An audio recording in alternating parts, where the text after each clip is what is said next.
কারণে ব্যবস্থা লওয়ার কারণে মাননীয় মন্ত্রী মহোদয় কিবা ব্যবস্থা লব নেকি? Yes, Honorable Minister. Whether this staff is adequate or not.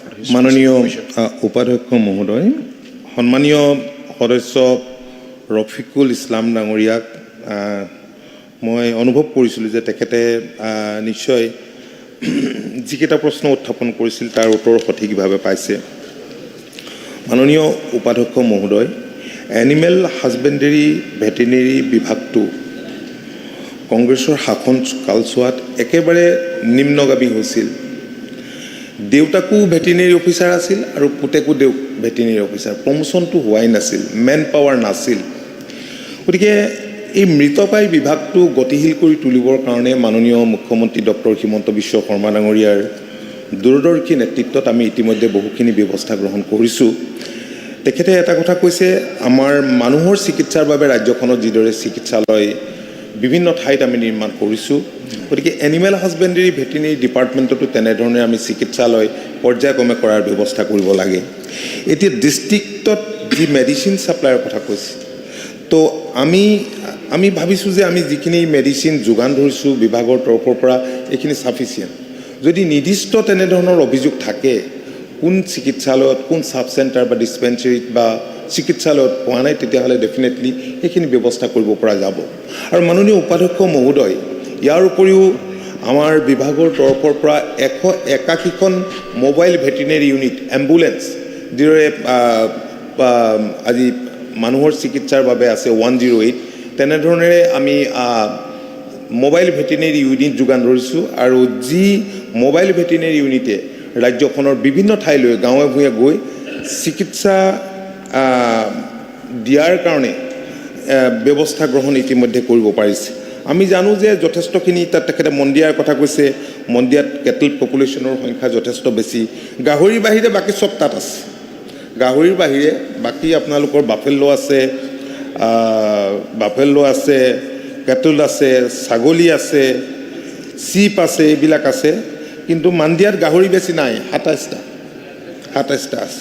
অলপ বৃদ্ধি কৰিব লাগিব, পিছে বঢ়াব লাগিব, কাৰণ গাহৰি মাংস বহুত পপুলাৰ হৈছে এতিয়া। যে কি নহওক, এতিয়া আমি তেখেতে যিকেইটা পৰামৰ্শ দিছে, আমি নিশ্চয় সেই পৰামৰ্শখিনি গ্ৰহণ কৰিম। ভৱিষ্যতৰ দিনত আমি কিবা থাকিলে ইছলাম ডাঙৰীয়া আপুনি মোক জনাব, নিৰ্দিষ্ট হেৰি থাকিলে যাৱতীয় আমি বিস্তৃত ব্যৱস্থা ল'ম। Thank you. মাননীয় উপাধ্যক্ষ মহোদয়, তেখেতে কৈছে যে আমি যিখিনি মেডিচিন ছাপ্লাই দিওঁ সেইখিনি যথেষ্ট বুলি তেখেতে জানে। কিন্তু মই আপোনাক নিৰ্দিষ্টভাৱে কৈছোঁ, মোৰ জনীয়া সমষ্টিৰ কলগাছিয়া ভেটেনাৰী যিটো ডিছপেঞ্চাৰী আছে, মই নিজে মাজে মাজে যাওঁ, সেই ৰাস্তাত মই খোজকাঢ়ি থাকোঁ আৰু এসপ্তাহৰ বেছি নাযায়। তেখেতসকলে এইটো টানি 10 দিন লয়, 20 দিন নাযায়, গতিকে পূৰা মাহৰ লাগিব। এই 20 দিন যদি এনিমেল বেমাৰ হয়, কি অৱস্থা? মানুহ আমি বেমাৰ হ'লে এদিন থাকিব নোৱাৰোঁ। এইটো মই কৰিছোঁ। 20 দিনৰ বেমাৰ হ'লে কি হ'ব মন্ত্ৰী ডাঙৰীয়া? হয় ছাৰ, উপাধ্যক্ষ মহোদয়, ছেকেণ্ড মোৰ ছাপ্লিমেণ্ট নাই, সেইটোতো আগৰ কথাটো জাষ্ট মই এইটো কৰিলোঁ। আগৰ কথাটো যিটো ক'ব লাগে ছাপ্লিমেণ্ট সেইটো কওক। সেইটো উপাধ্যক্ষ মহোদয়, মোৰ টাইমটো যিখিনি সেইখিনি ল'ব দিয়ক মোক। ডিবেটটো নহয় না, কুৱেশ্যন এতিয়া কিমান এনিমেলছ মৃত্যু হৈছে গোশালাত, এইটো মোৰ প্ৰশ্ন আছিল। ইয়াতে চকু কপালত উঠা, আপুনি পঢ়িব নালাগে, স্পেচিফিক কুৱেশ্যনটো সোধক। সেইটো সুধিছোঁ মই। পূৰা অসমত গোটেই গোশালা মিলি মাত্ৰ 10,000 এনিমেল আছে। অকল যোৰহাটত এইটো তেখেতে দিছে, শ্ৰী গীতা গোশালা যোৰহাটত 186 নম্বৰ, 2023-24 বছৰতে মৃত্যু হৈছে। ইমানটো মানুহ নমৰে মাননীয় উপাধ্যক্ষ মহোদয়। এইখিনিয়ে নহয়, শ্ৰী গোপাল গোশালা ডিব্ৰুগড় 48 নম্বৰ্ছ, 1 বছৰত ইমান আপোনাৰ জন্তু মৃত্যু হৈছে। Your specific question, it is a supplementary. Supplementary মাননীয় উপাধ্যক্ষ মহোদয় মোক ডাটা দিছে, ইমান কেনেকৈ মৃত্যু হ'ল, কোনটো ডাটাত ভুল পাইছে, এই এনিমেল ইমান কেনেকৈ মৃত্যু হ'ল, চিকিৎসাৰ কিবা ব্যৱস্থা আছে না নাই? এইসকল না বিক্ৰী কৰি কিবা মৃত্যু দেখাই আছে। গতিকে গোটেই অসমৰ গোশালা ইনকুৱাৰী হ'ব লাগে যে এই জন্তুখিনি বিক্ৰী কৰি মৃত্যু দেখাই আছে, না চিকিৎসাৰ অভাৱত মৃত্যু হৈ আছে, না আপোনাৰ বৃদ্ধজনিত কাৰণত মৃত্যু হৈ আছে। গোটেইখিনি এটা ইনকুৱাৰী হ'ব লাগে। যিহেতু আমি মুখত অকল গোমাতা প্ৰেম দেখালে নহয়, এইখিনি মাননীয় মন্ত্ৰী মহোদয়ৰ ওচৰত মোৰ আবেদন থাকিল। মাননীয় উপাধ্যক্ষ মহোদয়, তেখেত জনীয়া কলগছিয়াত যিখিনি শ্বৰ্ট ছাপ্লাই কথা কৈছে, এই ক্ষেত্ৰত মই বিভাগীয় বিষয়াক নিৰ্দেশ দিম যাতে সেইটো নহয় ইন ফিউচাৰ, তাৰ কাৰণে যাৱতীয় ব্যৱস্থা লয়। আৰু দ্বিতীয়তে আপুনি যিকেইখন গোশালাৰ কথা কৈছে, এতিয়া গোশালাবিলাকত যিবিলাক গৰু আছে, গোশালাবিলাকত বহুত বেছি তেওঁলোকে চম্ভালিব নোৱাৰা হৈছে আৰু এই গৰুবিলাক আহিছে মানে চোৰাং ব্যৱসায়ত গৰু চোৰাং ব্যৱসায়ত বহুত লোক জড়িত আছে আৰু আমাৰ চৰকাৰে মাননীয় মুখ্যমন্ত্ৰী এই ক্ষেত্ৰত তৎপৰ হোৱাৰ কাৰণে আইন কৰাৰ কাৰণে বেছিভাগ সীমান্তৰ পৰাই যেতিয়া সোমোৱাৰ অৱস্থাতে গাড়ীবিলাক ধৰি আনি এই গৰুবিলাক গোচালাক দি দিয়া হয় বহুত বেমাৰী গৰু আহে খাবলৈও নাপায় বহুদিন গতিকে এনে অৱস্থাত সেই গৰুবিলাক তাত দিয়াৰ কাৰণে কিছুমান গৰু স্বাভাৱিকতে মৰে এইটো আমি নুই নকৰোঁ এতিয়া যোৰহাটৰ যি গীতা গোচালাৰ কথা কৈছে আজি কিছুদিনৰ আগতে তাত সেই গোচালাখনত জুই লাগিল তাত যিমান ষ্টক আছিল খেৰ যিমান ষ্টক আছিল পুৰি শেষ হৈ গ'ল বহুত কুইণ্টেল বহুত লাখ টকাৰ লোকচান হৈছে আৰু মই নিজেও তাত গৈছিলোঁ মাননীয় মুখ্যমন্ত্ৰী মহোদয়ে আমাৰ ৰাজ্যখনৰ যিবিলাক গোচালা আছে এই গোচালাবিলাক শক্তিশালী কৰিবৰ কাৰণে এই মাতিব নোৱাৰা জীৱ জন্তুবিলাকে যাতে তেওঁলোকে মাতিব নোৱাৰা জীৱ জন্তুবিলাক যাতে চাফাৰ কৰিবলগীয়া নহয় তাৰ কাৰণে ইতিমধ্যে গোচালাবিলাকত আমি চিকিৎসকৰ ব্যৱস্থা কৰিছোঁ আজি গুৱাহাটীত যিখন গোচালা আছে তাত 2জন ডক্টৰ থাকে আৰু ফিল্ড এছিষ্টেণ্ট বিভিন্ন ঠাইত আছে আৰু পাৰ্যমানে যিখিনি চিকিৎসা সেৱা আগবঢ়াব লাগে গোচালাৰ ক্ষেত্ৰত চৰকাৰে অকণো কৃপণালী কৰা নাই আৰু গভৰ্ণমেণ্টৰ তৰফৰ পৰা যিখিনি ছাপোৰ্ট দিব লাগে ছাপোৰ্ট দিয়া হৈছে তথাপি তেখেতে যিহেতু আমাৰ এই বিষয়টো দৃষ্টিগোচৰ কৰিছে তাৰ বাবে তেখেতক ধন্যবাদ জনাইছোঁ আৰু বিভাগৰ তৰফৰ পৰা এই ক্ষেত্ৰত যাৱতীয় ব্যৱস্থা গ্ৰহণ কৰা হ'ব জাকিৰ হুছেইন সিকদাৰ আপোনাৰ এইটো বৰপেটা স্পেচিফিক আপুনি বৰপেটা ৰিলেটেড যদি কুৱেশ্যন আছে ইউ কেন পুট মাননীয় উপাধ্যক্ষ ডাঙৰীয়া মাননীয় মন্ত্ৰী ডাঙৰীয়াই মেডিচিন চাপ্লাইৰ বিষয়ে কৈছে কিন্তু তথাপি আপোনাৰ জৰিয়তে তেখেতক জনাওঁ যে ৰফিকুল ইছলাম ডাঙৰীয়াই যি দাবী উত্থাপন কৰিছে সেইটো সঁচা যে মেডিচিনবিলাক 10 পৰা 15 দিন যায় মাহৰ শেষত মেডিচিন নাথাকে সকলোৱে যায় ব্যক্তিগত হস্পিটেলৰ মেডিকেলৰ পৰা মেডিচিনখিনি কিনিব লাগে এই ক্ষেত্ৰত তেখেতে বিশেষ নজৰ দিব বুলি অনুৰোধ জনাই যোৱা 3টা বছৰে অসমত কিমান ভেটেনাৰী সাব চেণ্টাৰ উন্নতিকৰণ কৰা হৈছে এই বিষয়ে মাননীয় মন্ত্ৰী ডাঙৰীয়াই জনাব আৰু মোৰ সমষ্টিৰ অন্তৰ্গত কয়াগুছিত মাননীয় মন্ত্ৰী ডাঙৰীয়াৰ তাতো তথ্য আছে গাখীৰৰ উৎপাদনৰ ক্ষেত্ৰত যথেষ্ট ভূমিকা পালন কৰি আছে কয়াগুছি ভেটেনাৰী সাব চেণ্টাৰ উন্নতিকৰণ কৰাৰ দাবী দীৰ্ঘদিন ধৰি আছে এই দাবী কেতিয়া পূৰণ কৰিব কয়াগুছি ভেটেনাৰী অনাৰেবল মিনিষ্টাৰ মাননীয় উপাধ্যক্ষ মহোদয় তেখেতে এটা একচুৱেলি বেলেগ কুৱেশ্যন আনিব লাগিব কাৰণ কিমান আমি সাব চেণ্টাৰ ডিছপেঞ্চাৰী হস্পিটেল এতিয়া নিৰ্মাণ কৰি আছোঁ সেইকাৰণে সেই উত্তৰটো মই ডেফিনেটলি তেতিয়া দিব পাৰিম কয়াগুছি সাব চেণ্টাৰৰ যিটো কথা কৈছে তেখেতে আগতেও বিষয়টো দৃষ্টিগোচৰ কৰিছে মই নিশ্চয় এই বিষয়টো অনুসন্ধান কৰি যাৱতীয় ব্যৱস্থা ল'বৰ কাৰণে বিভাগীয় বিষয়াক মই নিৰ্দেশ দিম অনাৰেবল মিনিষ্টাৰৰ চেম্বাৰত বহি পেলাই হেৰি কৰিলে হয় next question 126 honourable member Ajay Kumar Roy মাননীয় উপাধ্যক্ষ মহোদয় উত্তৰ সদনৰ মজিয়াত ৰখা হৈছে মাননীয় উপাধ্যক্ষ মহোদয় মই উত্তৰটো পাইছোঁ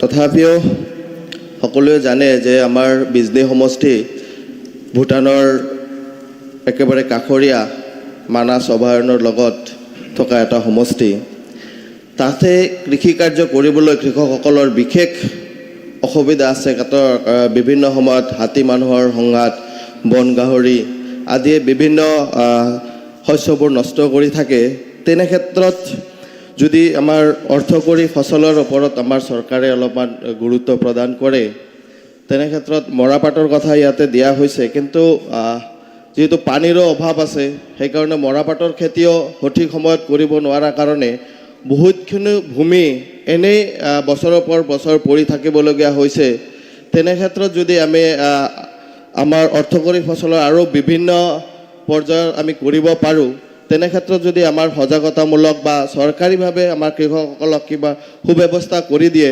নিশ্চয়কৈ আমাৰ সেই কৃষকসকলে উপকৃত হ'ব বুলি মই ভাবোঁ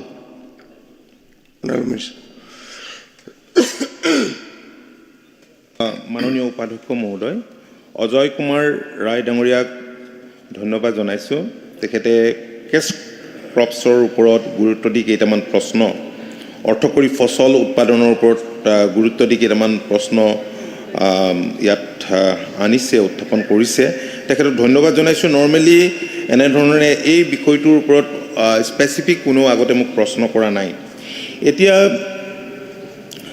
বিজনী অঞ্চলৰ যিসকল কৃষক আছে এই কৃষকৰ মাজত অৰ্থকৰী ফচল উৎপাদনৰ বিষয়ে সজাগতা বৃদ্ধি কৰিবলৈ যথেষ্ট ব্যৱস্থা ইতিমধ্যে গ্ৰহণ কৰা হৈছে ইতিমধ্যে কৃষি বিভাগে স্কিম FDR প্ৰগ্ৰাম 2022-23 জৰিয়তে মৰাপাটৰ বীজ তাত বিতৰণ কৰিছে আৰু বিজনী অঞ্চলৰ কৃষকৰ মাজত মুঠ 275 জন হিতাধিকাৰীক মুঠ 11 কুইণ্টেল মৰাপাটৰ বীজ বিতৰণ কৰা হৈছে আৰু 2022-23 চনত 110 হেক্টৰ মাটিকালিত মৰাপাট খেতিৰ আঁচনি গ্ৰহণ কৰা হৈছে আৰু ইয়াৰ উপৰিও আপোনালোকে জানে যে আমি বৰ্তমান সময়ত চৰকাৰৰ তৰফৰ পৰা বিভাগৰ তৰফৰ পৰা মেজ কাল্টিভেশ্যনৰ ওপৰত গুৰুত্ব দিছোঁ আৰু মৰাপাট খেতিৰ ওপৰত আমি গুৰুত্ব দিছোঁ কেন্দ্ৰীয় চৰকাৰৰ দুখন আঁচনি বিশেষকৈ NFSM আৰু RKVY এই আঁচনিৰ অধীনত আমি 2022-23 বৰ্ষত প্ৰায় আমাৰ এৰিয়া হিচাপে যদি চোৱা যায় 20,203 হেক্টৰ আমি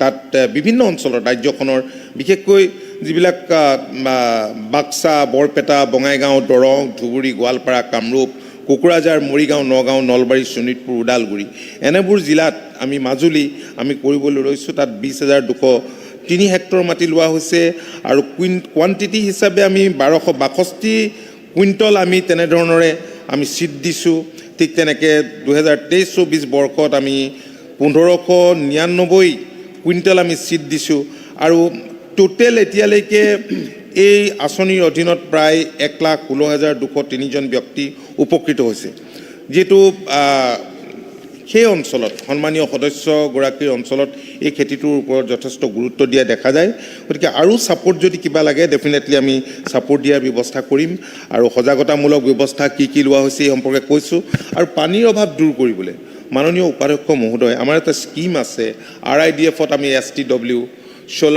সোলাৰ পাম্প ইলেক্ট্ৰিকেল পাম্প আৰু ডিজেল পাম্প আমি দিয়াৰ ব্যৱস্থা কৰিছোঁ য'ত 75% ছাবচিডি আছে আৰু কোনোবা স্কিমত 85% ছাবচিডি আছে আৰু ইয়াৰ উপৰিও সততে যি এটা অভিযোগ আহে যে ইৰিগেশ্যন ডিপাৰ্টমেণ্টৰ লগত কোঅৰ্ডিনেশ্যন নাই ছইল কনজাৰ্ভেশ্যনৰ লগত নাই গতিকে আমি শেহতীয়াভাৱে ইৰিগেশ্যন বিভাগৰ মাননীয় মন্ত্ৰীগৰাকীৰ লগত মই কেইবালানিও বৈঠকত মিলিত হৈছোঁ আমি যৌথভাৱে আমি দুয়োটা বিভাগে আমি কেনেকৈ বিভিন্ন অঞ্চল ইৰিগেটেড কৰি আমি কৃষি ক্ষেত্ৰখনলৈ আৰু পৰিৱৰ্তন আনিব পাৰোঁ আমি চেষ্টা অব্যাহত ৰাখিছোঁ Thank you.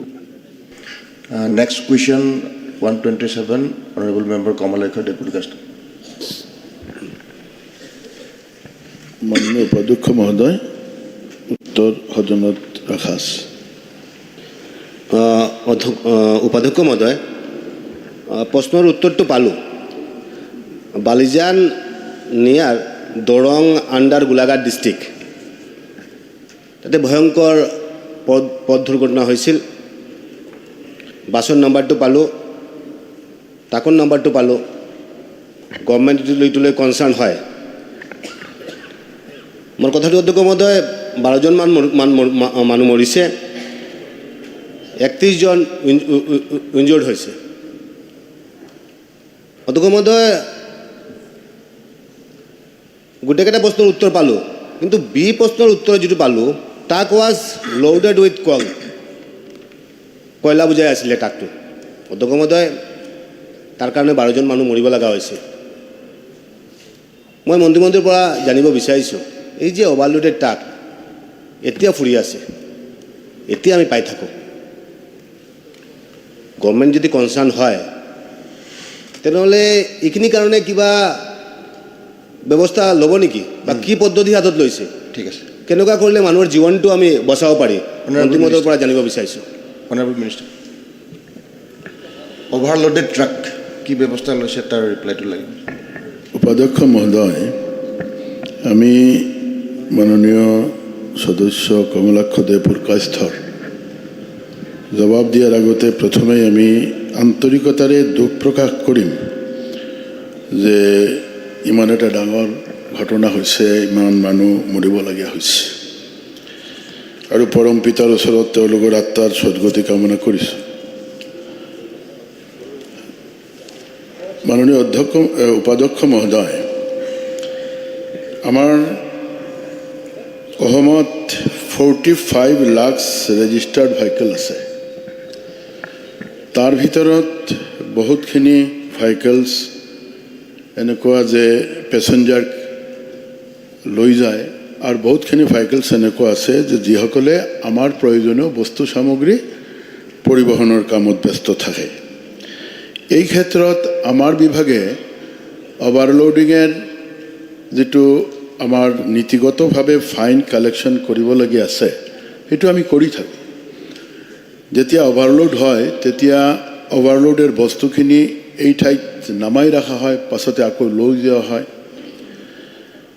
আৰু আমাৰ যদি আমাৰ মাননীয় সদস্য ডাঙৰীয়াই সোধে যে কিমানখিনি আমি ফাইন কালেক্ট কৰিছোঁ ফাইন বিভিন্ন প্ৰকাৰে আমি কালেক্ট কৰোঁ অভাৰলোডৰ ফাইন হয় বা বিভিন্ন যেটো নীতিগতভাৱে তেওঁলোকে নচলায় তাৰ কাৰণে ফাইন আছে কাজে এই ক্ষেত্ৰত অভাৰলোড কণ্ট্ৰোল কৰাৰ কাৰণে আমি বিভিন্ন ঠাইত আজিকালি আপোনালোকে জানে যে আমাৰ যেটো গেটেড সিস্টেমটো উঠাই দিয়া হৈছে তো বিভিন্ন ঠাইত তোৰ আৰচি বুকত লিখা থাকে যে কিমানখিনি তেওঁ লোড লৈ যাব পাৰে গাড়ীত কিমান লোড হ'ব লাগে আমি এক অনবৰত প্ৰয়াস কৰি আছো যাতে গাড়ী তোৰ নিয়ন্ত্ৰিত উপায়ে তোৰ লোড কেপাচিটিৰ ভিতৰত লোড লয় কিন্তু কেতিয়াবা এনেকুৱা হয় যে গোটেইখিনি গাড়ী আমাৰ যেটো সামৰ্থ্য আছে আমাৰ বিভাগেৰ এই সামৰ্থ্যত থকা মানুহবিলাকে ইমান লাখ লাখ গাড়ী সব ঠাইত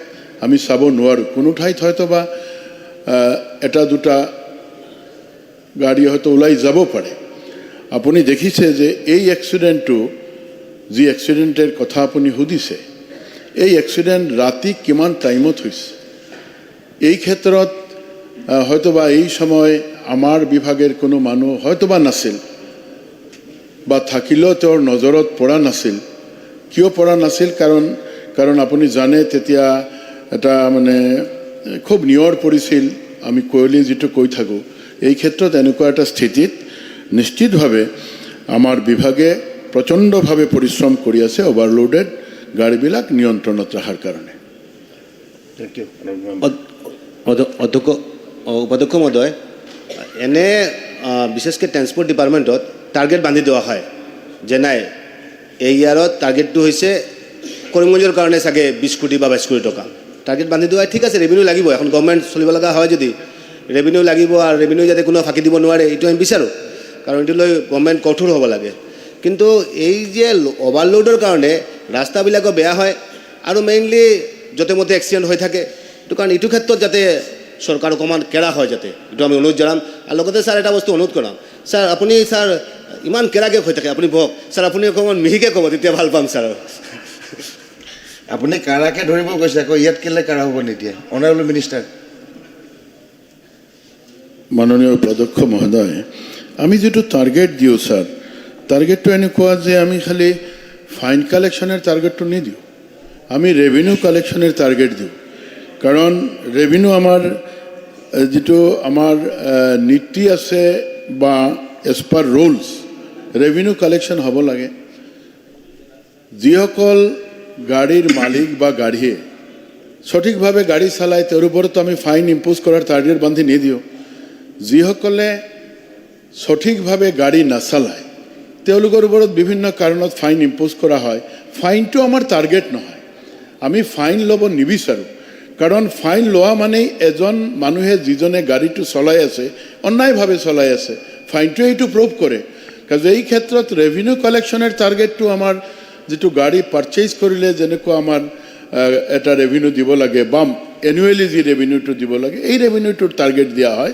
নিশ্চিতভাৱে আমি দিওঁ আৰু এইটো আমাৰ বিভাগে ধুনীয়াকৈ কালেকশ্যন কৰি আছে আৰু আপুনি যেনেকুৱা কৈছে যে হয় অভাৰলোডৰ ক্ষেত্ৰত আমি ব্যক্তিগতভাৱেও আমি প্ৰয়াস চলাই আছোঁ ব্যক্তিগতভাৱে মানে আপুনি জ্ঞাত যে আমি নিজে প্ৰতিটা সমষ্টিলৈকে গৈছোঁ যাতে নীতিগতভাৱে ৰাইজে গাড়ী বা যান বাহন চলাব পাৰে এই ক্ষেত্ৰত আমাৰ প্ৰয়াস অব্যাহত থাকিব আমি ট্ৰাই কৰিম থেংক ইউ অনাৰেবল মিনিষ্টাৰ এই ট্ৰাকবিলাকত বহুত ক্ষেত্ৰত দেখা যায় ৰিফ্লেক্টৰবিলাক নাথাকে সেইটো এটা কজ হয় এক্সিডেণ্টৰ অনাৰেবল LAP এইটো ধ্যান দিব মাননীয় অধ্যক্ষ মহোদয় মন্ত্ৰী মহোদয়ৰ উত্তৰটোৰ যেটো D if the truck was overloaded whether the goods of the truck was seized the goods of the truck was not seized by the DTO since overloading could not be ascertained. If the goods of the vehicle is seized by the police, it is not known to this office. Mohoday, যোৱা ডিচেম্বৰ মাহত 12 ডিচেম্বৰ খুব সম্ভৱ এই কেছটো হৈছিল আৰু সেইখিনি সময়তে তথ্য ওলাইছিল যে এই গাড়ীখনত লিডুৰ মাৰ্ঘেৰিটাৰ ঝৰ্ণা বস্তিৰ পৰা অবৈধভাৱে বহু কয়লা অনা হৈছিল সেই গতিকে মুখ্যমন্ত্ৰী মহোদয়ে ডিচেম্বৰ মাহত কৈছিল যে কোনো ধৰণৰ অসমত কয়লাৰ সিন্ডিকেট চলা নাই অবৈধ কয়লা ব্যৱসায় হোৱা নাই তাৰপিছতো এই কথাখিনি কিমান গুৰুত্বপূৰ্ণভাৱে ল'ব চৰকাৰে মই জানিব বিচাৰোঁ যিহেতু যোৱাকালিও লিডুৰ কয়লাখনিত এজন ব্যক্তিৰ কয়লাখনিত অবৈধভাৱে কাম কৰা অৱস্থাত মৃত হৈছে আজিৰ পৰা কেইদিনমান আগতেও হৈছে এনেকুৱা ঘটনা ঘটি আছে চৰকাৰে ডিনাই কৰিছে সেই গতিকে গোটেই ঘটনাখিনি চিৰিয়াছলি ল'ব লাগে আৰু অবৈধ কয়লাৰ ব্যৱসায় বন্ধ হ'ব লাগে মাননীয় উপাধ্যক্ষ মহোদয় আমাৰ প্ৰশ্নকৰ্তা দেৱব্ৰত শইকীয়া ডাঙৰীয়া তেওঁ ব্যক্তিগত জীৱনতো এজন আইনজ্ঞ মানুহ আৰু সব কথাখিনি ভালকৈ বুজে আৰু জানে এই ক্ষেত্ৰত জানো আমি কিন্তু আপুনি খুব ভালকৈ আইনটো বুজি পায় এই ক্ষেত্ৰত মই এটা কথা ক'ব বিচাৰিছোঁ যে হয়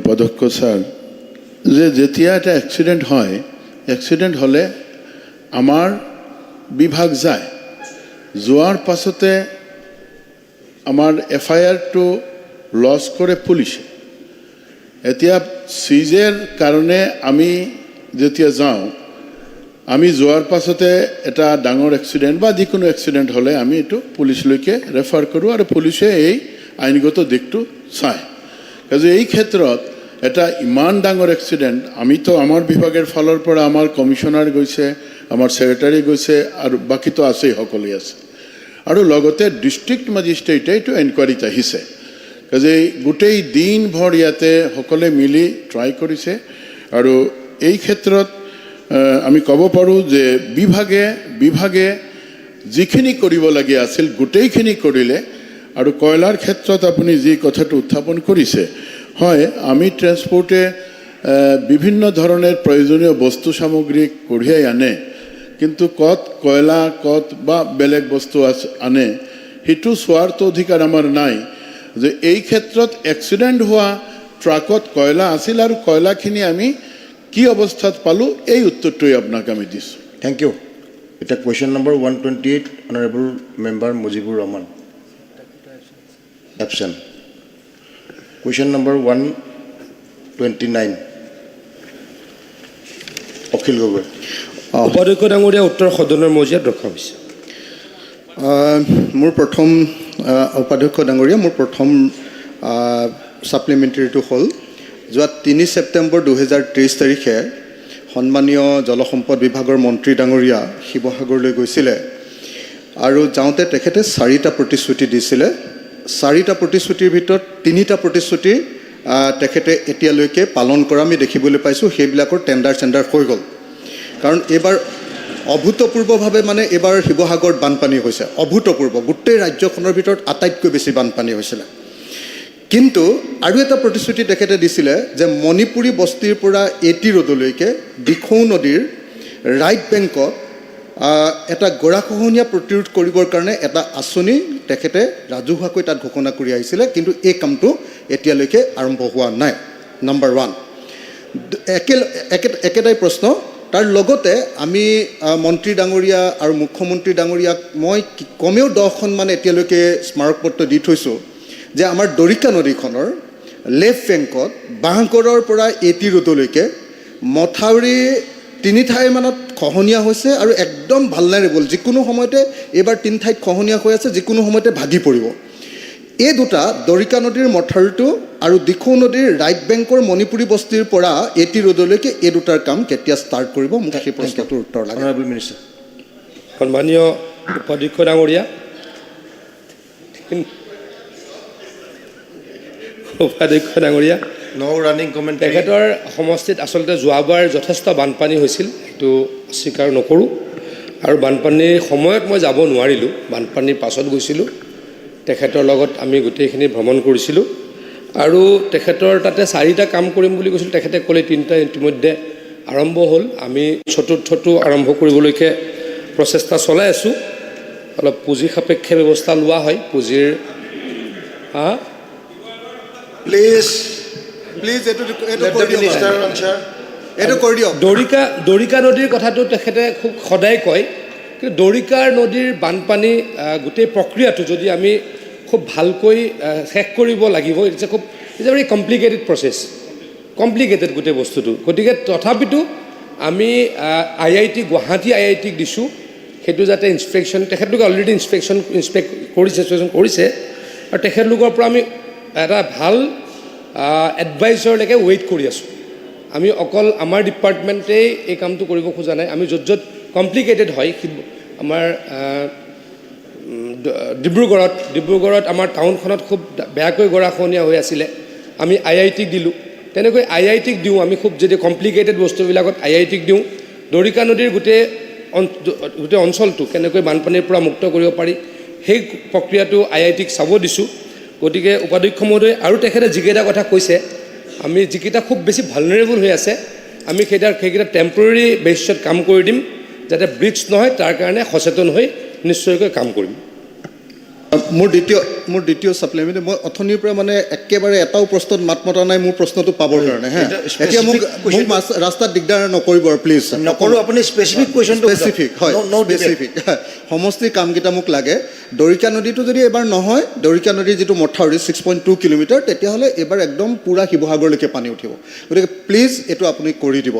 এতিয়া মোৰ দ্বিতীয় ছাপ্লিমেণ্টেৰীটো হ'ল যে শিৱসাগৰ সমষ্টি, থাওৰা সমষ্টি আৰু আমগুৰি সমষ্টি, তাত ব্ৰহ্মপুত্ৰৰ 24.5 কিলোমিটাৰ পূৰা গৰাখহনীয়া হয়, একদম সাংঘাতিক ভালনাৰেবল। তাৰ কাৰণে আমি সৰু পৰ্চন এটা এইবাৰ কাম মন্ত্ৰী মহোদয়ে 5.5 কোটি টকাৰ কাম এটা দিছে, সেইটো কাম আৰম্ভ হ'ব, টেণ্ডাৰ চলি আছে। কিন্তু এই 24.5 কিলোমিটাৰৰ কাৰণে 287.21 কোটি টকাৰ এটা প্ৰজেক্ট বনাই আমি ৱৰ্ল্ড বেংকক ইতিমধ্যে দি থোৱা হৈছে। মন্ত্ৰী মহোদয়ে তেতিয়া ঘোষণা কৰি আহিছিলে যে এইটো ছেকেণ্ড ফেজত আছে, মানে সেইটো ৱৰ্ল্ড পাইপলাইনত আছে। কিন্তু এতিয়া কি পৰ্যায়ত আছে সেই প্ৰশ্নটোৰ উত্তৰ লগাৰ লগতে ছাপ্লিমেণ্টেৰী এটাই সুধিব পাৰে, একে তো যদি একে আনচাৰ দি দিব হৈ যাব। 1 মিনিট ছাৰ, মানে লগতে এই যদি দৰিকা নদীৰ কথাটো যিটো কৈ আছিলে, দৰিকা নদীৰ IITয়ে ষ্টাডি কৰি আছে। বিধানসভাত আমি 3বাৰ মই প্ৰশ্ন কৰাৰ পাছত IITক দিলে, এবাৰো কৰকচোন। IITয়ে এতিয়া ষ্টাডি কৰি আছে। IITৰ ষ্টাডিটো শেষ হোৱাৰ পাছত মই IITৰ ষ্টাডিটোৰ কামটোত খৰতকীয়াকৈ কৰিবলৈ লাগি আছোঁ। শেষ হোৱাৰ পাছত যিটো ৰিকমেণ্ডেশ্যন দিয়ে সেইটো পূৰণ কৰিবনে মন্ত্ৰী মহোদয়ে? প্লিজ। অধ্যক্ষ ডাঙৰীয়া, অখিল গগৈ ডাঙৰীয়াই আজি এটা কথা কৈ পেলালে। অখিল গগৈ ডাঙৰীয়া আমি লোন লোৱাটোক ন্যায্যতা দিলে। সদায় লোনৰ এগেইনষ্টত তেখেতে কৈ থাকে অসম চৰকাৰে ইমান লোন ল'লে, হিমন্ত বিশ্ব শৰ্মা ডাঙৰীয়াই লোন লৈ এতিয়া বেলেগ কথা নকয়, কামটোৰ কথা কওক না প্লিজ, বেলেগলৈ নিপিছলে হ'ব। কাম কৰিম। আজি সদনে যিটো এষ্টাব্লিছড হ'ল, তেখেতে ৱৰ্ল্ড বেংকৰ কথা ক'লে, ADBৰ কথা ক'লে, আৰু তেখেতৰ তাত যিকেইটা কাম চলি আছে সেইকেইটা নিদাৰ টেণ্ডাৰ হৈছে, নিদাও লোন, ADBও লোন, ৱৰ্ল্ড বেংকো লোন। গতিকে লোনক তেখেতে আজি ন্যায্যতা দিলে।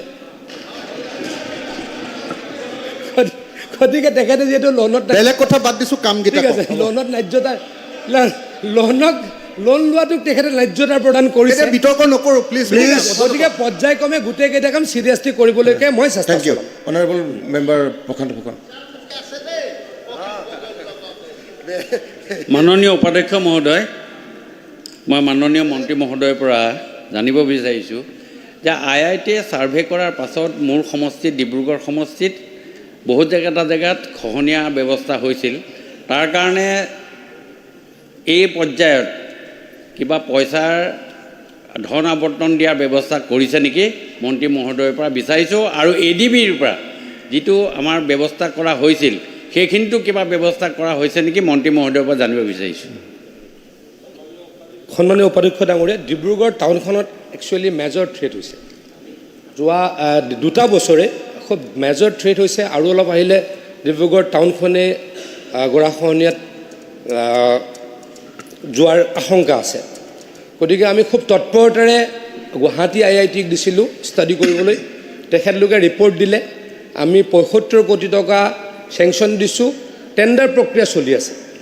হয়তো উপাধ্যক্ষ ডাঙৰীয়া অহা 3 দিন বা 4 দিনৰ ভিতৰত টেণ্ডাৰ ক্ল'জ হ'ব, আৰু 10 দিনৰ ভিতৰত আমি সেই কামটো আৰম্ভ কৰিবলৈকে যৎপৰোনাস্তি চেষ্টা চলাম। Thank you. Honourable member Wajid Ali Chowdhury supplementary একদম স্পেচিফিক টাইম কম উপাধ্যক্ষ মহোদয় মাননীয় মন্ত্ৰী মহোদয় হয়তো জানেই যে যোৱা বানপানীত মোৰ সমষ্টি তাত কেইবাখনো গাঁও গৰাখহনীয়াত যা গৈছে আৰু ইতিমধ্যে মই মন্ত্ৰী মহোদয়ক অনুৰোধো জনাইছোঁ লিখিতভাৱে মই এখন দিছোঁ আৰু এটা কমিটি ৱাটাৰ ৰিচোৰ্চৰ ফালৰ পৰা এটা টীম গৈছিল তেওঁলোকে ষ্টাডি কৰি পেলাই আহি ৰিপৰ্টো দিছে গতিকে আপোনাৰ জৰিয়তে মন্ত্ৰী মহোদয়ক সুধিব বিচাৰিছোঁ যে এইবাৰ তাত প্ৰটেকশ্যনৰ কিবা কাম হ'ব নেকি অনাৰেবল মিনিষ্টাৰ মাননীয় উপাধ্যক্ষ ডাঙৰীয়া সন্মানীয় সদস্যগৰাকীৰ সমষ্টিত গৰাখহনীয়াৰ যথেষ্ট সমস্যা আছে মই অৱগত গতিকে টাইম টু টাইম তেখেতৰ পৰা আমি এডভাইচ লৈ পুঁজি সাপেক্ষে আমি ধনৰ আবণ্টন দি আহিছোঁ এইবাৰ নিশ্চয়কৈ দিবলৈকে চেষ্টা চলাম thank you honourable member Rafiqul Islam একদম specific question without no debate হয় মাননীয় উপাধ্যক্ষ মহোদয় ৱৰ্ল্ড বেংকৰ বেকি মোৰ কাম চলি আছে চলচলীয়া বৰডাঙা গুইলেজা মোৱামাৰী চোৱাপুৰ চৌধুৰী বজাৰত কাম চলি আছে কিন্তু বহুত শ্ল' চলি আছে কামখিনি বহুত স্পীড কৰাব লাগে 2 মাহ পিছত বাৰিষা হ'ব আৰু এই ফাৰ্ষ্ট ফেজৰে কাউৰজাহী বলাইপাথাৰ আৰু চোৱাপুৰ ব্ৰিজ এপ্ৰ'চ আৰু ময়নবুৰীও অতি সোনকালে কাম কৰাব লাগে কাউৰজাহী বলাইপাথাৰ মাননীয় মন্ত্ৰী মহোদয়ক এইখিনি অনুৰোধ কৰিছোঁ চোৱাপুৰ অধ্যক্ষ ডাঙৰীয়া তেখেতে একচুৱেলি যিটো কৈছে হয়তো অলপ কথা তেখেতে বেয়াকৈ কোৱা নাই কিন্তু আংশিক কৈছে এডিবি ৱৰ্ল্ড বেংকৰে কাম কিন্তু ৱৰ্ল্ড বেংকৰ কামত এইকেইটা নাছিলে তেখেতে যিকেইটা নাম কৈছে সেইকেইটা অংশ নাছিলে কিন্তু কাম জাগাটোৰ চিৰিয়াছনেছ চাই খুব বেছি গৰাখহনীয়া হৈছিলে ময়নবুৰী অঞ্চলটো একেবাৰে ধ্বংসৰ গৰাহত পৰিছিলে গতিকে স্পেচিয়েলি আমি ৱৰ্ল্ড বেংকক ৰিকুৱেষ্ট কৰি মই নিজে ৱৰ্ল্ড বেংকৰ অফিচাৰক লগ কৰি ৰিকুৱেষ্ট কৰি 39 কোটি টকা তালৈকে এক্সট্ৰা অনুমোদন আনি কাম আৰম্ভ কৰিছোঁ কাম এসপ্তাহৰ পৰা মই একজেক্টলি নামকেইটাটো আপুনি এনেকৈ ক'লে নাজানো কিন্তু মই আপুনি জানে আৰু মই এটা নাম কিন্তু মই আপোনালোকৰ তেওঁলোকৰ যিটো সমস্যা সেই সমস্যাটোৰ কাৰণে এক্সট্ৰা 39 ক্ৰ'ৰ্ছ দি এই দুটা সমষ্টিৰ কামখিনি পূৰ্ণগতিত চলাই আছোঁ নন্দিতা দাস অনাৰেবল একদম স্পেচিফিক কুৱেশ্যনটো সোধক মাননীয় উপাধ্যক্ষ মহোদয় গৰাখহনীয়াৰ ক্ষেত্ৰত মই ইতিমধ্যে মন্ত্ৰী মহোদয়ক কেইবাখনো আবেদন কৰিছোঁ মোৰ ব্ৰহ্মপুত্ৰৰ যিটো গৰাখহনীয়া বিশেষকৈ লতৰদিয়া এনচি আৰু পানীখাইটি এনচিত বহুত দীঘলীয়া এটা গৰাখহনীয়া বহুত দিনৰ পৰা চলি আছে কিছু কাম অলৰেডি SDRFৰ পৰা হৈছে কিন্তু এতিয়া এটা অঞ্চল পানীখাইটি ডাউনষ্ট্ৰীম যিটো অঞ্চল সেইটো খুব থ্ৰেট এটা হৈ আছে তাতে প্ৰায় 500টা পৰিয়াল বসবাস কৰে সেইকাৰণে উপাধ্যক্ষ মহোদয় মই ৰিকুৱেষ্ট কৰিছোঁ যে এইবাৰ যিটো প্ৰায়ৰিটি লিষ্ট বনি আছে ফাৰ্ষ্ট ফেজত যদি এই কামটো হৈ যায় তেতিয়াহ'লে সেই পৰিয়ালকেইটা বা সেই অঞ্চলটো খহনীয়াৰ পৰা ৰক্ষা পৰিব এইটো মন্ত্ৰী মহোদয় কৰিব গোটেই কথাখিনি মই চালি জালি চাই নিশ্চয়কৈ এটা উচিত সিদ্ধান্ত thank you next question number 130 honourable member Rupesh Gowala মাননীয় উপাধ্যক্ষ মহোদয় উত্তৰ সদনৰ মজিয়াত ৰখা আছে উপাধ্যক্ষ মহোদয় মাননীয় মন্ত্ৰী মহোদয়ৰ যোগেদি যিটো উত্তৰ পাইছোঁ উত্তৰটো পোৱাৰ পিছত গম পাইছোঁ যে বিভাগৰ যোগেদি পশুপালকসকলৰ কাৰণে কেইবাটাও ভাল ভাল আঁচনি আছে কিন্তু এই আঁচনিবিলাকৰ বিষয়ে পশুপালকসকলে যিমান গম পাব লাগে বা তেওঁলোকৰ মাজত যিমান সজাগতা থাকিব লাগে সেই ক্ষেত্ৰত ক'ৰবাত নহয় ক'ৰবাত অকণমান বিসংগতি আছে বুলি মই ভাবোঁ আৰু লগতে কৃষি বিভাগৰ বিভিন্ন ধৰণৰ আঁচনি যেতিয়া কৃষকসকলৰ মাজত বিতৰণ কৰা হয় তেতিয়া বিধায়কসকল বা তেওঁলোকৰ প্ৰতিনিধিসকল তাত জড়িত থাকে কিন্তু পশুপালন বিভাগৰ যোগেদি যেতিয়া পশুপালকসকলৰ মাজত বিভিন্ন ধৰণৰ আঁচনি কথা আহে তেতিয়া আমি যিহেতু জড়িত নহওঁ সেইকাৰণে হয়তো ক'ৰবাত নহয় ক'ৰবাত পশুপালকসকল যিমান বেনিফিটেড হ'ব লাগে নহয় বা তেওঁলোকে যিমান গম পাব লাগে গম নাপায় গতিকে এই কথাটো মই অকণমান মন্ত্ৰী মহোদয়ৰ দৃষ্টিগোচৰ কৰিলোঁ আৰু এটা কথা মই ছাপ্লিমেণ্টাৰী যিহেতু নুশুনো মই গোটেইখিনি কথা কৈ দিছোঁ কথাখিনি ক'ব নালাগে আপুনি কুৱেশ্যনটো কৰক নাই সজাগতা সৃষ্টি কৰিব লাগে বুলি মই মাননীয় মন্ত্ৰী মহোদয়ক অনুৰোধ জনাইছোঁ আৰু এটা কথা ৰাষ্ট্ৰীয় গোকুল অভিযান এই ৰাষ্ট্ৰীয় গোকুল অভিযানৰ যোগেদি কৃত্ৰিম প্ৰজননৰ কাৰণে যিটো সুবিধা আছে তাৰ ছাকচেছ ৰেট বৰ ভাল নহয় ছাকচেছ ৰেট একেবাৰে বেয়া আৰু যেতিয়া গৌ মিত্ৰসকল যায় কৃত্ৰিম প্ৰজননৰ কাৰণে তেতিয়া তেওঁলোকে এক্সট্ৰা চাৰ্জ লোৱাও দেখা যায়। গতিকে এইবিলাক মই মাননীয় মন্ত্ৰী মহোদয়ৰ দৃষ্টিগোচৰ কৰিলোঁ। আৰু এটা কথা মই মাননীয় মন্ত্ৰী মহোদয়ৰ দৃষ্টিগোচৰ কৰিব খুজিছোঁ, সেইটো হ'ল ৰাষ্ট্ৰীয় পশুধন মিছন। এই পশুধন মিছনৰ যোগেদি কেইবাটাও আঁচনি আছে, তাৰে অন্যতম আঁচনিটো হ'ল ব্ৰইলাৰ কুকুৰা পালন। ব্ৰইলাৰ কুকুৰা পালনৰ ক্ষেত্ৰত যিসকল আমাৰ পশুপালক তেওঁলোকে যথেষ্ট অসুবিধা পায়, কাৰণ বাহিৰৰ পৰা বিশেষকৈ পশ্চিমবংগৰ পৰা বহু মানে ইয়াত আহে। আপুনি কুৱেশ্যনটো কৰক।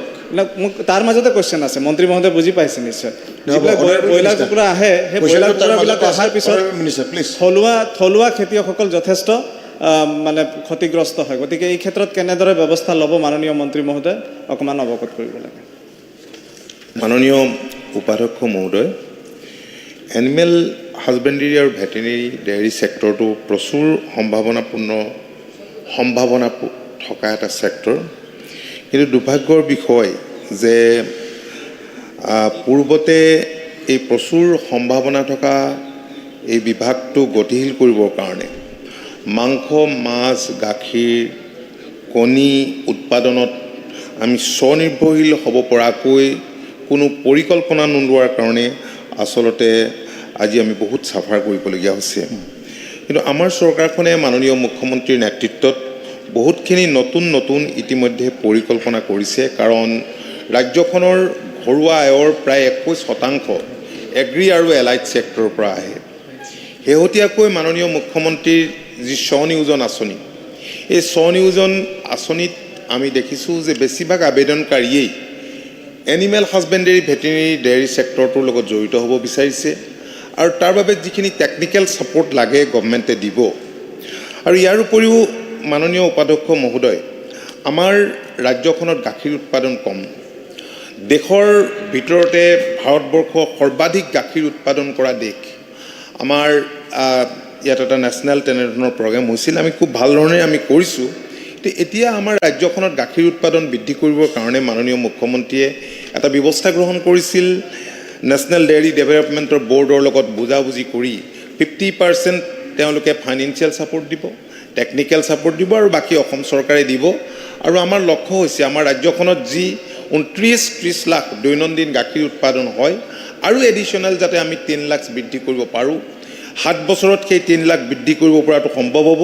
আৰু তাৰ কাৰণে আজি মাননীয় সদস্যগৰাকীয়ে যিটো কথা কৈছে, এয়াই কথা কৈছে, গোপাল মিত্ৰসকলে ভালকৈ ছাৰ্ভিচ নিদিয়ে। গতিকে এই ক্ষেত্ৰত আমিও চকু দিছোঁ, আমি তেনে অভিযোগ পাইছোঁ। আৰু যিবিলাক ঠাইত তেনেকুৱা হৈছে গোপাল মিত্ৰই গণ্ডগোল কৰিছে, আমি তেওঁলোকক কামৰ পৰা অব্যাহতি দিবৰ কাৰণে কৈছোঁ। আৰ্টিফিচিয়েল ইনচেমিনেশ্যন কৰা হৈছে ৰাজ্যখনৰ বিভিন্ন ঠাইত, আৰু বিশেষভাৱে ছেক্স শ্বৰ্টেজ চিমেণ্টৰ জৰিয়তে যাতে মাইকী পোৱালিহে আমাৰ গাইবিলাকে জন্ম দিয়ে, সেইটো ব্যাপক ৰূপত আমি আগবঢ়াই নিবৰ কাৰণে সেই আঁচনিটো আমি চেষ্টা কৰিছোঁ। উপাধ্যক্ষ ডাঙৰীয়া, আঁচনিটো আছেই, কথাবিলাক কৈ আছে হয়, ডিপাৰ্টমেণ্টটো একদম মৰু অৱস্থা।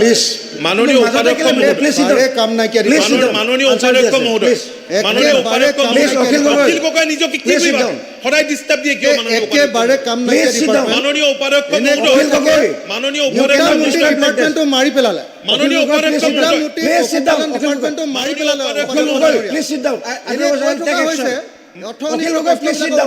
কামটো বিষাই গৈছে, একদম ডিপাৰ্টমেণ্টটো মোটামুটি মৰি গ'ল। মাননীয় উপাধ্যক্ষ মহোদয়, ইয়াত মৰা মানুহে কথা কোৱা নিচিনা লাগিছে। এনেধৰণৰ কথা ক'লে মানুহে মৰা মানুহে কথা কোৱা নিচিনা লাগে। গতিকে মই এটাই কথা কৈছোঁ, যিখিনি আমি কৰিছোঁ সেইখিনি কথা সদনৰ মজিয়াত কৰিছোঁ। আগৰ চৰকাৰৰ দিনত কাম নহ'ল, যিবিলাকে কৃষকৰ নামত ডাঙৰ কথা কয়, সেইবিলাকে সেই সময়ছোৱাত এইবিলাক দেখা নাপায়, বিভিন্ন কাৰণত দেখা নাপায়। তাৰ যথেষ্ট কাৰণো আছে। যাই কি নহওক, আজি সুবিধা পাইছে, মাতিছে, কিন্তু আমাৰ চৰকাৰ মৰা মানুহৰ কথা সদনত থাকিব পাৰে নে নোৱাৰে? নহয় জানো? পশুপালন ডিপাৰ্টমেণ্টটো মাৰি পেলালে। উপাধ্যক্ষ ডাঙৰীয়া, গো মিত্ৰসকলে কৃত্ৰিম প্ৰজনন, বন্ধাকৰণ, টীকাকৰণ, কাণফুলি পিণ্ডন এই কামবোৰ কৰে, কিন্তু বিভাগৰ ফালৰ পৰা তেখেতসকলক কোনো ধৰণৰ মাননি দিয়া নহয়। ইতিমধ্যে তেখেতসকলে মাননীয় মুখ্যমন্ত্ৰী ডাঙৰীয়াৰ লগতে বিভাগীয় মন্ত্ৰী ডাঙৰীয়াকো দাবী জনাইছে। গতিকে এই মৈত্ৰীসকলক, গোমিত্ৰসকলৰ কাৰণে বিভাগে কি ব্যৱস্থা গ্ৰহণ কৰিব, তেওঁলোকৰ দাবী কেতিয়া পূৰণ কৰিব, তাৰ বিষয়ে মাননীয় মন্ত্ৰী ডাঙৰীয়াই আপোনাৰ জৰিয়তে জনাব লাগে। মাননীয় উপাধ্যক্ষ মহোদয়, হয় মই এই কথা মই আগতো কৈছোঁ যে বিভাগটো গতিশীল নাছিল, মেন পাৱাৰ শ্বৰ্টেজ আছিল, কাম কৰাৰ মানুহবিলাকৰ মানে যিটো উইল লাগে সেইটো নাছিল, প্ৰমোশ্যন হোৱা নাই, মেন পাৱাৰ শ্বৰ্টেজ, কিন্তু আমি সেইটো গতিশীল কৰিবৰ কাৰণে চেষ্টা কৰিছোঁ। আৰু মাননীয় মুখ্যমন্ত্ৰীয়ে যথেষ্ট এইবাৰ আমাৰ বাজেট অধিৱেশনৰ আগত যি আলোচনা মাননীয় বিত্তমন্ত্ৰীৰ উপস্থিতিত হৈছিল, তেখেতে কৈছে যে আমাৰ কণী আমি কিয় আমাৰ ইয়াতে আমি ছাফিচিয়েণ্ট কণী আমি উৎপাদন কৰিব নোৱাৰোঁ, আমি কণী মাংস উৎপাদনৰ কাৰণে যাৱতীয় আমি ব্যৱস্থা গ্ৰহণ কৰিবৰ কাৰণে এইবাৰ যথেষ্টখিনি ছাপোৰ্ট দিয়াৰ কথা, ফাইনেন্সিয়েল ছাপোৰ্ট দিয়াৰ কথা কৈছে। নাজিৰাত এটা পৰ্ক প্ৰচেছিং প্লাণ্ট এটা হৈ আছে, ৰেডি হৈ গৈছে, য'ত দৈনন্দিন প্ৰচেছিঙৰ কাৰণে 400 গাহৰিৰ প্ৰয়োজন হ'ব। এতিয়া 400 গাহৰিৰ প্ৰয়োজন হোৱাৰ লগে লগে ইয়াত দৈনন্দিন 400 গাহৰি আমি তাত ছাপ্লাই কৰিব নোৱাৰিম, কাৰণ ইয়াত যিমান কনজামশ্যন হয় কনজামশ্যনৰ 35% ইয়াত প্ৰডাকশ্যন হয়। আৰু বাহিৰৰ পৰা যেতিয়া আমি আনিম তেতিয়া ইয়াত এনে কিছুমান মানুহ ইয়াত চিঞৰ বাখৰ লগোৱা মানুহখিনিয়ে ক'ব যে বাহিৰৰ পৰা গাহৰি আনিবৰ কাৰণে এই ইণ্ডাষ্ট্ৰিটো ইয়াত খুলিছে। গতিকে সেইখিনি আমি ইয়াতে কি ধৰণে প্ৰডাকশ্যন বঢ়াব পাৰোঁ তাৰ কাৰণে চেষ্টা অব্যাহত ৰাখিছোঁ। প্ৰশ্নটো ইছলাম এটা একদম উপাধ্যক্ষ মহোদয়, মাননীয় উপাধ্যক্ষ মহোদয়, সন্মানীয় সদস্যগৰাকীক মই ধন্যবাদ জনাইছোঁ। আপোনাৰ লগত মই আলোচনা কৰিম, আপুনি যিটো আপুনি চেম্বাৰত গৈ পেলাই বাকী কথাখিনি বুজাই দিব। চেষ্টা কৰিম। আমিনুল ইছলাম, মাননীয় উপাধ্যক্ষ মহোদয়, আমৰা কোয়েশ্চনটো ৰেকৰ্ড কৰে আনসাৰ আপোনালোকে নিশ্চয় জানে যে ভাৰত বাংলাদেশ সীমান্তেদি যথেষ্টখিনি গৰু আৰু ম'হ বাংলাদেশত যায়, আৰু এইখিনি সম্পৰ্কে আমি দেখিছোঁ যে আমাৰ ডিষ্ট্ৰিক্টত আজিৰ দিনতো 1200 ম'হ আৰু কেইবাশ গৰু আমি গৌশালা নামত থৈ দিছোঁ। ইয়াৰ আগত ধ্যান ফাউণ্ডেশ্যনত দিয়া হৈছিল, কেইবাশ গৰু মৰি গ'ল, এতিয়া আমি প্ৰায় 1200 গৰু আৰু কেইবাশ গৰু থৈ দিছোঁ। এতিয়া কথাটো হ'ল এই গৰুখিনি গৌশালাই কিহৰ কাৰণে পুহিব, পইচা নিদিয়ে কেনেকৈ পুহিব?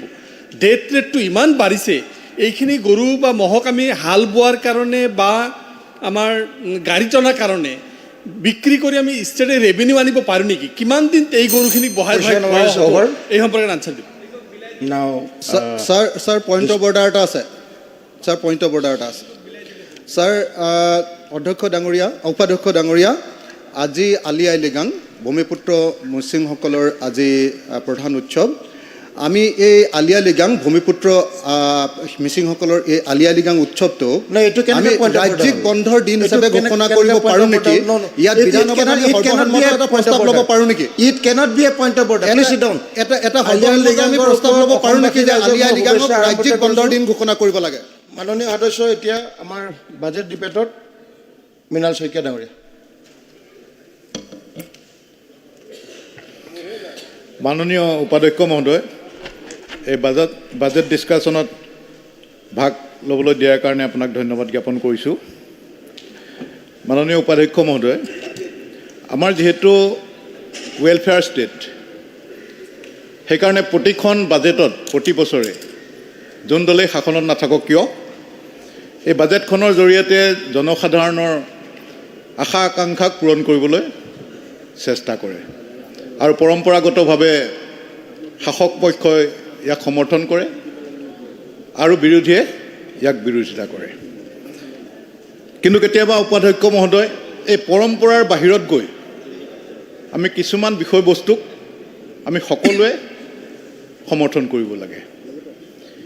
এই বাজেটখনত সন্নিৱিষ্ট দুটা বিষয়বস্তুৱে এই বাজেটখনক বহু উচ্চতালৈ, ইয়াৰ ডিগনিটিক, ইয়াৰ ষ্টেটাছক বহু ওপৰলৈ লৈ গৈছে। আৰু এই বিষয়বস্তুকেইটা হৈছে, অধ্যক্ষ মহোদয়, প্ৰত্যক্ষভাৱে জনসাধাৰণৰ লগত জড়িত নহয়, কিন্তু আমি য'ত বাস কৰোঁ পৃথিৱীখনৰ আয়ুসৰ লগত ই জড়িত। এই বাজেটখনত সন্নিৱিষ্ট আছে এইবাৰ ৱেটলেণ্ডছ আৰু অমৃত বৃক্ষ আন্দোলন। ৱেটলেণ্ডছ বুলিলে আমি যিসমূহ এৰিয়া, যিসমূহ মাটি গোটেই বছৰটো পানীৰে কভাৰ হৈ থাকে, সেইখিনিকে আমি ৱেটলেণ্ডছ বুলি কওঁ। Those areas where the soil is covered with water through out the year. সেই সৰু পুখুৰী এটাও হ'ব পাৰে, বিল এখনো হ'ব পাৰে, ডাঙৰ হ্ৰদ এটাও হ'ব পাৰে। আমাৰ পুৰণি দিনত গাঁওবিলাকত এটা পৰম্পৰা আছিল বা ধৰ্মীয় বিশ্বাস এটা আছিল যে বাৰীখনত থকা এটা পুখুৰী যদি কিবা কাৰণত ঘৰ বনাবলৈ বা কিবা এটা ব্যৱহাৰৰ কাৰণে পুতিবলগীয়া হয়, তেনেহ'লে বুঢ়া বুঢ়ীসকলে কৈছিলে যে খাল এটা হ'লেও পাছফালে খান্দি দিব লাগে, খান্দি থ'ব লাগে। আৰু সেইটো আজিও বহুতে মানি আহিছে কিহৰ কাৰণে এই ৱেটলেণ্ডছবিলাক বহু জৈৱ বৈচিত্ৰ্যৰ কাৰণে বহু গছ গছনিৰ প্ৰজাতিৰ বাবে আচলতে হোম এটা গৃহ তাত বাস কৰে যিটো আমাৰ প্ৰকৃতিৰ কাৰণে আমাৰ ক্লাইমেট চেঞ্জৰ কাৰণে অতিকে প্ৰয়োজন আমাৰ জলাশয়সমূহ হৈছে ৱেটলেণ্ডছবিলাক হৈছে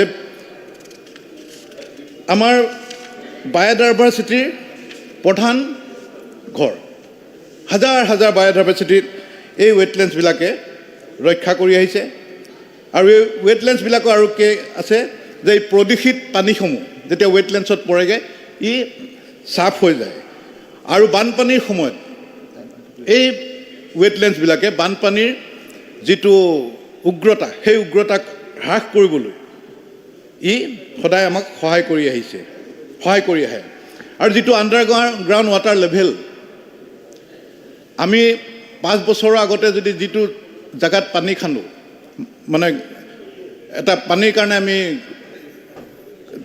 খনন কাৰ্য কৰোঁ তাত 5 বছৰ আগতে যিমান ফুটত পানী পাইছিলোঁ আজি কিন্তু তাতকৈ বেছি আমি তললৈ যাব লাগে কিয়নো গ্ৰাউণ্ড ৱাটাৰ পানীটো দিনে দিনে তললৈ গৈ আছে শুকাই গৈ আছে আমি টয়লেটত যাওঁ পেচাব কৰোঁ চুইচ টিপি দিওঁ 3-4 লিটাৰ পানী গুচি যায় পেচাব কৰোঁ 100 গ্ৰাম কিন্তু আমি ভাবোঁ যে এই পানী ওপৰৰ টেংকিৰ পৰা আহিছে কিন্তু এই পানীটো ভূখণ্ডৰ পৰা আহিহে ওপৰলৈ গৈছে আৰু সেই পানীৰ লেয়াৰটো দিনক দিনে কমি গৈছে আৰু পৃথিৱীৰ বহু জেগাত এতিয়া এনেকুৱা হয় যে লেট্ৰিনৰ পানীও আকৌ ৰিচাইকুল হৈ পেলাই আকৌ ব্যৱহাৰ কৰিবলগীয়া হৈছে এই জলাশয়সমূহে এইবিলাকত সদায় আমাক সমৰ্থন কৰি আহিছে আমাক সহায় কৰি আহিছে এই গোটেই যিটো আমাৰ পৰিৱেশ তন্ত্ৰ ইক'ছিষ্টেম এই ইক'ছিষ্টেমত আটাইতকৈ গুৰুত্বপূৰ্ণ ছাবজেক্টেই হৈছে জলাশয় আৰু এইবাৰ এই বাজেটত এই জলাশয়ৰ কথা উল্লেখ কৰা হৈছে আৰু ইউনাইটেড নেশ্যনছে জলাশয়ৰ বিষয়ে কি কৈছে শুনক United Nations Millennium Ecosystem Assessment and Ramsar Convention describe wetlands as a whole to be of biosphere significance and societal importance into the water storage during flood মই উল্লেখ কৰিছোঁ যে ফ্লাডৰ সময়টি আমাক বহুতো সহায় কৰি আহিছে গ্ৰাউণ্ড ৱাটাৰ ৰিপ্লেনিছমেণ্ট শ্ব'ৰলাইন ষ্টেবিলাইজেশ্যন আৰু এণ্ড ষ্টৰ্ম প্ৰটেকশ্যন আটাইতকৈ বিপদজনক কথাটো কি হৈ আহিছে ৱেটলেণ্ডছৰ ক্ষেত্ৰত 1970 চনৰ পৰা ফ্ৰম 1970 অনৱাৰ্ডছ পৃথিৱীৰ 35% ৱেটলেণ্ডছ বিলুপ্ত হৈছে উই হেভ লষ্ট 35% অফ ৱেটলেণ্ডছ আফটাৰ 1970 এইটো এটা অতি গুৰুত্বপূৰ্ণ বিষয় আৰু চিন্তনীয় বিষয় পৃথিৱীখনৰ কাৰণে কাৰণ পৃথিৱীখন থাকিলে আমি মানুহ থাকিম মানুহ থাকিলে এই সমস্যাবিলাক থাকিব কাৰণ মই সদায় বিধানসভাত দেখি আহিছোঁ যে আমি ৰেচন কাৰ্ডৰ কথা পাতোঁ অসুখ বিসুখৰ কথা পাতোঁ কিন্তু আচল যিটো কাৰণে আমি জীয়াই আছোঁ যে পৃথিৱীৰ স্বাস্থ্য পৃথিৱীৰ আয়ুস সেইটো আটাইতকৈ ডাঙৰ কথা মই মাননীয় বিত্তমন্ত্ৰী মহোদয়ক ধন্যবাদ জ্ঞাপন কৰিছোঁ মুখ্যমন্ত্ৰী মহোদয়ক ধন্যবাদ জ্ঞাপন কৰিছোঁ যে এইবাৰ বাজেটত অসমৰ 271টা জলাশয় চিনাক্ত কৰা হৈছে কোনোবা হয়তো মৃত হৈছে কোনোবাটো আছে কিন্তু তাক আমি উন্নতকৰণৰ প্ৰয়োজন আছে আমি সেই ব্যৱস্থাটো এইবাৰ বাজেটত প্ৰকাশ পাইছে আৰু তাৰ কাৰণে চৰকাৰে 200 কোটি টকা ধাৰ্য কৰিছে যোৱাকালি আমাৰ অনাৰেবল মেম্বাৰ মনোৰঞ্জন তালুকদাৰ ডাঙৰীয়াই কৈছিল যে বানপানীৰ কাৰণে কেৱল 200 কোটি টকা দিছে সেইটো নহয় তাত উল্লেখ আছে বাজেটত যে যিখিনি বানপানীৰ কাৰণে বেলেগ কৰিবলগীয়া কাম যিধৰণে আমাৰ অখিল গগৈ ডাঙৰীয়াৰ প্ৰশ্নৰ উত্তৰত পীযুষ হাজৰিকা ডাঙৰীয়াই ক'লে যে বানপানীৰ কাৰণে শিৱসাগৰ ডিষ্ট্ৰিক্টত কি কৰিছে সেইখিনি গতানুগতিক কামখিনি থাকিবই কাৰণ আমি বানপানী বুলিলে এটাই কথাই ভাবোঁ যে মাথাউৰি নিৰ্মাণ কিন্তু চাইণ্টিফিকেলি কিন্তু সেই মাথাউৰি নিৰ্মাণে যে অকল বানপানী সমাপ্ত কৰিব পাৰে সেইটো কোনোদিন প্ৰুফ হোৱা নাই বৰং এই পানীখিনিক বিশৃংখলতা দিয়া হৈছে আৰু নতুন নতুন অঞ্চললৈ এই বানপানীক বিয়পোৱাত সহায় কৰি আহিছে ইয়াক সহায় কৰিব এই 200 কোটি টকা আমাৰ তালুকদাৰ ডাঙৰীয়া মনোৰঞ্জন তালুকদাৰ ডাঙৰীয়াই যিটো কৈছিল এই 200 কোটি টকা কেৱল ৱেটলেণ্ডছৰ ডেভেলপমেণ্টৰ কাৰণে দিয়া হৈছে তাক ৰেষ্টৰেশ্যন বা তাক পানীটো সোমাবৰ কাৰণে সেই 200 কোটি টকা কেৱল ৱেটলেণ্ডছৰ কাৰণে দিছে বানপানী কণ্ট্ৰলৰ কাৰণে দিয়া নাই কিন্তু ৱেটলেণ্ডছেও বানপানী কণ্ট্ৰল কৰিব সেই কথাটো ইয়াত মেনশ্যন আছে। আমাৰ দীপৰ বিল আছে, আমাৰ মাননীয় সদস্য ৰমেন্দ্ৰ নাৰায়ণ কলিতা তেখেতৰ দীপৰ বিলৰ লগত একাত্ম। কিন্তু দীপৰ বিল বুলিলে আমি কেৱল কি ভাবোঁ যে এটা পৰ্যটন ক্ষেত্ৰ, কিন্তু it is a source of rich biodiversity আৰু এটা চ'ৰ্চ অফ ৱাটাৰ। তাত এটা ৱাটাৰটো য'ত ষ্ট'ৰেজ হয়। আমাৰ মাননীয় আমাৰ ৰমেন্দ্ৰ নাৰায়ণ কলিতা ডাঙৰীয়াই দীপৰ বিলৰ ক্ষেত্ৰত প্ৰত্যেকখন বিধানসভাতে বিভিন্ন কথা উত্থাপন কৰিছে, কিন্তু আজিলৈকে তেখেতৰ মুখত এটা কথা শুনা নাই। মই আজি তেখেতক অনুৰোধ জনাম যাতে এই দীপৰ বিলখন যে আমি প্ৰদূষিত কৰোঁ, দোকান পোহাৰ যিমান আছে তাৰ যিমান মানুহে চিপছ খালে, বটল খালে, চব দীপৰ বিলত পেলাই থৈ আহে। যিমান পিকনিকাৰ্ছ যায় সকলোৱে দীপৰ বিলৰ পলিউশ্যনৰ কাৰণে কণ্ট্ৰিবিউট কৰি থৈ আহে। ভৱিষ্যতে যাতে তেখেতৰ যিহেতু সমষ্টিতে পৰিছে, এই ক্ষেত্ৰত যাতে তেখেতে অলপ ধ্যান দি পেলাই এই ক্ষেত্ৰত অলপ কণ্ট্ৰল কৰিবলৈ চেষ্টা কৰে। অন্যহাতেদি মাননীয় উপাধ্যক্ষ মহোদয়, আমাৰ বাজেটত আৰু এটা কথা হৈছে, এইবাৰ সন্নিৱিষ্ট হৈছে অমৃত বৃক্ষ আন্দোলন, যিটো যোৱা বছৰ 1,20,00,000 গছপুলি ইয়াৰ এই অমৃত বৃক্ষ আন্দোলনৰ যোগেদি ৰোপণ কৰা হৈছিল। কালি অনাৰেবল আমাৰ MLA ভৰত নৰহ ডাঙৰীয়াই কৈছে, I was shock to hear his statement. তেখেতে কৈছে যে অসমত ঢেৰ গছ গছনি আৰু গছপুলি ৰোৱাৰ নামত ইমান টকা দিয়াৰ প্ৰয়োজন ক'ত? আজি যিটো সময়ত সৰু সৰু ল'ৰা ছোৱালীয়েও জানে যে আমাক গছপুলি ৰুব লাগে, সৰু সৰু ল'ৰা ছোৱালীয়ে গছপুলি লৈ পেলাই ওলাই আহে ৰুবৰ কাৰণে, সেই সময়ত যদি ইমান ছিনিয়ৰ এজন সদস্যই আমাৰ এই পবিত্ৰ সদনত কয় যে গছপুলি আমাক অসমত কেলে, অসমত গছ বহুত আছে, তেনেহ'লে এটা ৰং মেছেজ পাব্লিকৰ মাজলৈ ওলাই যায়। এই অমৃত বৃক্ষ আন্দোলনত 48 লাখ পিপুল, 48 লাখ মানুহে ইয়াত ৰেজিষ্ট্ৰেশ্যন কৰিছিল। কিমান এটা ডাঙৰ মুভমেণ্ট, তাকো অনলাইন ৰেজিষ্ট্ৰেশ্যন কৰিলে বহুত দিগদাৰ এপছত, আমি এইটো কেতিয়াবা সমস্যা অনুভৱ কৰোঁ। কিন্তু 48 lakh people are motivated to plant trees. এই 48 লাখ মানুহ সদায় থাকিব আমাৰ লগত, আৰু তেওঁলোকে সদায় মটিভেট হৈ পেলাই এই গছপুলি ৰোপণ কৰাত তেওঁলোকে আগবাঢ়ি আহিব। আৰু মই এটা ডাটা দিওঁ,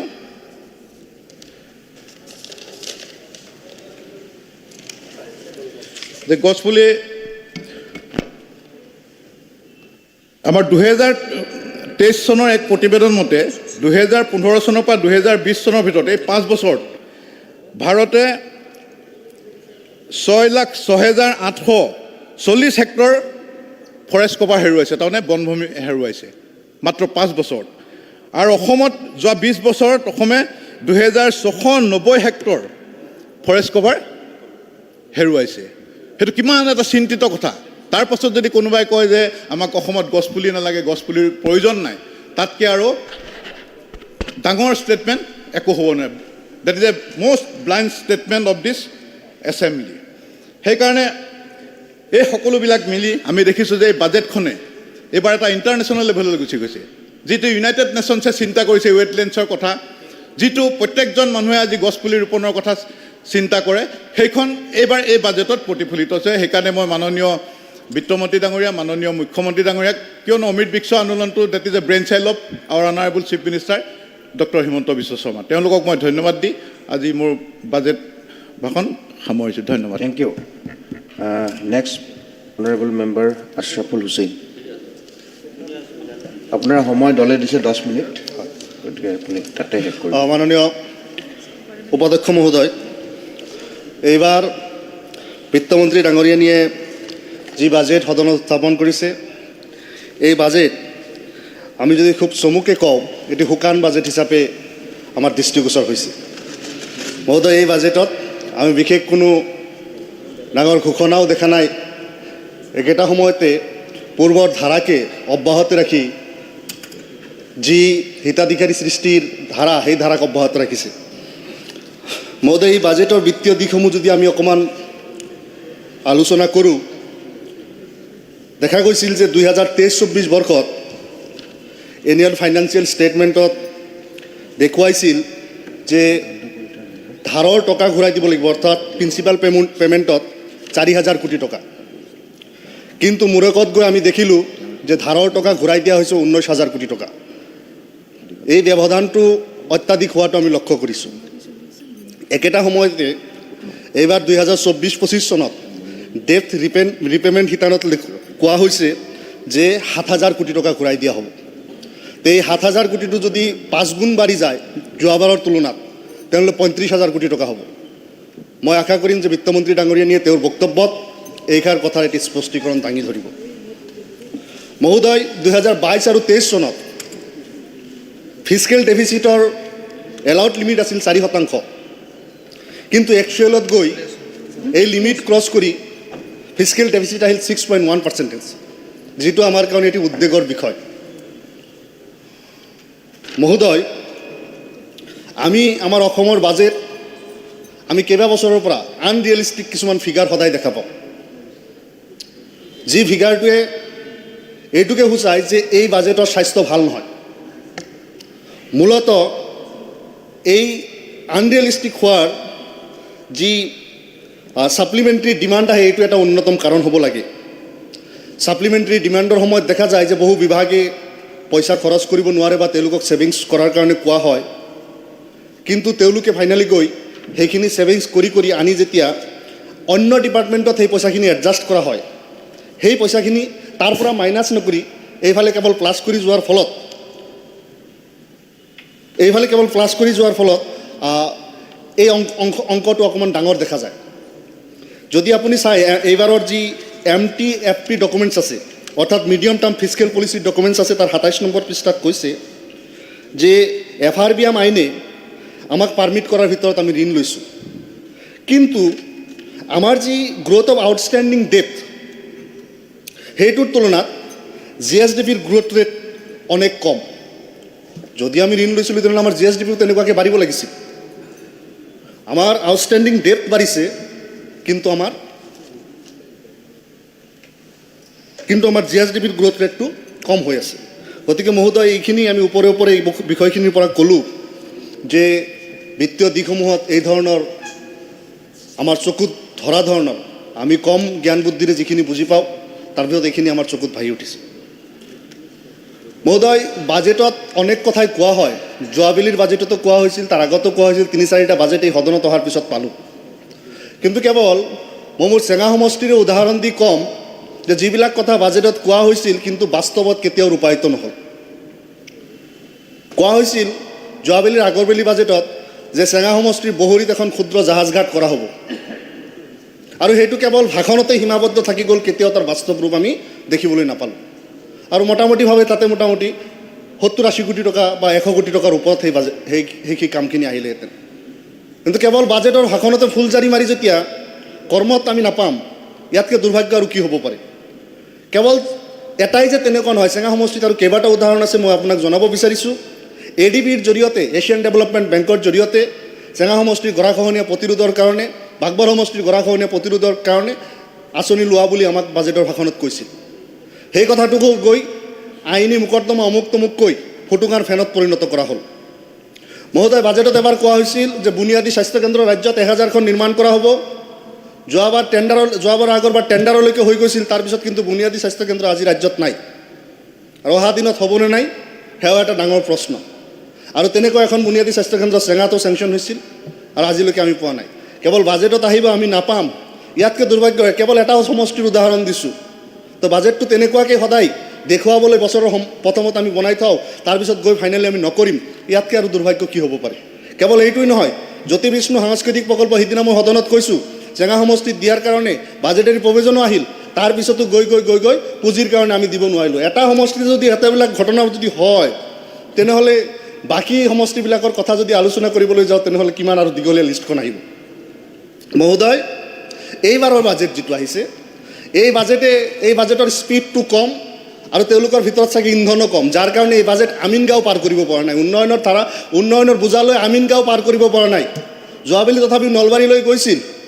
এইবাৰ সামান্য কিবাকৈ দৌৰি কেৱল বৰপেটা সত্ৰত সামান্য এটা পইচা দিয়া গৈছে, তাতে মাধৱদেৱৰ কথা কোৱা হৈছে, তাতে শংকৰদেৱৰ কথা কোৱা হৈছে, কিন্তু বহৰীত থকা সত্ৰৰ কথা কিন্তু কেতিয়াও কোৱা নহ'ল। আজি আমি ভাল পালোহেঁতেন যদি চেঙা সমষ্টিৰ বহৰী সত্ৰতো তেনেকুৱা যদি এটা অনুদান গ'লহেঁতেন। এইবাৰৰ বাজেটত নামনি অসমক পূৰ্ণ পৰ্যায়ে এটা নামনি অসমক বৰ্জন কৰি কৰা বাজেট হৈছে।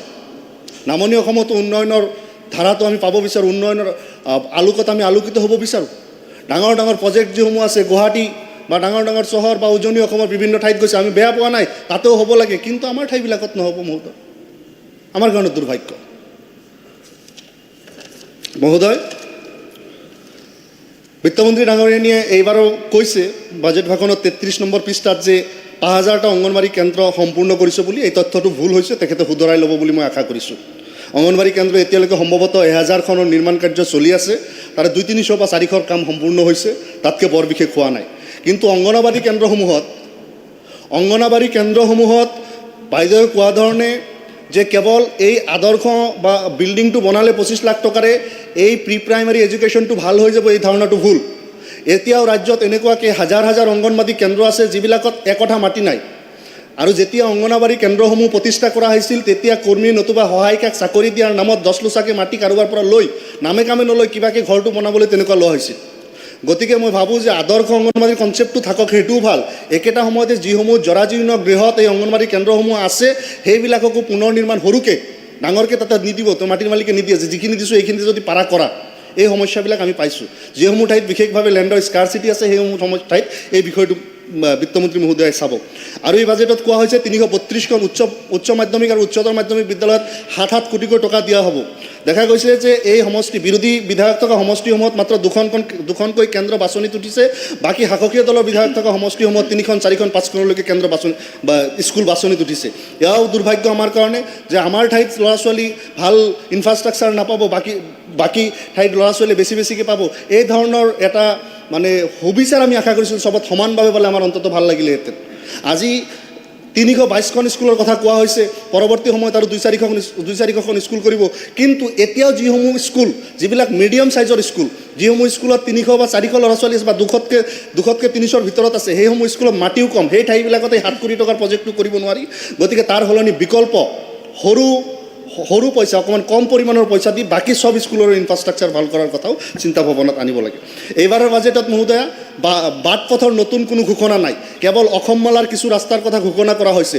অসমমালা মই কৈছোঁ যে আমিনগাঁৱৰ সিফালে গৈ পোৱা নাই, চেঙা সমষ্টি, জনীয়া সমষ্টি, বাগবাৰ সমষ্টি, এইসমূহ ঠাইত অসমমালাৰ পথ নাই। তা আমাৰ অঞ্চলবিলাকক কি হ'ব? যোৱাবাৰৰ আগৰবাৰ অন্ততঃ তাতে মুখ্যমন্ত্ৰী পদ যোজনা আহিছিল, তাতে বিভিন্ন বাট পথৰ কথা কোৱা হৈছিল, আমি আদৰণি জনাইছিলোঁ। কিন্তু এইবাৰৰ বাজেটত বাট পথৰ কথা হোৱা নাই। সম্ভৱতঃ অহা দিনত যদি কিবা ধাৰ লোন ল'ব পাৰি, তাৰ পৰা কিবা ৰাস্তা ঘাট নিৰ্মাণৰ যদি কথা হয়, বেয়া নহয়, কৰক। অন্ততঃ আমাৰ ঠাইবিলাকৰ ৰাস্তা ঘাট পাব লাগে, উন্নত পথ লাগিব। কিন্তু আমাৰ গাঁৱৰ মানুহে চলিব পৰা মেইন ৰাস্তালৈ যে আহিব, সেই ৰাস্তাই নাই আমাৰ। গতিকে মহোদয়, এই বিষয়বিলাকত অকণমান আৰু গুৰুত্ব আৰোপ কৰাৰ প্ৰয়োজনীয়তা আছে। আজি সাধাৰণ প্ৰশাসন বিভাগত কৈছে যে তেওঁলোকে আধাৰ চিডিঙৰ কাম খুব গুৰুত্ব সহকাৰে কৰি আছে, আৰু আধাৰ চিডিং অৰ্থাৎ আধাৰ সংপৃক্তকৰণৰ লক্ষ্য তেওঁলোকে লৈছে। কিন্তু 27 লাখ মানুহৰ নাম যি আধাৰৰ পৰা বাদ পৰি আছে, তাৰে গোটেইখিনি মানুহ কিন্তু NRCৰ পৰা বাদ পৰা মানুহ নহয়। আৰু NRCৰ পৰা বাদ পৰা মানুহখিনিক যে তেওঁলোকক NRCত নাম সোমোৱাৰ কাৰণে সুযোগ দিব লাগিছিল, সেইটোও দিয়া নাই। NRCৰ পৰা বাদ পৰা মানে তেওঁলোকে বিদেশী নাগৰিক বুলি কোনোবা ক'ব পাৰিব নেকি? নোৱাৰে। গতিকে বাকী সকলো সা সুবিধা পোৱাৰ কাৰণে আধাৰ কাৰ্ড যিসকলে পোৱা নাই, তেওঁলোকৰ সুব্যৱস্থা হ'ব লাগিছিল। কিন্তু এই বাজেটত বা এই ঘোষণাত বা এই সদনত আজিলৈকে এই বিষয়ৰ কোনো ইতিবাচক দিশ সম্পৰ্কে কোনো আলোচনা নহ'ল।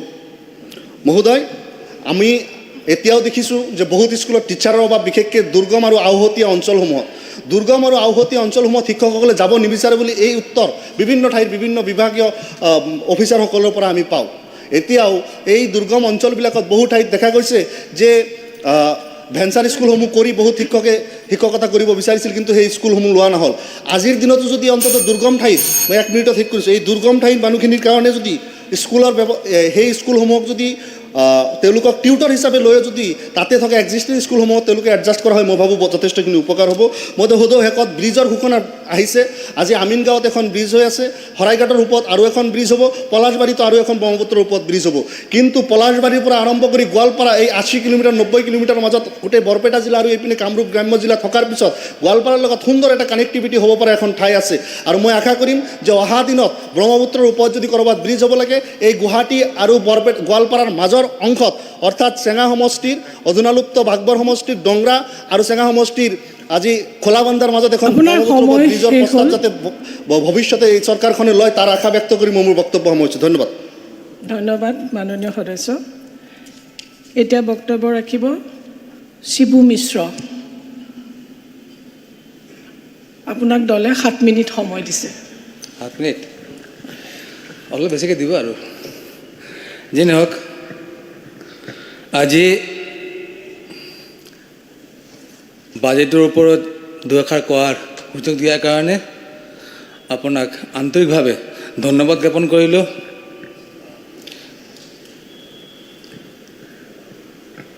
বাজেট মোৰ ভবা মতে এইবাৰ বাজেট মই যিমানখিনি অধ্যয়ন কৰিছোঁ, এইটো বিকশিত অসম নিৰ্মাণ কৰাৰ ক্ষেত্ৰত মনৰ ভাৱ ইয়াত অন্তৰ্ভুক্ত হৈ আছে।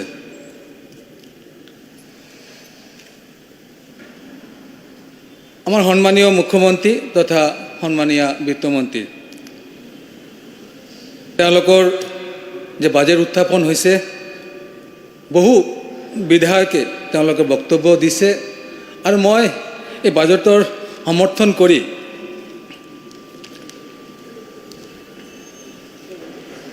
ইনফ্ৰাষ্ট্ৰাকচাৰ ডেভেলপমেণ্ট, ছাষ্টেইনেবল ডেভেলপমেণ্ট গোটেই ভাৰতবৰ্ষ অসম বহুত হৈছে আৰু মোৰ ভবা মতে অহা দিনত আৰু বহুত হ'ব। মোৰ ভবা মতে আমাৰ দেশৰ শ্ৰদ্ধাৰ প্ৰধানমন্ত্ৰী তেওঁ এটা কথা কৈছিল যে আত্মনিৰ্ভৰ ৰাষ্ট্ৰ গঠন কৰিব লাগে বুলি তেওঁ এটা মন্তব্য কৰিছিল। আত্মনিৰ্ভৰ ৰাষ্ট্ৰ গঠন কৰাৰ আগত মোৰ ভবা মতে আত্মনিৰ্ভৰ ব্যক্তি, পুৰুষ, মহিলা, যুৱক যুৱতী, আত্মনিৰ্ভৰশীল যদি ব্যক্তি আমি গঠন কৰিব পাৰোঁ, তেনেহ'লে আমি আত্মনিৰ্ভৰশীল ৰাষ্ট্ৰ, আত্মনিৰ্ভৰশীল ৰাজ্য আমি গঠন কৰিব পাৰিম বুলি মোৰ ধাৰণা। সেয়েহে মহোদয়া, আজি আমাৰ এই বাজেটৰ স্পেচিফিক বিভিন্ন বহুমুখী বাজেট উত্থাপন হৈছে। ইয়াৰ মাজত স্পেচিফিক এটা পইণ্ট মই ক'ব বিচাৰি আছোঁ যে আমাৰ সন্মানীয় মুখ্যমন্ত্ৰী যোনটো এটা মনৰ ভাৱ দ্বাৰা ইয়াৰ বহিঃপ্ৰকাশ হৈছে আৰু বিত্তমন্ত্ৰী ডাঙৰীয়ানীৰ নেতৃত্বত মুখ্যমন্ত্ৰী নিযুত মইনা এটা নামাকৰণে এটা পুঁজি ধাৰ্য কৰা হৈছে। এইটো কেৱল নামাকৰণ নহয়, এইটো কেৱল আঁচনি নহয়, ইয়াৰ লগত জড়িত হোৱা বহুত আৱেগ বিবেক অনুভৱ মোৰ ভাৱমতে ইয়াত জড়িত হৈ আছে। বিশেষকৈ আত্মনিৰ্ভৰ যোনটো ৰাষ্ট্ৰৰ কথা কোৱা হৈছে, গঠন কৰাৰ কথা, ইয়াৰ মাজত বিশেষকৈ মহিলা, আমি সদায় কেতিয়াবা আমি পত্ৰ পত্ৰিকা হওক, টেলিভিশ্যন যোগে আমি সদায় দেখা পাওঁ, শুনা পাওঁ, নাৰী নিৰ্যাতন, নাৰী লাঞ্ছিত, বঞ্চিত, এই কথাষাৰ আমি সদায় শুনি আহিছোঁ। কিন্তু যদিও ইতিমধ্যে বহুখিনি নাইকিয়া হৈছে আৰু বহুখিনি নাইকিয়া কৰাৰ কাৰণে আমাৰ সন্মানীয় বিত্তমন্ত্ৰী ডাঙৰীয়াৰ যিটো মনৰ ভাৱ যে মুখ্যমন্ত্ৰী নিযুত মইনা আঁচনিৰ যোগেদি higher secondary, degree, post graduate কিবা এটা পইচা তাত ধাৰ্য কৰা হৈছে। এই যে মনৰ ভাৱ, হায়াৰ ছেকেণ্ডাৰী লেভেল নিযুক্তি হোৱাৰ কাৰণে এটা অনুদান দিব 10,000 টকা, ডিগ্ৰী লেভেল 12,500 টকা আৰু পোষ্ট গ্ৰেজুৱেট যেতিয়া হ'ব 15,000 টকা। তো স্পেচিফিক হায়াৰ ছেকেণ্ডেৰীৰ পৰা ডিগ্ৰী লেভেল যুৱতীসকল, সেইটো বয়সত, এইটো বয়স আমিও অতিক্ৰম কৰি আহিছোঁ, সেইটো বয়সত কি কৰিব লাগে, কি কৰিব নালাগে, এতিয়া আমি প্ৰত্যেকে অৱগত। তাৰ মূল ষ্ট্ৰীমত যেন থাকে, অনুপ্ৰেৰণা দিয়াৰ কাৰণে আমাৰ চৰকাৰ, আমাৰ সন্মানীয় মুখ্যমন্ত্ৰী, আমাৰ সন্মানীয় বিত্তমন্ত্ৰী ডাঙৰীয়ানী এই যে মনৰ ভাৱ বহিঃপ্ৰকাশ কৰিছে, তাৰ কাৰণে মই ব্যক্তিগতভাৱে মই ভাবোঁ এটা ভাল মনোভাৱৰ আৰু বিকশিত অসমৰ গঢ়াৰ ক্ষেত্ৰত এটা অভিলেখ ৰূপ ইয়াত লৈছে বুলি মই ভাবোঁ। হায়াৰ ছেকেণ্ডেৰীৰ পৰা ডিগ্ৰী, যুৱতী আৰু মহিলাৰ কাৰণে আমাৰ চৰকাৰ ইতিমধ্যে বহু কেইবাটা আঁচনি লোৱা হৈছে। NFSC ration card, micro' finance ঋণ মুকুব, আমাৰ SHG গোটক এটা অনুদান দিয়া। তাৰ কাৰণে মহিলা এটা বিষয় আৰু যুৱতী আৰু এটা বিষয়, ছাত্ৰী। NFSC কাৰ্ড এটা কাগজৰ টুকুৰা নহয়, ইয়াৰ লগত বহুখিনি আৰু লাভালাভ ইয়াৰ লগত অন্তৰ্ভুক্ত হৈ আছে। মই সেইটো লাইনত নাযাওঁ। মাইক্ৰ' ফাইনেন্স এইটো এটা বেলেগ লাইন। আৰু অৰুণোদয় এনেকুৱা এটা অভিলেখ আঁচনি, এইটো কেৱল আঁচনি বুলি ক'লে মোৰ ভাৱত ভুল হ'ব। এইটো এটা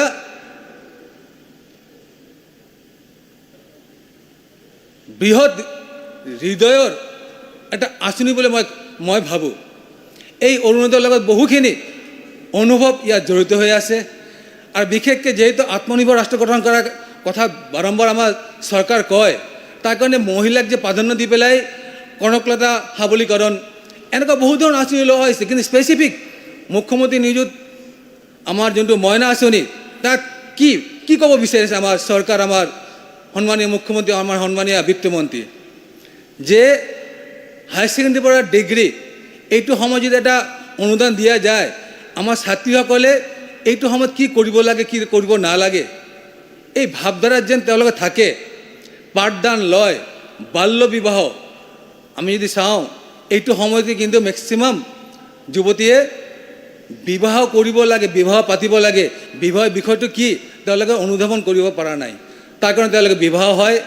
এটা সময়ত 15 বছৰ, 16 বছৰ, 20 বছৰ যেতিয়া হয়, এটা দুটা সন্তান পৃথিৱীলৈ আহে। ইয়াৰ পিছত দেখা যায় এনেকুৱা বহুত ল'ৰা তেওঁক থৈ পলাই যায় বা তেওঁক যোগান দিব নোৱাৰাৰ কাৰণে তেওঁলোকে এৰাৰি হৈ যায়। এই যে 20 বছৰ পিছত এই যুৱতী বাকী জীৱনটো এটা নৰকত এটা স্থাপন হয় বুলি মই ভাবোঁ।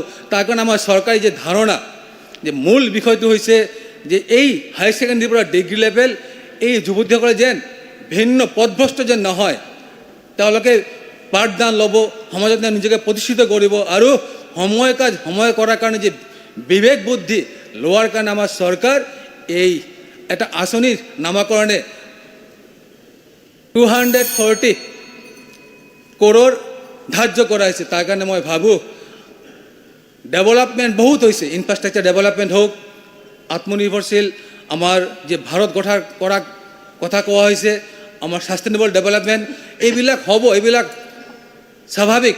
আমাৰ চৰকাৰ কৰি আছে, আমাৰ দল সংগঠন কৰি আছে।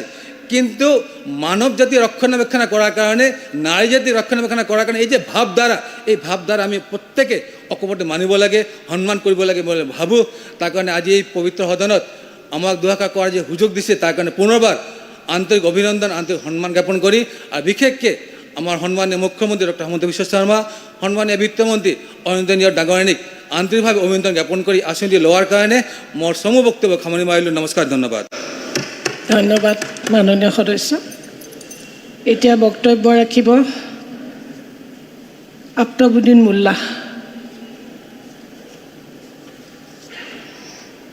আপোনাৰ সময় 7 মিনিট। মাননীয় চেয়াৰমেন বাইদেউ, আজি সদনত যি বাজেটৰ বিষয়ে আলোচনা হৈ আছে, 2024-25 যি বাজেট দাখিল কৰিছে, এই বাজেটখনৰ যিখিনি আমি দেখিছোঁ তাৰ বিষয়ে দুই এটা কথা দাঙি ধৰিম। ইয়াতে বান নিয়ন্ত্ৰণ বিভাগে 2040.59 কৰোৰ টকা ধাৰ্য কৰিছে। বানমুক্ত অসম কৰিব বুলি সদায় কৈ থাকে। আমাৰ বানটো এটা জাতীয় সমস্যা বুলি ক'ব পাৰি, গৰাখহনীয়া। কাৰণ এইকাৰণে কৈছোঁ যে যিখিনি টকা দিছে, মই ভাবোঁ যে গৰাখহনীয়াৰ ক্ষেত্ৰত আজিৰ ডেটত আজি খৰালি বতৰত আমাৰ জলেশ্বৰ সমষ্টিত প্ৰবল গৰাখহনীয়া হৈ আছে বিভিন্ন ঠাইত। ব্ৰহ্মপুত্ৰ নদীৰ বিশেষ কৰি তুলসীবাৰী, সুপাৰীবিটা, দামবাৰী আৰু জলেশ্বৰ ফেৰীঘাট আৰু আপোনাৰ ঐতিহ্যমণ্ডিত বুঢ়াবুঢ়ী থান, যিটো থানৰ বিষয়ে বিভিন্ন সময়ত এই সদনত মই আলোচনা কৰিছোঁ। আমাৰ মন্ত্ৰীকো মই কৈছিলোঁ এই বুঢ়াবুঢ়ী থানটো যিটো বহুত দিনৰ পৰা ইয়াত পূজা পাতল বা বিভিন্ন ধৰণৰ অনুষ্ঠান প্ৰতিষ্ঠান হয়, কিন্তু এই থানটো আজি থ্ৰেট হৈছে, থানটোক ৰখাৰ কিবা ব্যৱস্থা হোৱা নাই। তো গতিকে মই এইকাৰণে কৈছোঁ যে গৰাখহনীয়াত প্ৰতিৰোধৰ কাৰণে আমি কি ধৰণে ব্যৱস্থা ল'লোঁ, ইয়াত কিমান টকা দিলে, এইকাৰণে কৈছোঁ যে আমাৰ বিশেষ কৰি যোৱা বিধানসভাতো মই কৈছিলোঁ যে মাথাউৰি বনাই আছে, কিন্তু মাথাউৰিতকৈ আমাৰ প্ৰয়োজন হৈছে নদীৰ গৰাখহনীয়াটো প্ৰতিৰোধ কৰা। মাথাউৰি দিছে মোৰ সমষ্টিত 5 কিলোমিটাৰ, য'ত 30 কিলোমিটাৰ মাথাউৰি এতিয়াও নোহোৱা হৈ আছে। গতিকে এই বিভাগটোক আৰু অধিক পইচা দি এই বিভাগটোক আৰু কাৰ্যক্ষম কৰিব লাগে, আৰু যিটো এই জাতীয় সমস্যাক সমাধান কৰাৰ কাৰণে আমি চেষ্টা কৰিব লাগে। শিক্ষাৰ ক্ষেত্ৰত এটা কথা মই চাইছোঁ যে শিক্ষাৰ ক্ষেত্ৰত এই কেইদিনমান আগত বিভিন্ন সময়ত আমি আমাৰ সমষ্টিৰ কামবিলাক কৰি থাকোঁ, তাৰ মাজত কেইদিনমান আগত প্ৰত্যেকটো সমষ্টিৰ প্ৰত্যেকটো পঞ্চায়ততে এখন কৰি ডিজিটেল ক্লাছৰুম দিয়া হৈছে। LP হওক, হাই স্কুল হওক, ME স্কুল হওক, ডিজিটেল ক্লাছৰুম। আৰু সেই ক্লাছৰুমবিলাক আমি যেতিয়া উদ্বোধন কৰিব গৈছোঁ, আধাৰশিলা কৰিব গৈছোঁ, তাক শিক্ষকসকলৰ এটাই কথা যে আমাৰ অংক শিক্ষক নাই, বিষয় শিক্ষক নাই, বিভিন্ন ধৰণৰ শিক্ষকৰ নাটনি হৈ আছে। তো শিক্ষা ক্ষেত্ৰতো যদি আমি গুৰুত্ব নিদি এতিয়াও যদি শিক্ষকৰ অভাৱ, বিজ্ঞান শিক্ষকৰ অভাৱ, বিভিন্ন শিক্ষকৰ অভাৱ, এই কথাটো চাব লাগে মন্ত্ৰী মহোদয়। বিশেষ কৰি গোৱালপাৰা জিলাৰ জলেশ্বৰ সমষ্টিৰ কথা মই কৈছোঁ, বিভিন্ন ঠাইত আছে। আৰু কৃষিৰ ক্ষেত্ৰত এটা বস্তু দেখা পালোঁ যে ইয়াত দিছে মানে 70টা ট্ৰেক্টৰ দিছে, 200 থ্ৰেচাৰ মেচিন, 200 ৰিপাৰ, 10টা পেডি ট্ৰান্সলেটৰ। এতিয়া চিন্তা কৰকচোন, গোটেই অসমত 10টা পেডি ট্ৰান্সলেটৰ কি কাম হ'ব? কৃষিৰ আমাৰ শতকৰা কিমান মানুহ, ইয়াত 80জনতকৈ অধিক মানুহ আমি কৃষিত ব্যস্ত। কৃষিটো আমাৰ ইমানেই প্ৰয়োজন, তাত এইকেইটা কৰি বস্তু দিয়া দেখাইছে বাজেটত, গতিকে এইখিনিত গোটেই অসমত কেনেকুৱাকৈ হ'ব? আৰু এটা কথা আপোনাৰ আমি ক'ব ওলাইছোঁ যে লোক নিৰ্মাণ বিভাগ PWDৰ ক্ষেত্ৰত মুখ্যমন্ত্ৰী পথ নৱীকৰণ আঁচনি, এই আঁচনিৰ যোগেদি যোৱাবাৰ এক বছৰ হৈ গ'ল আমাৰ ৱাৰ্ক অৰ্ডাৰ দিয়া। এতিয়া Rajmita Tarangapur, Kechrapara to Suparibita, Tarangapur to Suparibita, Pirbari to Gaurnagar, Lakhipur to Khalchabita, Morichbari to Bauchattari, Rakhalkila to Chataimari, এই বহুত কেইখন ৰাস্তা 1 বছৰ আগত অৰ্ডাৰ হৈছে, কিন্তু এই কামবিলাক এতিয়ালৈ ষ্টাৰ্টেই হোৱা নাই। মুখ্যমন্ত্ৰী পথ নৱীকৰণ আঁচনি। আৰু ইয়াৰ লগে লগে মই ক'ম NLCPRৰ ৰোড, এইটো 2011-12 চনত লক্ষীপুৰ টাউনত সেইটো হাফ ডান হৈ আছে। ITI যিখন যোৱাকালি এই বিধানসভাত প্ৰশ্নোত্তৰ কালত ITIৰ বিষয়ে আলোচনা হৈছে, ITI বিলাক এখন ITI আমাৰ তাতে 2013-14 চনত ষ্টাৰ্ট হৈছে, কিন্তু আজিলৈ কাম সম্পূৰ্ণ নহ'ল। তে মই ভাবোঁ যে এই চৰকাৰখনৰ মানে চৰকাৰখনে কণ্ট্ৰেক্টৰক নিয়ন্ত্ৰণ কৰিব পৰা নাই নেকি যে কামবিলাক ইমান লেহেমীয়া হৈছে। গতিকে এই ক্ষেত্ৰত আমি চাব লাগে, এইটো বস্তু মই বিচাৰিছোঁ যে কাম খুব সোনকালে হ'ব লাগে। কাৰণ আমাৰ সমষ্টিবিলাকত গাঁও অঞ্চল আমাৰ ৰাস্তা ঘাট তেনেই নাই। আৰু যিসকল ৰাস্তা ঘাট যদি সোনকালে নকৰে, এতিয়া বাৰিষা বতৰ আহিয়ে পাব, আৰু বাৰিষা হ'লে তেতিয়া কেনেকুৱা হ'ব? গতিকে এই কথাটো মই সদনত বাজেটৰ থ্ৰুদি মই জনাই ৰাখিছোঁ। আৰু লাষ্ট কথাটো মোৰ হৈছে যে আমাৰ যিটো সমষ্টি, এই সমষ্টিটোত কিছুদিন আগত তাতে উচ্ছেদ অভিযান হৈছিল, সেইটো RFৰ উচ্ছেদ অভিযান হৈছিল। RF মানে ৰিজাৰ্ভ ফৰেষ্টত, আমাৰ ক'বলগীয়া একো নাই। গভৰ্ণমেণ্টে কৰিছে, সুপ্ৰিম কোৰ্টৰ অৰ্ডাৰ আমি মানি লৈছোঁ। কিন্তু সেই সমষ্টিখনেৰে নলবাৰী থৰ্ক নামৰ এখন PRF আছে। সেই PRFখনো উচ্ছেদ কৰাৰ কাৰণে নটিছ জাননী গৈছে। আমি এই কথাটো মাননীয় মুখ্যমন্ত্ৰীক যোৱা বছৰ আমি গোৱালপাৰা সৈনিক স্কুলত যেতিয়া তেখেতে ভ্ৰমণত গৈছিলোঁ, আমি জিলাৰ 4জন MLA লগ ধৰি কৈছিলোঁ যে যেহেতু PRFটো এইটো কোনো ফৰেষ্ট ডিপাৰ্টমেণ্টত নহয়, কেৱল প্ৰজেক্টেড কৰিছিল কিছুমান গাছ পুলি ৰোৱাৰ কাৰণে, গতিকে এই PRFৰ মাটিখিনি যাতে RF লৈ ৰূপান্তৰিত নহয়, এই মাটিখিনি যাতে আমাৰ চৰকাৰী খাজ কৰি পেলাই স্কুল বা অনুষ্ঠান প্ৰতিষ্ঠান যিসকল আছে এইবিলাক যাতে উচ্ছেদ কৰা নহয়, এই কথাটো মই উল্লেখ কৰিছিলোঁ। আমি কেইজনে উল্লেখ কৈছিলোঁ। গতিকে আমি এতিয়াও সেই কথাটোকে ক'ব খুজিছোঁ যে PRFত থকা মানুহে হওক বা স্কুল প্ৰতিষ্ঠানক হওক সেইবিলাক যাতে উচ্ছেদ কৰা নহয়। আৰু 2 নম্বৰ শেষ কথাটো কৈছোঁ যে এই বাজেটখন যে আমি চালোঁ, এই বাজেটটো শাসীয় পক্ষৰ পৰা বিভিন্ন ধৰণৰ গুণগান গাই আছে। বাজেটটো খুব ভাল হৈছে, বাজেটটো উন্নয়নমুখী। ইয়াত উন্নয়নমুখী বুলি কথা নহয়, এই বাজেটটো সম্পূৰ্ণৰূপে নিৰ্বাচনমুখী বাজেট। এই বাজেট কোনো উন্নয়নমুখী বাজেট নহয়। আগন্তুক যি নিৰ্বাচন আছে সেইকাৰণে এই বাজেটটো কৰা হৈছে, কাৰণ বহুবিলাক বস্তু ইয়াত তেনেকুৱা হৈ আছে। গতিকে মই আৰু যেহেতু সময় নাই, মোৰ বক্তব্য সামৰিছোঁ। ধন্যবাদ মাননীয় সদস্য। এতিয়া বক্তব্য ৰাখিব মাননীয় সদস্য তেৰছ গোৱালা। আপোনাক দলে 7 মিনিট সময় দিছে। ধন্যবাদ সভাৰ নেত্ৰী মহোদয়া। যোৱা 12 তাৰিখে মাননীয় মুখ্যমন্ত্ৰী ডক্টৰ হিমন্ত বিশ্ব শৰ্মা ডাঙৰীয়াৰ পৰামৰ্শ মতে আমাৰ বিত্তমন্ত্ৰী অনন্ত নায়ক ডাঙৰীয়ানীয়ে আগন্তুক বছৰৰ কাৰণে যি বাজেট উত্থাপন কৰিছে, আৰু এই বাজেট পঢ়ি মোৰ জ্যোতিপ্ৰসাদ আগৰৱালাৰ এটা কবিতাৰ স্তৱকৰ কথা মনত পৰিছে। সুন্দৰে যে ফুলাৰ মন্ত্ৰ অহোৰাত্ৰি মাতে, সেই আজি ইমান ফুল প্ৰভাতে প্ৰভাতে। আৰু এইকাৰণে কওঁ, সুন্দৰে যে ফুলাৰ মন্ত্ৰ অহোৰাত্ৰি মাতে, সেই আজি ইমান ধুনীয়া বাজেট আমাৰ সকলোৰে হাতে হাতে। এই বাজেটটো পঢ়াৰ পিছত আমি যেতিয়া TV দেখিছোঁ, ছ'চিয়েল মিডিয়া দেখিছোঁ, আমাৰ একাংশ মাননীয় সদস্যই এনে কৈছে যে বাজেটত একোৱেই নাই।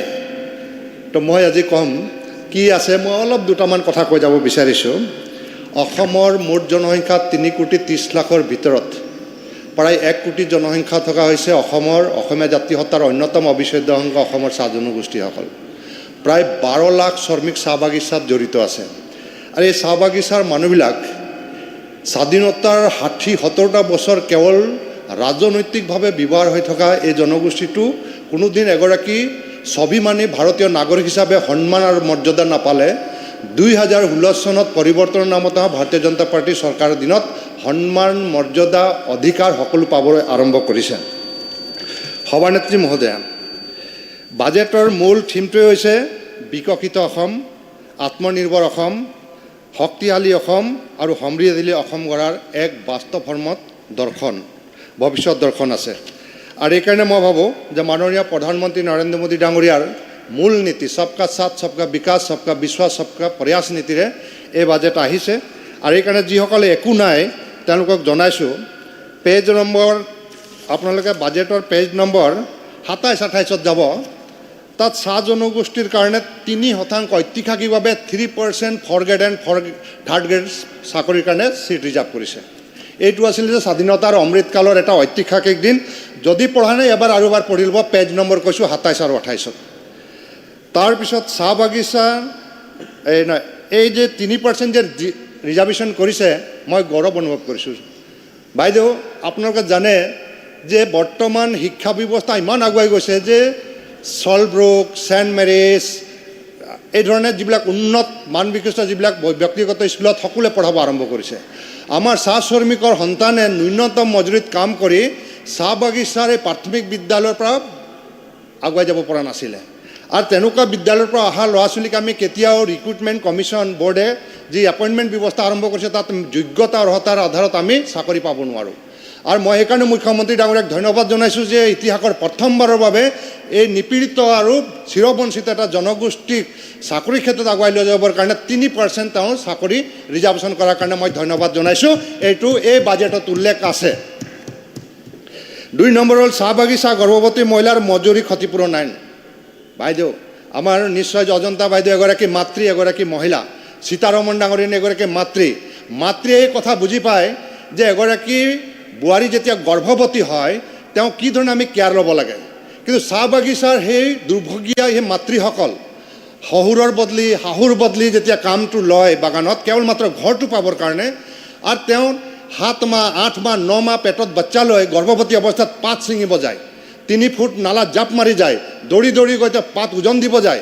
আৰু এই মহিলাসকলৰ কাৰণে বাগিচা শ্ৰম আইন 2051 এই 51 চনত কৈছে যে পাৰ্মানেণ্ট ৱৰ্কাৰ যদি হয় তেতিয়াহ'লে মেটাৰনিটি লিভ 3 মাহ পাব আৰু এই 3 মাহত পাৰ্মানেণ্ট শ্ৰমিকগৰাকীয়ে বা সেই মহিলাগৰাকীয়ে আপোনাৰ এম্বুলেন্স পাব মেডিকেল সুবিধা পাব আৰু মজুৰি পাব কিন্তু যদি টেম্পৰী হয় তেতিয়াহ'লে তেওঁৰ প্ৰতি কোনো সহানুভূতি নাই আইনেও সমৰ্থন নকৰে কোনো মানৱ সমাজেও সমৰ্থন নকৰে প্ৰথমবাৰৰ বাবে এই বিধানসভাত 17 চনতে এই বিষয়ে আলোচনা হ'ল আৰু আলোচনা হোৱাৰ পিছতে চৰকাৰে সিদ্ধান্ত ল'লে যে চাহ বাগিচাৰ টেম্পৰী মহিলা এইবাৰ মেটাৰনিটি লিভ 3 মাহৰ পৰা 6 মাহ হ'ব পাৰ্মানেণ্ট হওক বা টেম্পৰী হওক কোনো কথা নাই বহুত টেম্পৰী এণ্ড পাৰ্মানেণ্ট গৰ্ভৱতী মহিলা 3 মাহৰ পৰা 6 মাহ মেটাৰনিটি লিভ পালে কোম্পানীয়ে কি দিব বেলেগ কথা এগৰাকী ভাৰতীয় নাগৰিক হিচাপে এগৰাকী ভোটাৰ হিচাপে এইগৰাকী মাতৃক সহায় কৰিবৰ কাৰণে আজি মজুৰি ক্ষতিপূৰণ হিচাপে 12,000 টকা আৰম্ভ কৰিছিল আৰু যোৱা বাজেটত 15,000 আৰম্ভ হ'ল এতিয়া আমি 15,000কে মহিলাগৰাকী পাব আপোনালোকে জানে বাইদেউ এই যে বাচ্চাটো যেতিয়া জন্ম হয় 7 মাহ বা 9 মাহত এই বাচ্চাটোক য'ত পেষ্টিচাইড আমি দৰৱ যিটো পয়জন বুলি কওঁ কীটনাশক দৰৱ মৰিবৰ কাৰণে য'ত আমি পেষ্টিচাইড ইউজ কৰোঁ তাত এগৰাকী মাতৃয়ে মুকলি জেগাত বুকু খুলি গাখীৰ খুৱাই থাকে সেই মাতৃ সন্তান আমি ইয়াত আজি বহি আছোঁ সেই মাতৃ সন্তান ইয়াত বহি আছোঁ এইকাৰণে আমাৰ হৃদয়ত ইয়াক আমি গৌৰৱ অনুভৱ কৰিছোঁ যিসকলে আজি একো নাই বুলি কৈছে তেওঁলোকক আমি গৰিহণা দিছোঁ আজি প্ৰথমবাৰৰ বাবে সেই মাতৃগৰাকীক আজি ক্ষতিপূৰণ মজুৰি হওক 15,000 টকাৰ লগতে 6 মাহ মেটাৰনিটি লিভ আজি আৰম্ভ কৰিলে এইটো ফুলজাৰি নহয় এইটো বাস্তৱ কথা এইটো এই বাজেটত উল্লেখ আছে আমি বাগিচা শ্ৰম আইনৰ 51 চনৰ শ্ৰম আইনৰ দফা মতে আমি এখন LP স্কুল পাব লাগে চাহ বাগিচাত আমি বিধানসভাত আলোচনা কৰোঁতে ক'লোঁ আমাক ME স্কুল লাগে আজি আমি ME স্কুলৰ কথা কওঁতে মাননীয় মুখ্যমন্ত্ৰী বৰ্তমানৰ হিমন্ত বিশ্ব শৰ্মা ডাঙৰীয়াই তেতিয়া এডুকেশ্যন মিনিষ্টাৰ থাকোঁতে ক'লে যে ME স্কুল নহয় আমি হাই স্কুল মডেল হাই স্কুল আৰু মডেল হায়াৰ ছেকেণ্ডেৰী স্কুল দিম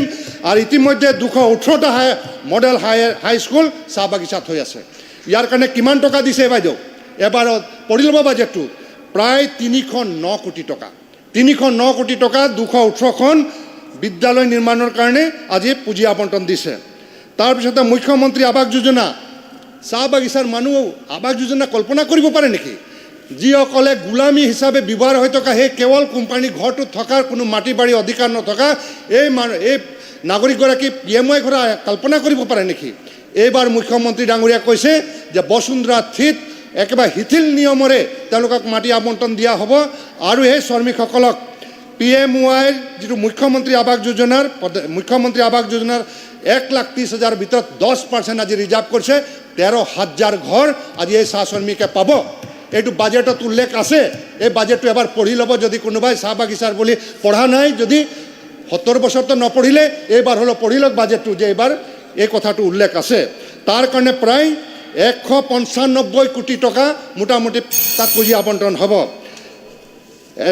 জগন্নাথ সমূহীয়া কমিউনিটি হল আৰু স্কিল ডেভেলপমেণ্ট চেণ্টাৰ এই কমিউনিটি চেণ্টাৰ বাইদেউ মোৰ 10 মিনিট হ'ব এই চেণ্টাৰত প্ৰায় 500টা তেনেকুৱা চেণ্টাৰ হ'ব য'ত আমাৰ 750 কোটি টকা ইতিমধ্যে আবণ্টন দিছে চাহ বাগিচাৰ শ্ৰমিকে কোনোদিন একাউণ্ট খোলাৰ কথা কল্পনা কৰা নাছিলে 30 বছৰ কাম কৰাৰ পিছত কাবলিয়ে পইচা লুটি লৈ গৈছে একাউণ্ট খুলি দেখালে একাউণ্টৰ নামত আজি ধন পুৰস্কাৰ দিবলৈ চেষ্টা কৰিলে আৰু পাইছে চৰ্দাৰক মোবাইল দিম বুলি ক'লে দেখাই দিলে লাইন চকীদাৰক চাইকেল দিম বুলি ক'লে দেখাই দিলে আজি বিনামূলীয়া বিদ্যুৎ সংযোগ আজি দি তাত প্ৰায় 75 কোটি বকেয়া দিবৰ কাৰণে 75 কোটি টকা আবণ্টন দিছে মই ধন্যবাদ জনাইছোঁ আজি কৈছে যে হয় আমাৰ এগৰাকী জ্যেষ্ঠ বিধায়কে কৈ আছিলে যে চাহ বাগিচাত আমি চাহ বাগিচাৰ মানুহবিলাকে ৰাজকোষত 1000 কোটি হিচাপত কণ্ট্ৰিবিউশ্যন কৰি আছোঁ 70 বছৰে নোপোৱা এইবাৰ আমি পাবলৈ আৰম্ভ কৰিছোঁ সেইকাৰণে মই এটা হিচাপ দেখিছোঁ পাৰিলে লিখি লওক job 3rd grade 4th grade 3% reserve final হৈ গ'ল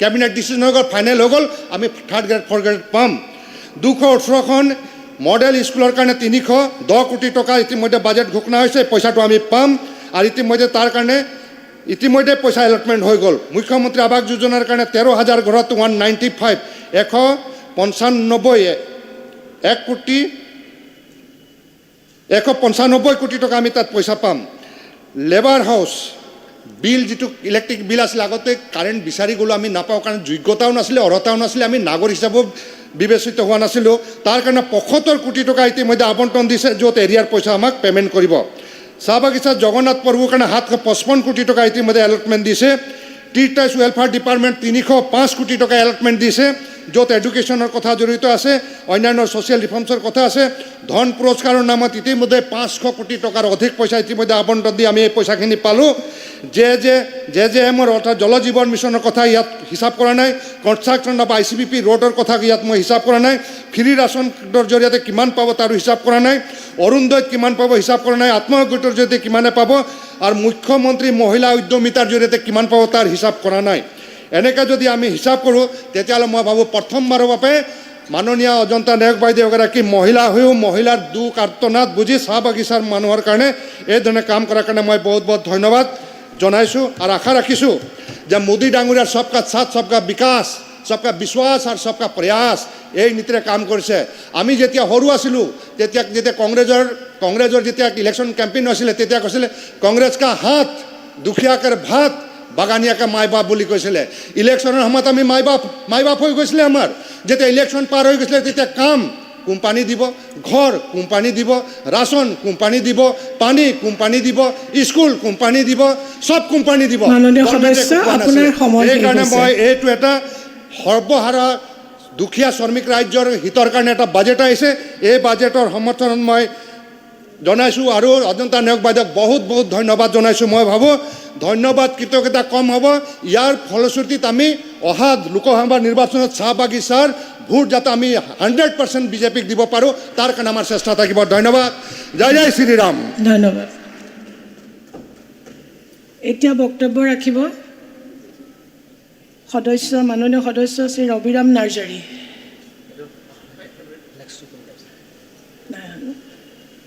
তেখেত নাই গতিকে এতিয়া বক্তব্য ৰাখিব মাননীয় সদস্য শ্ৰী আমিনুল ইছলাম জুনিয়ৰ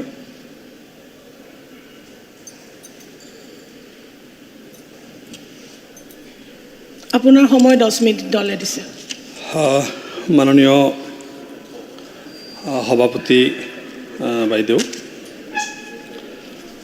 আসলে এই বাজেটখন আমি অত্যন্ত সেন্সিটিভলি খুব মানে কেয়াৰফুলি চালোঁ আৰু চোৱাৰ পিছত যিখিনি টেকনিকেল পইণ্ট বহুকেইটা ডিছকাশ্যন হৈ গৈছে সেইখিনি মই আকৌ ছেকেণ্ড টাইম আনিব খোজা নাই এতিয়া খালি মই কিছু ক্ষেত্ৰত 2-4টা ক্ষেত্ৰত আমি অলপ জাষ্ট দৃষ্টি আকৰ্ষণ কৰিব বিচাৰিছোঁ আজি শক্তি বা পাৱাৰ ছেক্টৰত আমি দেখিছোঁ যে নামৰূপ যিটো 25 মেগাৱাট অইল ইণ্ডিয়া লিমিটেডৰ লগত সৌৰ শক্তি আৰু সেউজ শক্তিৰ লগত 4,091 কৰোৰ টকা বুজাবুজি চুক্তি হৈছে সোলাৰৰ কাৰণে 1000 মেগাৱাটৰ টাৰ্গেট কৰা হৈছে লোৱাৰ কপিলিত 120 মেগাৱাট টাৰ্গেট কৰি আৰম্ভ কৰা হৈছে আৰু লোড হেণ্ডেলিং কেপাচিটি যিটো 4,272 মেগাৱাট ইনক্ৰিজ কৰা যিবিলাক পৰিকল্পনা কৰা হৈছে সেইখিনি ভাল পাইছোঁ খালি এটা কথা আমি দেখিছোঁ যে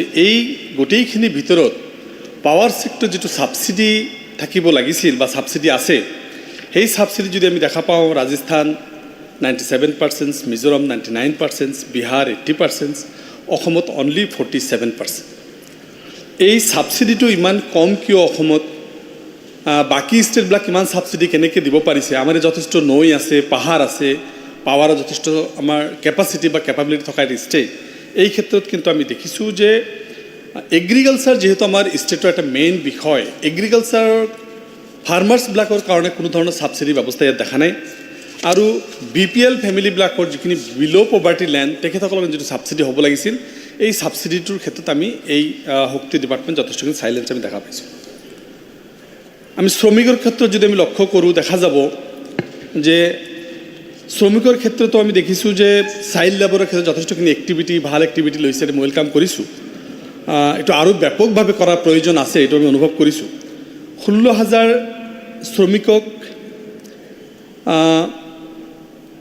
বিধিগত সুৰক্ষাৰ অধীনত অনাৰ লগতে কৰ্মচাৰী ৰাজ্যিক বীমা ESI আৰু ভৱিষ্যনিধি PF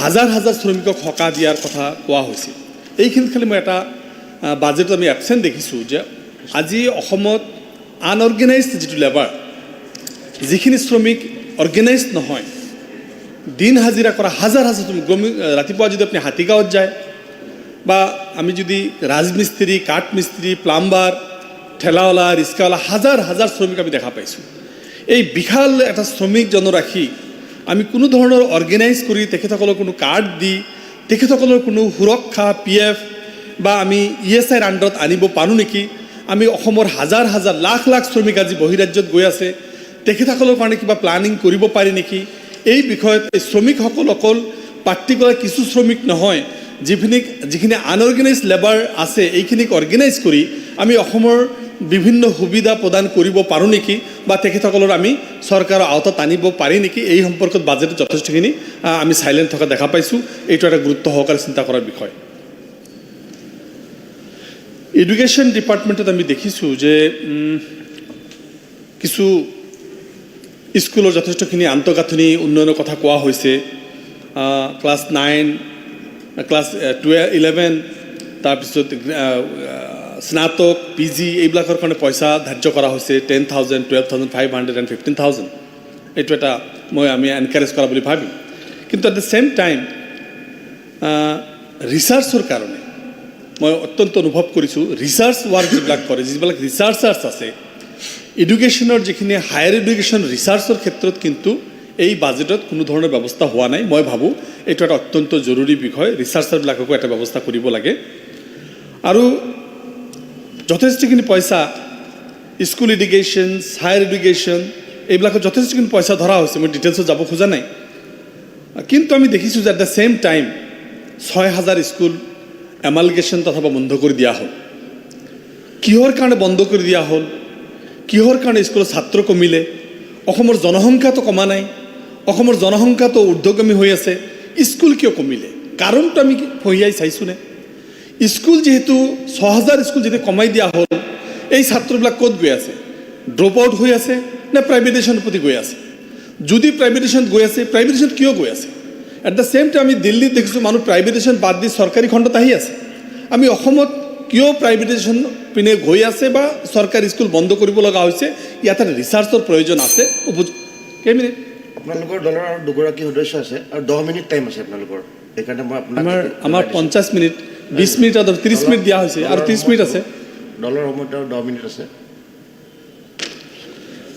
ঠিক আছে মই শ্বৰ্টকাট হেক কৰি আছোঁ তো এই ক্ষেত্ৰত আমি দেখিছোঁ যে কেইদিন আগতে ইণ্ডিয়ান গভৰ্ণমেণ্টৰ এটা ছাৰ্ভে 32% ষ্টুডেণ্টছ অসমৰ কামৰূপ ৰুৰালৰ 32% ষ্টুডেণ্টে ক্লাছ 2ৰ যিখিনি টেক্সট বুক তেখেতসকলে পঢ়িব নোৱাৰে that is the education quality that is the equality education আমাৰ ইয়াত হৈ আছে শিক্ষকবিলাক বেলেগ বেলেগ কামত চেঞ্চাছ ইটো সিটোত ব্যস্ত হৈ থাকে তো চ' আল্টিমেটলি আমি এই খিচুৰি খোৱাৰ যিটো ছিষ্টেম কৰিছোঁ মিড ডে মিল যিটো ছিষ্টেম কৰিছোঁ এইবিলাকৰ জৰিয়তে কিন্তু আমাৰ চৰকাৰী শিক্ষাটো এটা সখান যাত্ৰা আৰম্ভ হৈছে এতিয়া ইম্পৰ্টেণ্ট বিষয় মই এটা বেলেগ বিষয় আহিব খুজিছোঁ আজি যদিও এইটো কথা আমি আনিব নালাগিছিল মাইনৰিটি ডেভেলপমেণ্টৰ কাৰণে আমি দেখিছোঁ যে টোটেল মাইনৰিটি ডেভেলপমেণ্টৰ কাৰণে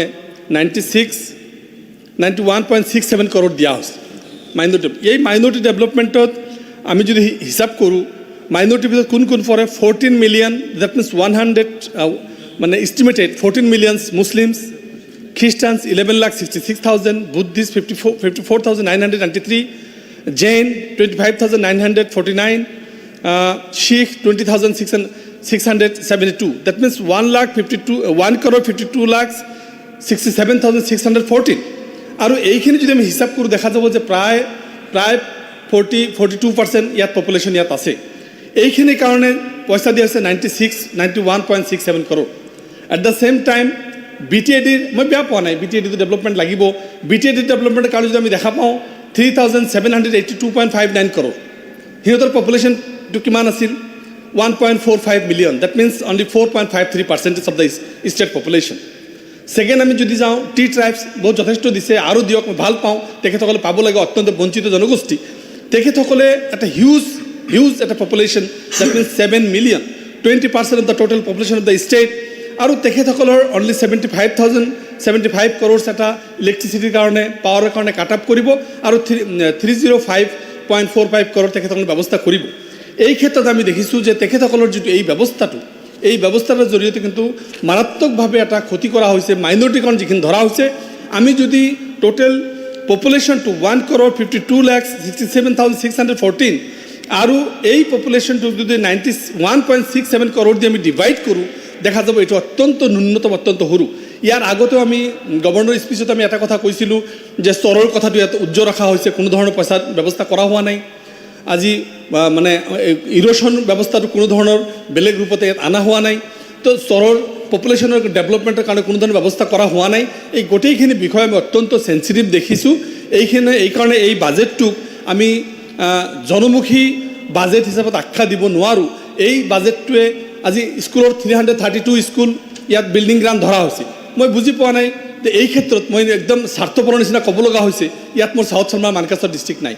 320 স্কুলত বিল্ডিং গ্ৰাণ্ট দিয়া হৈছে। 3-4বাৰকৈ মই লিষ্ট দিছোঁ। দক্ষিণ শালমাৰ মানকাছৰ জিলা, মোৰ মানকাছাৰ সমষ্টি, কোনো সমষ্টিত 3-4লৈকে 7 crore টকা দিয়া হৈছে। কিয় মোৰ ডিষ্ট্ৰিক্টটো বঞ্চিত কৰা হ'ল, কিয় মোৰ সমষ্টিটো বঞ্চিত কৰা হ'ল, এই লিষ্টত কিন্তু ইয়াৰ নাম অহা নাই। তো এই কথাবিলাক আমি লক্ষ্য কৰিছোঁ। অত্যন্তভাৱে এই বাজেটটোৰ পক্ষপাতিত্বমূলক বাজেট হৈছে। এই বাজেটৰ হাৰশূন্য এটা বাজেট, কিছু মানুহক নিৰ্বাচন কেন্দ্ৰিক এটা বাজেট হৈছে। যদি আমি টোটেল পপুলেশ্যন ডেভেলপমেণ্ট কৰিব বিচাৰোঁ, ভাৰতবৰ্ষৰ 5টা ৰাজ্যৰ ভিতৰত ল'ব বিচাৰোঁ, তেতিয়াহ'লে 42% পপুলেশ্যনক কিন্তু সমানভাৱে মুছলিম, শিখ, জৈন, খ্ৰীষ্টান চবকে সমানভাৱে আগুৱাই আনিব লাগিব। এইখিনি কথা আমি অনুভৱ কৰিছোঁ। ধন্যবাদ। Thank you. আপোনালোকৰ দলৰ আৰু 6 মিনিট বাকী আছে। এতিয়া নেক্সট স্পীকাৰ কৃষ্ণ কমল তাঁতী, 5 মিনিটত শেষ কৰিব। মাননীয় উপাধ্যক্ষ মহোদয়, আমাৰ সভ্যতা সংস্কৃতিয়ে আমাক প্ৰকৃতি প্ৰেম শিকায়। আমাৰ যেতিয়া পূজা অৰ্চনা চলে, তাত আমি পঞ্চপল্লৱ আমি ব্যৱহাৰ কৰোঁ, আমৰ পাত আমি ব্যৱহাৰ কৰোঁ, আমি বট গছৰ পাত ব্যৱহাৰ কৰোঁ, আহঁতৰ পাত ব্যৱহাৰ কৰোঁ। আৰু সমান্তৰালভাৱে আমাৰ যি বড়ো জনগোষ্ঠীয় লোক আছে, তেওঁলোকে বৃক্ষ পূজা কৰে, বাথৌ পূজা কৰে। আমি চাহ জনগোষ্ঠীয় লোকসকলে আমি কৰম বৃক্ষজোপাক আমি পূজা কৰা দেখা পোৱা যায়। এই প্ৰকৃতি প্ৰেম আচলতে আমাক আমাৰ সংস্কৃতি আৰু সভ্যতাই আমাক দেখাইছে। কিন্তু আমি যদি দেখা পাওঁ, এই পৃথিৱীৰ ওপৰত যথেষ্ট এক্সপ্লইটেশ্যন হৈছে আৰু মানুহে এক্সপ্লইট কৰিছে। আজি ফচিল ফিউল ব্যৱহাৰ কৰা হৈছে, আমি দেখিবলৈ পাইছোঁ। মই এটা ভজন গাই দিব বিচাৰিছোঁ, বৈষ্ণৱ জন তো তেনে কহিয়ে যে পীৰ পৰাই জানেৰে। সেইজনে প্ৰকৃত বৈষ্ণৱ, যোনে আনৰ পীড়া বা আনৰ ব্যথা বুজি পায়। আৰু আজি আমাৰ অসমৰ মাননীয় মুখ্যমন্ত্ৰী ডাঙৰীয়াই এই যে পৃথিৱীয়ে যে কৈ আছে নিজৰ ব্যথাৰ কথা, সেইখিনি উপলব্ধি কৰিছে। আৰু আজি অমৃত বৃক্ষ আন্দোলন আমাৰ অসমত ইতিমধ্যে আমি সম্পন্ন কৰিছোঁ। 1 কোটি আমি গছপুলি ৰোপণ কৰিলোঁ। কোনোবাই কৈছে এই বাজেটখন দূৰদৰ্শী বাজেট নহয়। মই তেওঁলোকক ক'বলৈ বিচাৰিছোঁ, এই দূৰদৰ্শিতা হয়তো আৰু কোনো কেতিয়াও প্ৰদৰ্শন কৰিব নোৱাৰে যে 100 বছৰৰ পিছৰ অসমখনৰ কথা চিন্তা কৰি আজি কোনোবাই বৃক্ষৰোপণৰ দৰে কাৰ্যসূচী গ্ৰহণ কৰিছে, 1 কোটি গছপুলি ৰোপণৰ কাৰ্যসূচী গ্ৰহণ কৰিছে। আৰু এই বাজেটে আমি দেখিছোঁ বাজেটতে যে 3 কোটি বৃক্ষ আমি গছপুলি ৰোপণৰ বাবে আমাৰ আঁচনি আমি গ্ৰহণ কৰিছোঁ। সেইকাৰণে কৈছোঁ, এই দূৰদৰ্শিতা হয়তো আমাক আৰু কোনো দেখাব নোৱাৰে। কোনোবাই কৈছে যে অসমত যথেষ্ট গছ আছে, আকৌ গছপুলি ৰোপণ কিয় কৰিব লাগে, তেনেকুৱা কৈছে। মই ভাবোঁ 200 বছৰৰ আগত কোনোবাই যদি চাহ গছজোপাৰ বা চাহ গছপুলিটো ৰোপণ নকৰিলে হয়, হয়তো চাগৈ আজি অসমৰ যি পৰিচয় চাহক লৈ পেলাই, সেই পৰিচয় হয়তো আজি নাথাকিলে হয়। সেইকাৰণে কৈছোঁ এই দূৰদৰ্শিতা আচলতে 100 বছৰৰ পিছৰ অসমখনৰ কথা চিন্তা কৰা হৈছে, ভৱিষ্যত প্ৰজন্মৰ কথা চিন্তা কৰা হৈছে আৰু তাৰ কাৰণে এই বৃক্ষ ৰোপণ কৰা হৈছে। আজি আপোনালোকে দেখিব যে আজি আমাৰ প্ৰধানমন্ত্ৰী মহোদয় তেখেতে প্ৰধানমন্ত্ৰী সূৰ্যোদয় যি যোজনা লৈছে তাৰ দ্বাৰা 1 কোটি দৰিদ্ৰ লোকক আচলতে সোলাৰ যি তেওঁলোকৰ ৰুফটপত সোলাৰৰ যি ব্যৱস্থা কৰা হ'ব বুলি ঘোষণা কৰা হৈছে। মই ভাবোঁ এই দূৰদৰ্শিতা আচলতে আমি যদি উপলব্ধি কৰোঁ, আমি যদি চাওঁ আচলতে এই গোটেই মানে বিশ্বখনৰ কথা চিন্তা কৰি পেলাই, এই পৃথিৱীখনৰ চিন্তা কৰি পেলাই, দূৰদৰ্শিতা চিন্তা কৰি পেলাই এই আঁচনিসমূহ লৈছে। আজি আমি দেখিবলৈ পাইছোঁ যে আমাৰ ইয়াতে গ্ৰীণ যি নতুন বৈদ্যুতিক বাহনৰ পঞ্জীয়ন মাচুল ৰেহাই কৰা হৈছে। আমি এনেকুৱা এখন অসমৰ কথা চিন্তা কৰি আছোঁ যি অসমত হয়তো পলিউশ্যন নাথাকিব বা তেনেকুৱা ধৰণৰ আমি চিন্তা কৰিছোঁ। কাৰণ আমি যদি দিল্লীলৈ যাওঁ, এটা বগা চাৰ্ট যদি আমি পৰিধান কৰি পেলাই ওলাই যাওঁ, আমি দেখিবলৈ পাওঁ সন্ধিয়া যেতিয়া আমি ঘূৰি আহোঁ তেতিয়া গোটেই চাৰ্টটো ক'লা হৈ যায়। মই ভাবোঁ আমি এনেকুৱা এখন অসম ৰূপান্তৰিত কৰিব বিচাৰিছোঁ যে দিল্লীৰ মানুহ যদি ভাল বিশুদ্ধ বোলে অক্সিজেন ল'বৰ কাৰণে, শ্বাস প্ৰশ্বাস ল'বলৈ কাৰণে তেওঁ ভৱিষ্যত দিনত এই অসমলৈ তেওঁলোকে যাতে আহে, তেনেকুৱা এটা অসম নিৰ্মাণ কৰিবৰ কাৰণে আমি যত্ন কৰিছোঁ। আমি 200খন বৈদ্যুতিক বাছৰ চলাচল 2024 আৰু 25 বৰ্ষত আমি কৰিছিলোঁ আৰু এই বৰ্ষতো আমি 100খন আৰু বিদ্যুৎ চালিত বাহনৰ কথা আমাৰ এই বাজেটত আমি দেখিবলৈ পাইছোঁ। আমি যদি লক্ষ্য কৰোঁ যে 25 মেগাৱাট সৌৰশক্তি প্ৰকল্পকে ধৰি আমাৰ অসম শক্তি উৎপাদন নিগম লিমিটেড আৰু অইল ইণ্ডিয়া লিমিটেডৰ মাজত বুজাবুজি হৈছে 4091 কোটি টকাৰ এটা স্বাক্ষৰিত হৈছে। মই ভাবোঁ এই যে সৌৰশক্তিৰ ওপৰত গুৰুত্ব প্ৰদান কৰিছে এই চৰকাৰখনে, যথেষ্ট গুৰুত্ব প্ৰদান কৰিছে। ইয়াৰ পৰা আমি এটা বস্তু অনুমান কৰিব পাৰিছোঁ যে এই বাজেটখন আচলতে এটা বছৰৰ বাজেট নহয়, এই বাজেট হৈছে দূৰদৰ্শিতাৰ বাজেট, এই বাজেট হৈছে 100 বছৰৰ পিছৰ বাজেট।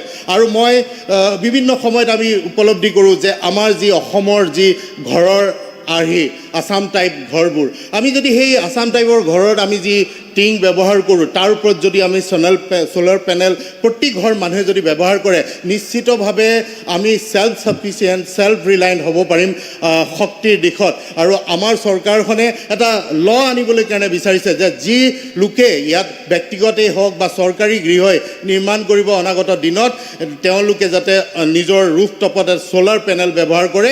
মই ভাবোঁ এনেকুৱা দূৰদৰ্শিতাৰ নিদৰ্শন বেলেগ চৰকাৰে কেতিয়াও হয়তো দেখাব নোৱাৰে।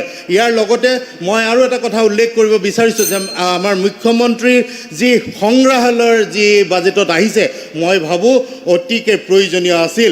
কাৰণ পূৰ্বৰ মুখ্যমন্ত্ৰীসকলে কি কৰিলে, তেওঁলোকৰ কি কৃতিত্ব, আজি বৰ্তমানৰ মাননীয় মুখ্যমন্ত্ৰী ডক্টৰ হিমন্ত বিশ্ব শৰ্মা ডাঙৰীয়াই এই অসমখনৰ কাৰণে কি কৰিছে সেইটো অতিকে প্ৰয়োজন আছে, ভৱিষ্যত প্ৰজন্মৰ কাৰণে প্ৰয়োজন আছে।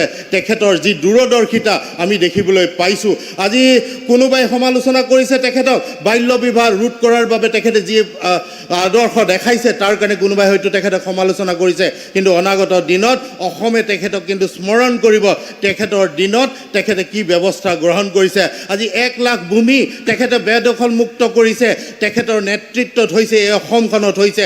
যিসকল বোবা প্ৰাণী যিসকল আছে, আমি পশুসকলৰ কথা হয়তো চিন্তা নকৰোঁ, আমি কাজিৰঙাত যি বন্য জন্তু আছে তেওঁলোকৰ কথা চিন্তা নকৰোঁ, কিন্তু তেওঁলোকৰো চিন্তা, তেওঁলোকৰো কথা শুনিব পাৰিছে এইজন মুখ্যমন্ত্ৰীয়ে। আৰু তেওঁলোকৰ কাৰণে বুঢ়া চাপৰিত তেওঁ বেদখল মুক্ত কৰিছে এইজন মুখ্যমন্ত্ৰীক আন্তৰিকতাৰে ধন্যবাদ জ্ঞাপন কৰিছোঁ। আৰু আজি মাননীয় বিত্তমন্ত্ৰী ডাঙৰীয়ানীকো আন্তৰিকতাৰে ধন্যবাদ জ্ঞাপন কৰিছোঁ।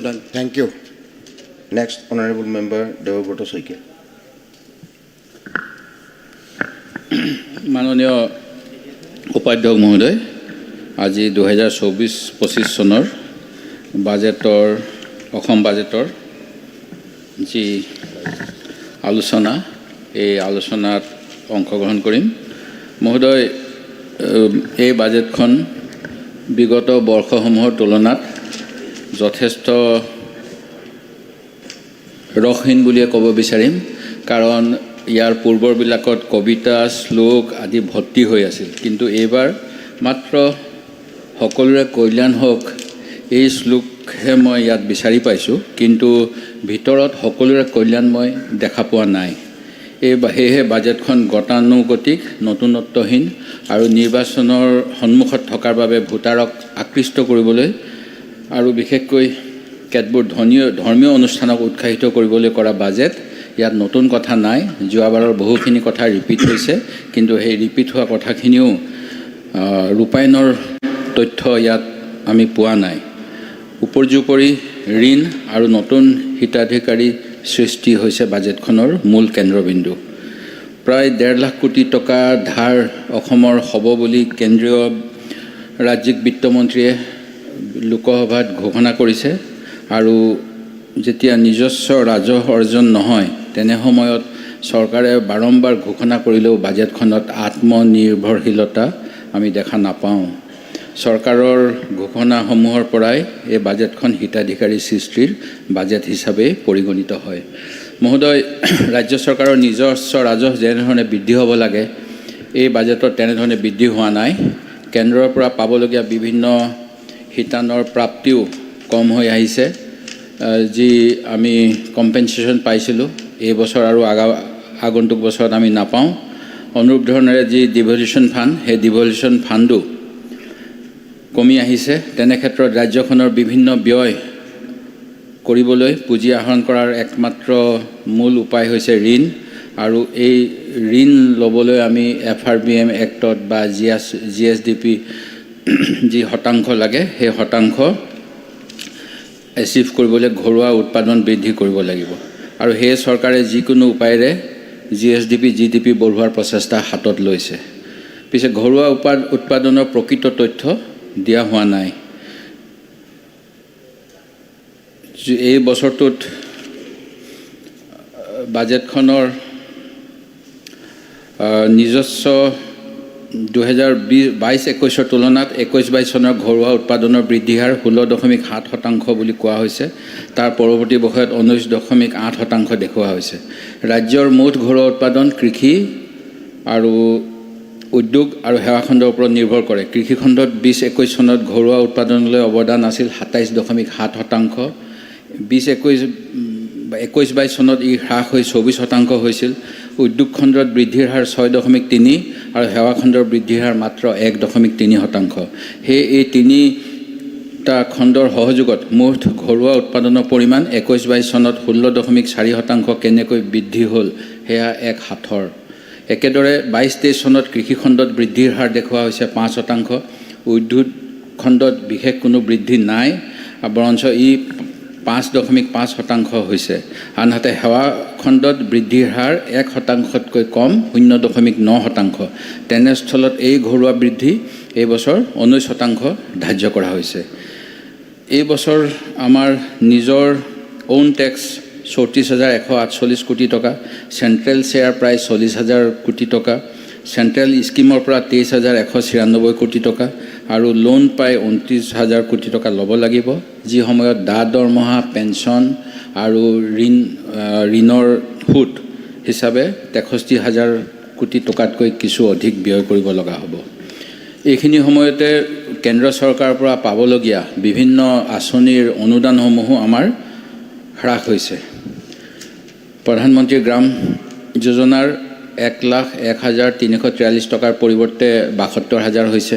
ঠিক তেনেকৈ স্বচ্ছ ভাৰত মিছনত যোৱা বছৰৰ 77,983 লাখৰ বিপৰীতে 65,270 লাখ ধাৰ্য হৈছে। AIBP আঁচনিৰ অধীনত যোৱা বছৰৰ 34,542 কোটি টকাৰ বিপৰীতে এই বছৰ ধাৰ্য কৰা হৈছে মাত্ৰ 20,033 কোটি টকা। প্ৰধানমন্ত্ৰী আৱাস যোজনা, দিব্যাংগসকলৰ হেল্থ মিছন, অনুৰূপ ধৰণে মহাত্মা গান্ধী এনৰেগাৰ যোৱা বছৰৰ 1,71,000 লাখৰ বিপৰীতে এই বছৰ ধাৰ্য কৰা হৈছে 94,984 লাখ। সেয়ে এই চৰকাৰখনৰ যিসমূহ কেন্দ্ৰীয় আঁচনিৰ সহযোগত কৰিব লগা পৰিকল্পনা সেইখিনিও কিমান দূৰ ৰূপায়িত হ'ব সেই কথাটোও চিন্তনীয়। মুখ্যমন্ত্ৰীৰ আত্মনিৰ্ভৰ অসম অভিযানৰ জৰিয়তে নিবনুৱা যুৱক যুৱতীক 2 লাখৰ পৰা 5 লাখ টকা অনুদান হিচাপে আগবঢ়াবলৈ কথা কোৱা হৈছে। 2 লাখৰ ভিতৰত এতিয়া 1 লাখতকৈ প্ৰায় 1 লাখে আবেদন কৰিছে। এই স্কিমটোৰ প্ৰতি যুৱকসকলৰ কিয় ইচ্ছা হোৱা নাই সেই কথাটো চাবলগীয়া। কাৰণ ইয়াৰ পূৰ্বেও নিৰ্বাচনৰ প্ৰাক মুহূৰ্তত স্বয়ং আঁচনি আৰু পুনৰ স্বয়ং আঁচনিৰ যোগেদি এনেধৰণৰ নিবনুৱাসকলক বিভিন্ন আঁচনিত অন্তৰ্ভুক্ত কৰি আত্মনিৰ্ভৰ কৰা হ'ব বুলি কোৱা হৈছিল, কিন্তু সেই আঁচনিসমূহ সফল ৰূপায়ণ নহ'ল।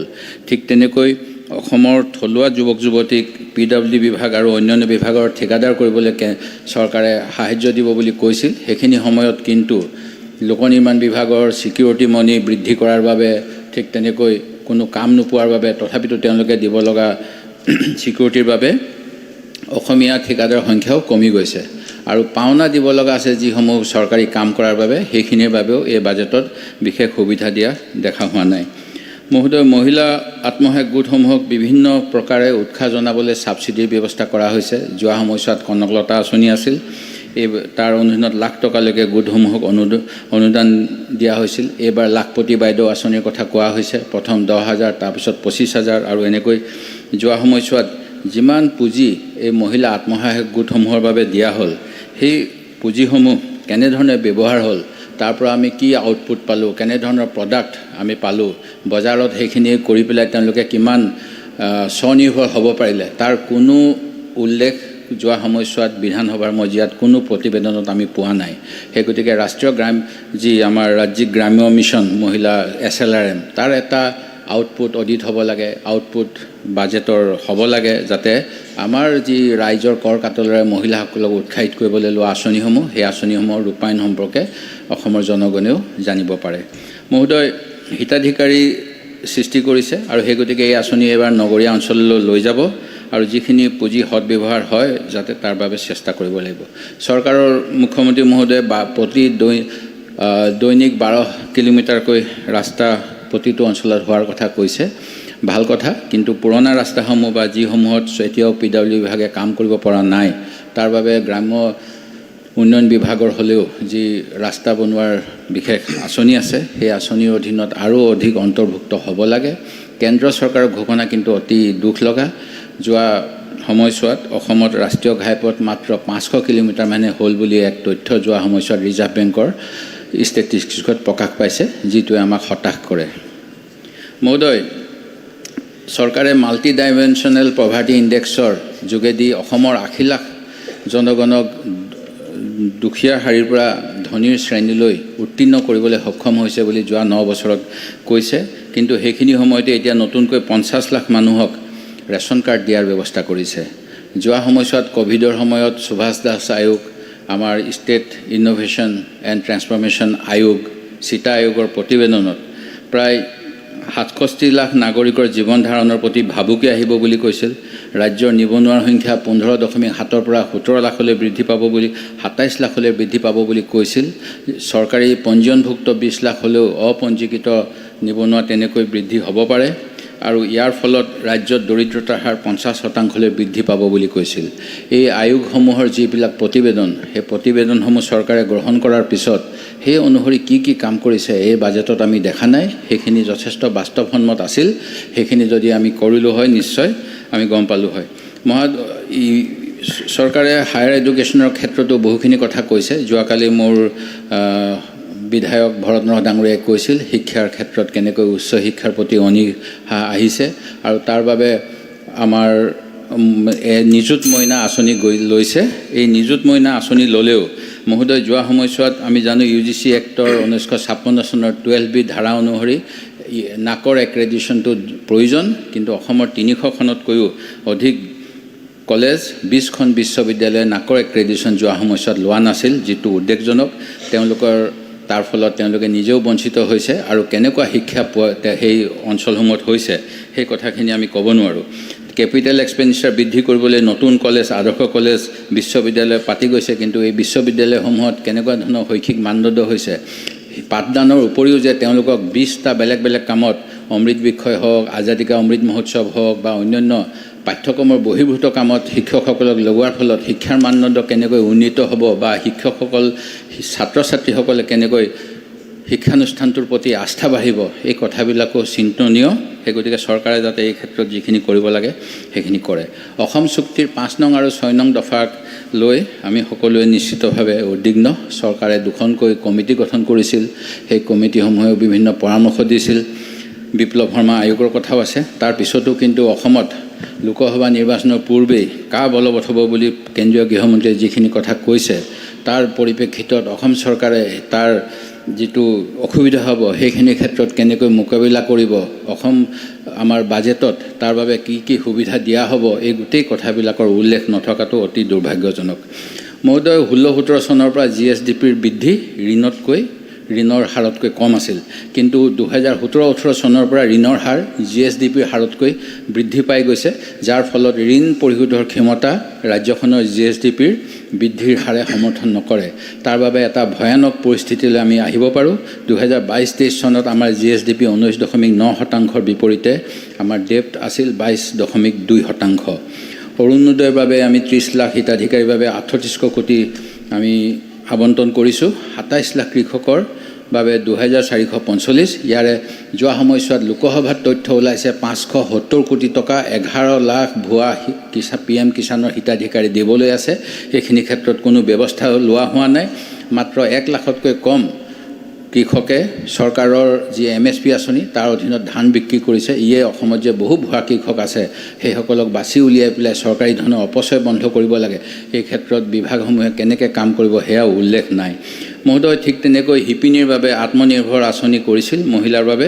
এই আঁচনিৰ অধীনতো আমি চৰকাৰী তথ্যমতেই টেম্পৰী আৰু পাৰ্মানেণ্ট লগাই 18 লাখতকৈ অধিক শিপিনী আছে। 5 লাখ ছামথিং ৰেজিষ্ট্ৰেশ্যন হৈছে এই পৰ্টেলত, কিন্তু প্ৰায় 45,000 মান শিপিনীয়েহে চৰকাৰী সমৰ্থন মূল্যত গামোচা বিক্ৰী কৰিছে, যিটোৱে এই বিভাগটো কেনেধৰণে আৰু অসমক আত্মনিৰ্ভৰ কৰিব তাৰ ক্ষেত্ৰত প্ৰশ্নৰ উদ্ৰেক উঠায়। এই ক্ষেত্ৰতো কেনেকুৱা পদক্ষেপ ল'ব লাগে বাজেটখনত দিক নিৰ্দেশনা থকা দৰকাৰ, কাৰণ কোনো ধৰণৰ মহিলা শিপিনীসকলক সমৰ্থ আঁচনি আৰু এটা আঁচনিৰ অধীনত ট্ৰেইনিং দিয়াৰ বাহিৰে যোৱা সময়ছোৱাত বিশেষ একো কৰা হোৱা নাই। ঠিক তেনেকৈ মুগা, ৰেচম এইসমূহ অসমৰ ট্ৰেডিশ্যনেল বয়নশিল্প, এইসমূহৰ যি চুমনিসমূহ আছে সেইসমূহ উন্নত হোৱা নাই। বহুত মাটি পৰিত্যক্ত হৈ আছে। ৰেচমৰ বাবে নুনি গছৰ কোনো ব্যৱস্থা নাই। নুনি গছৰ পুলি বিতৰণৰ বাবে পলিথিন এটা দিবলৈও বিভাগৰ জিলা বিষয়াসকলৰ সামৰ্থ্য নাই। তেনে সময়ত কেনেকৈ আত্মনিৰ্ভৰ অসমৰ শিপিনীসকলক আগুৱাই নিয়া হ'ব সেই কথাও এই বাজেটত উল্লেখ নাই। আমাৰ কৃষিৰ বাবে এতিয়াও 14% কৃষিভূমিতহে জলসিঞ্চনৰ ব্যৱস্থা হৈছে, যিটো আৰু অধিক হোৱা উচিত। আৰু বিদ্যুৎ মাচুল যেতিয়া ইৰিগেশ্যন ডিপাৰ্টমেণ্টে পাম্প দিছে, অকল যি সময়ত তেওঁলোকে পাম্পৰ যোগেদি কৃষিৰ বাবে পানী লয় সেইখিনি সময়তহে বিদ্যুৎ মাচুল লোৱাৰ ব্যৱস্থা কৰিব লাগে। অন্য সময়ত থকা ফিক্স চাৰ্জ আৰু যিটো ৰেণ্টেল এইখিনি বাতিল কৰিব লাগে। ঠিক তেনেকৈ মহোদয়, সুলভ মূল্যৰ দোকানসমূহত অকল এতিয়া চৰকাৰী বিনামূলীয়া চাউল দিয়া হৈছে, কিন্তু ভাৰতৰ অন্য ৰাজ্যত কেৰাচিন, আটা, চেনি, খোৱা তেল আদি সকলো দিয়া হয়। যিহেতু মূল্যবৃদ্ধিৰ বাবে কোনো ধৰণৰ চৰকাৰে পদক্ষেপ লোৱা নাই মূল্যবৃদ্ধি ৰোধৰ, আমাৰ প্ৰাইচ ষ্টেবিলিটি ফাণ্ড এটা বাজেটৰ প্ৰথম 2016 চনত দিয়াৰ পিছতো সেয়া কাৰ্যকৰী হোৱা নাই। এই গতিকে এই সামগ্ৰীসমূহো সুলভ মূল্যৰ দোকানৰ যোগেদি দিয়াৰ ব্যৱস্থা কৰিব লাগে। আন্তৰ্জাতিক সীমান্তৰ কথা কোৱা হৈছে। আমাৰ 6 চুবুৰীয়া ৰাজ্যৰ লগত আলোচনা হৈ আছে, কিন্তু এই আন্তৰ্জাতিক সীমান্ত উন্নয়নৰ বাবে বিভাগৰ পুঁজি খুব নিম্নতম আবণ্টন হৈছে। কেইবাখনো জিলাত যোৱা সময়ছোৱাত হোৱাই নাই। সেই পুঁজিও সোনকালে আবণ্টন কৰিব লাগে। মহোদয়, ঠিক তেনেকৈ 1-2 মিনিটত সমাপ্ত কৰিম। মহোদয়, আমাৰ ৰাজ্যৰ অংগনবাদী কৰ্মী, অংগনবাদী সহায়িকা, আশা কৰ্মীসকলে বহু কাম কৰে। তেওঁলোকে যোৱা সময়ছোৱাত তেওঁলোকক মাত্ৰ নেশ্যনেল যিটো গাইডলাইন আছিলে ছুপাৰভাইজাৰ আশাসকলৰ অংগনবাদীৰ মাত্ৰ 6টা কাম কৰিবলৈ কোৱা হৈছিল, কিন্তু তেওঁলোকে এতিয়া 14টাতকৈ অধিক কাম কৰে। কিন্তু তেওঁলোকৰ বেতন অতি সীমিত মাননি, 6,000 টকা আৰু 3,250 টকা। অন্ধ্ৰপ্ৰদেশত 11,000 আৰু 7,000 টকা। ঠিক তেনেকৈ দিল্লীত 11,200, 5,600।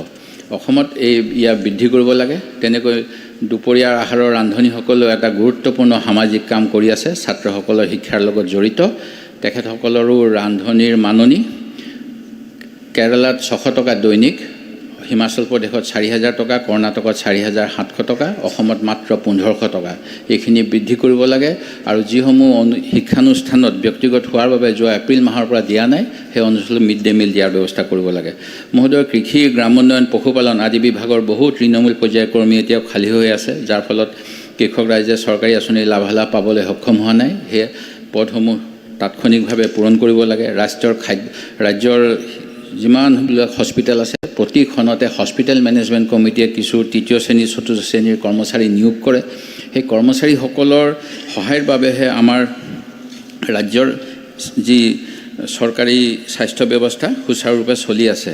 সেই গতিকে সেই চৰকাৰী স্বাস্থ্যখণ্ডৰ সেই কৰ্মচাৰীসকলকো চৰকাৰীভাৱে নিয়মীয়াকৰণৰ ব্যৱস্থা কৰিব লাগে, যাতে তেখেতসকলে ৰাইজৰ কাম কৰিব পাৰে। মহোদয়, মুখ্যমন্ত্ৰী মহোদয়ে যোৱা সময়ছোৱাত কেইবাবাৰো ঘোষণা কৰিছে মোক এটা শ্ৰেণীৰ ভোট নালাগে, কিন্তু তেখেতে সেই শ্ৰেণীৰ কাৰণে কাম কৰি যাম বুলি কয়। অসমৰ মুখ্যমন্ত্ৰী অসমৰ সকলো জনগণৰ মুখ্যমন্ত্ৰী, সেয়ে তেখেতে সকলো হিতাধিকাৰী আঁচনিৰ লাভ কম বেছি পৰিমাণে সকলোকে দিছে, কিন্তু তেখেতৰ এনেধৰণৰ বক্তব্যৰ যোগেদি এটা সাম্প্ৰদায়িক বাতাবৰণ অসমত প্ৰদূষিত কৰে আৰু এনেধৰণৰ কথা গ্ৰহণযোগ্য নহয়। অসমৰ বাসিন্দা সকলো জাতি, সকলো ধৰ্মৰ লোকৰ বাবে তেখেতে মুখ্যমন্ত্ৰী, সেই গতিকে তেখেতৰ বক্তব্য আচৰণতো সেই ভাৱটো প্ৰতিফলিত হোৱা উচিত। মহোদয়, মুখ্যমন্ত্ৰী মহোদয় যেতিয়া তেখেতৰ প্ৰথম বিজেপিৰ বিত্তমন্ত্ৰী ৰূপে ভাষণ দিছিল, সেই বক্তব্যত কংগ্ৰেছক সমালোচনা কৰি চীন দেশৰ এটা উপমা দাঙি ধৰিছিল যে কংগ্ৰেছে মাছ খাবলৈ শিকাইছে, আমি মাছ ধৰি খাবলৈ শিকাম। কিন্তু এতিয়া ডিবিটি ট্ৰেন্সফাৰৰ যোগেদি প্ৰতি মাহে মাহে মাছ ধৰা কষ্টৰ পৰিৱৰ্তে মাছৰ দাম তেখেতে ডিবিটি যোগে প্ৰত্যেক হিতাধিকাৰীক দি আছে, যিটো অতি দুৰ্ভাগ্যজনক। ই আমাৰ অসমীয়া জাতিটোক এলেহুৱা কৰিব। যিটো আহোমৰ ৰাজ শাসন ব্যৱস্থাত পাইক ছিষ্টেম আছিলে, পাইকসকলে সকলো কাম কৰিব পাৰিছিল, কিন্তু মুখ্যমন্ত্ৰী মহোদয়ে এনেকৈ অসমীয়া জাতিটোক এলেহুৱা কৰাৰ এটা প্ৰচেষ্টা কৰিছে, এয়া দুৰ্ভাগ্যজনক। চাহ নিগমৰ বাগিচা, ক্ষুদ্ৰ চাহ খেতিয়কৰ যথেষ্ট সমস্যা আছে, এই দিশত কোনো কথাই দেখা নাই। প্ৰায় 480খন বাগিচাৰ গ্ৰেচুইটি তেওঁলোকে পোৱা নাই। চৰকাৰে এই ক্ষেত্ৰত বিশেষ কোনো দায়িত্বই পালন কৰা নাই। ক্ষুদ্ৰ চাহ খেতিয়কসকলেও তেওঁলোকৰ চাহৰ মূল্য পোৱা নাই, তেওঁলোকৰ কৰ্মচাৰীসকলক দিব লগা সুবিধা পোৱা নাই, তেওঁলোকক যি ইৰিগেশ্যনৰ ব্যৱস্থা কৰিব লাগিছিল প্ৰধানমন্ত্ৰী সিঁচাই যোজনাত, সেইখিনিও যোৱা সময়ছোৱাত হোৱা নাই। মুখ্যমন্ত্ৰী মহোদয়ে বিত্তমন্ত্ৰী হৈ থকা অৱস্থাতে ব্ৰহ্মপুত্ৰৰ দুয়োপাৰে ছুপাৰ হাইৱে বনাম বুলি কৈছিল, কিন্তু এতিয়া তেখেত মুখ্যমন্ত্ৰী, এই হাইৱেৰো কোনো উল্লেখ আজি 7ম বছৰৰ বাজেটত পোৱা নাই। অনুৰূপ ধৰণেৰে ড্ৰেজিঙৰ কথা মুখ্যমন্ত্ৰী ডাঙৰীয়াই ভাষণত কৈছিল আৰু ইয়াৰ বাবে ডিব্ৰুগড়ত ফাউণ্ডেশ্যন হৈছিল, 100 কোটি টকা কেন্দ্ৰ চৰকাৰে DPR দিছিল, গুৱাহাটীত নীতিন গাডকাৰী ডাঙৰীয়াৰ লগত চুক্তি স্বাক্ষৰ হৈছিল, তাৰপিছতো ইয়াৰ কোনো উল্লেখ নাই। মহোদয়, এই বাজেটখনত সেই গতিকে বহুখিনি কথাই ক'ব লগা আছিল, সময়ৰ বাবে মই আৰু বিশেষ নকওঁ, কিন্তু গোলাঘাট জিলাৰ এগৰাকী প্ৰায় 40 বছৰ ধৰি বেচৰকাৰীভাৱে শিক্ষকতা কৰি অহা এগৰাকী শিক্ষয়িত্ৰী উষা শইকীয়াই এখন পত্ৰ যোৱাকালি বাজেট বিতৰ্ক হৈ আছে বাবে মোলৈ প্ৰেৰণ কৰিছে। তাত তেখেতে দুখৰ কথা কৈছে, বহু ছাত্ৰ ছাত্ৰী থকাৰ পিছতো চৰকাৰে এই বিদ্যালয়খন প্ৰাদেশিকৰণ কৰা নাই, তেনে যিমান স্কুল আছে সকলোখিনি যাতে প্ৰাদেশিকৰণৰ আওতালৈ আনে, এই কথাখিনিকে বাজেট বক্তৃতাত মই সাঙুৰি মোৰ বক্তব্য সামৰণি মাৰিছোঁ। ধন্যবাদ। আপোনালোকৰ দলৰ আৰু 18 মিনিট আছে, 3গৰাকী সদস্যক আপুনি জনাই থওক। নেক্সট মাননীয় সদস্য কৌশিক ৰায়। মাননীয় উপাধ্যক্ষ মহোদয়, আমি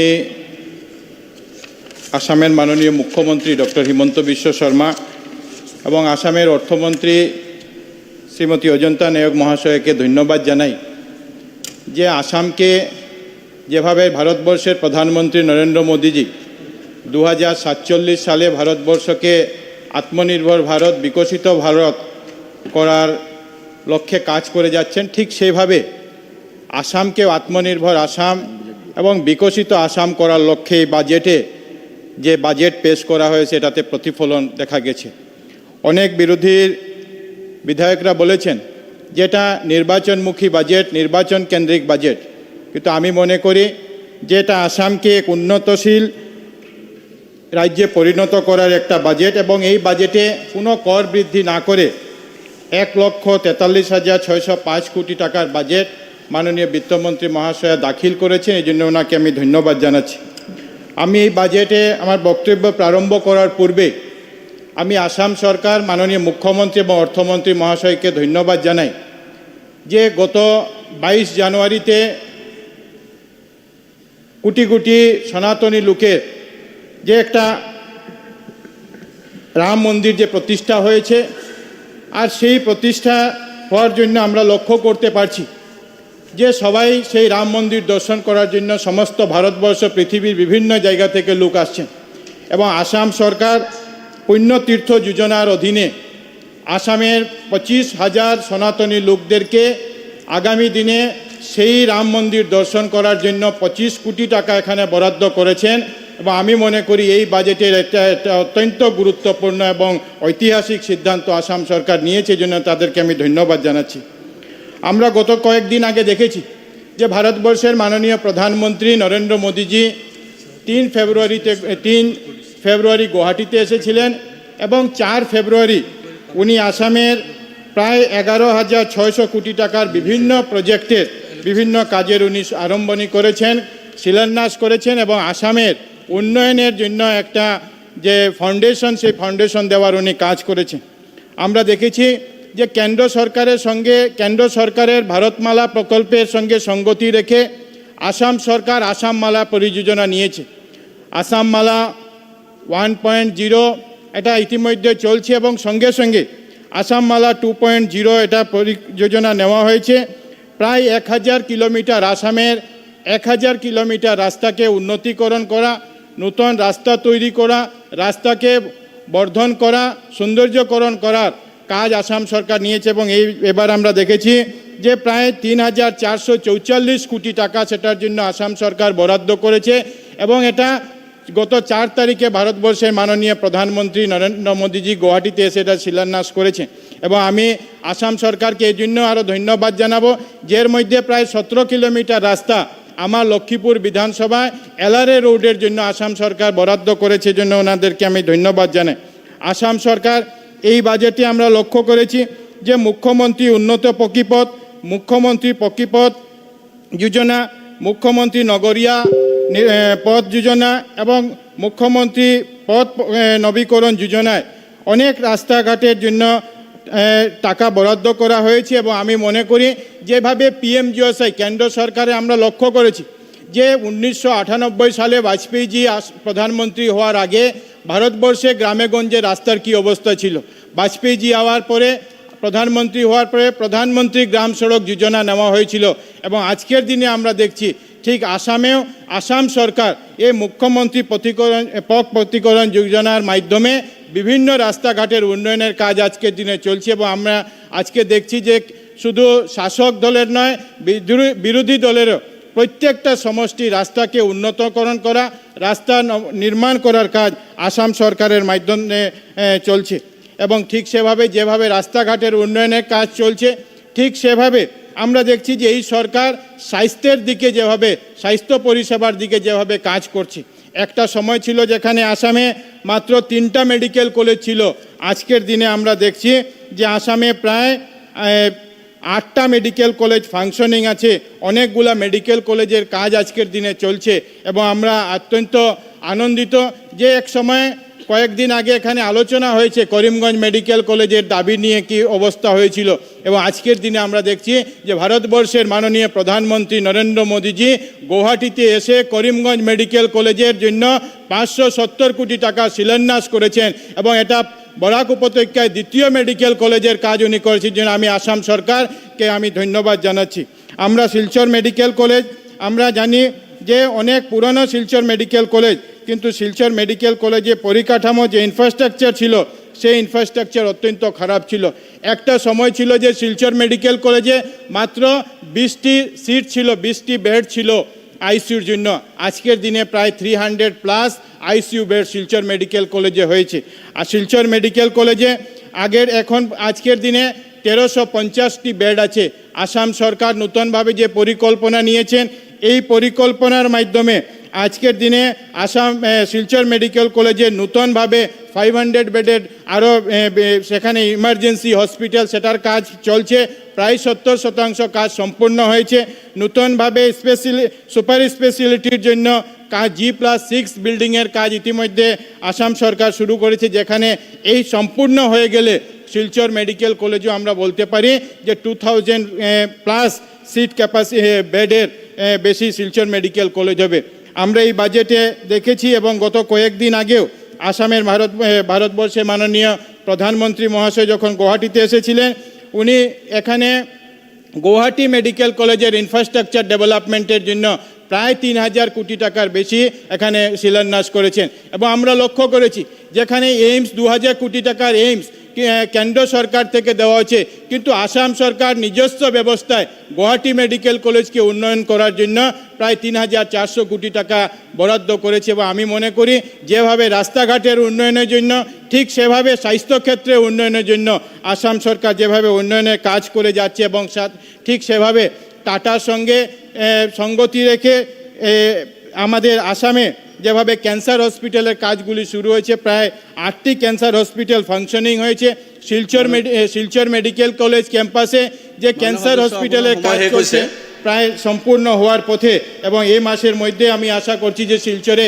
কাছে ক্যান্সার হসপিটাল যেটা নতুন ক্যান্সার হসপিটাল যেটা নির্মাণ হয়েছে সেটারও কাজ শুরু হবে আমি বলতে চাই এখানে যে আমি যে বিধানসভা লক্ষ্মীপুর থেকে আমি বিধায়ক নির্বাচিত হয়ে এসেছি সেখানে আসাম সরকারও এবার নতুনভাবে হসপিটাল যেটা 1992-তে সাব ডিভিশন হয়েছিল কিন্তু সেখানে কোনো আজ পর্যন্ত সাব ডিভিশন হসপিটাল হওয়া তো দূরের কথা কোনো হসপিটালের পরিষেবাই ছিল না আজকের দিনে আসাম সরকার ১১৯ কোটি টাকা দিয়েছেন যে লক্ষ্মীপুরের নতুন ডিস্ট্রিক্ট হসপিটাল নির্মাণ করার জন্য এই জন্য আসাম সরকারকে আমি ধন্যবাদ জানাচ্ছি থ্যাংক ইউ আপনার সময় সমাপ্ত হয়েছে পার্টি দিয়া এক মিনিট এর মধ্যে আমি ২-৪টি কথা আরও এখানে বলতে চাই যে যেভাবে মুখ্যমন্ত্রী মহাশয় মুখ্যমন্ত্রী আবাসের কথা এখানে ঘোষণা করেছেন এবং মুখ্যমন্ত্রী আবাসের মাধ্যমে ১,৩০,০০০ নতুন আবাস নির্মাণ করার জন্য আসাম সরকার যে টার্গেট নিয়েছে এটা অত্যন্ত গুরুত্বপূর্ণ এবং এটার জন্য চা বাগানের লোকদের জন্য আলাদাভাবে যে ব্যবস্থা করা হয়েছে প্রায় ১৩,০০০ গৃহ মুখ্যমন্ত্রী আবাস চা বাগান এলাকাতে হবে আমার যে বিধানসভা সেখানে চা বাগান অধ্যুষিত সেই জন্য যে চা বাগান অঞ্চলে যে আসাম সরকার যেভাবে কাজ শুরু করেছে যেভাবে জগন্নাথ মন্দির স্কিল সেন্টার নির্মাণ করা যেভাবে স্কুল নির্মাণ করা মডেল স্কুল নির্মাণ করা ঠিক সেভাবে আঙ্গনবাড়ি প্রত্যেকটি চা বাগানে মডেল আঙ্গনবাড়ি তৈরি করা প্রত্যেকটি চা বাগানে এই মুখ্যমন্ত্রী আবাস নির্মাণ করা আমি মনে করি যে এই বাজেট আসামকে এগিয়ে নিয়ে যাওয়ার বাজেট এবং আমি মাননীয় মুখ্যমন্ত্রী 10 মে 2021 সালে যখন শপথ গ্রহণ করেছিলেন উনি বলেছিলেন যে আসামকে ভারতবর্ষের শ্রেষ্ঠ 5 রাজ্যের মধ্যে নিয়ে যাওয়া কিন্তু আমি দেখছি যে বিগত 3 বছরে আসামের মাননীয় মুখ্যমন্ত্রী এবং ওনার নেতৃত্বাধীন আসাম সরকার যেভাবে কাজ করে যাচ্ছে আসাম ভারতবর্ষে 5 রাজ্য নয় আসাম ভারতবর্ষের শ্রেষ্ঠতম রাজ্যে পরিণত হবে বলে আমি আশা রাখছি এবং এই বাজেট যেভাবে পেশ করা হয়েছে আসামকে এগিয়ে নেওয়ার বাজেট আসামকে বিকশিত আসাম আত্মনির্ভর আসাম করার যে বাজেট এই বাজেটকে আমি ধন্যবাদ জানিয়ে মাননীয় মুখ্যমন্ত্রী মাননীয় অর্থমন্ত্রী মহাশয়কে ধন্যবাদ জানিয়ে আমার বক্তব্য এখানে শেষ করছি জয় শ্রীরাম এতিয়া বক্তব্য রাখিব মাননীয় সদস্য জলেন দৈমাৰী আপোনাৰ সময় 5 মিনিট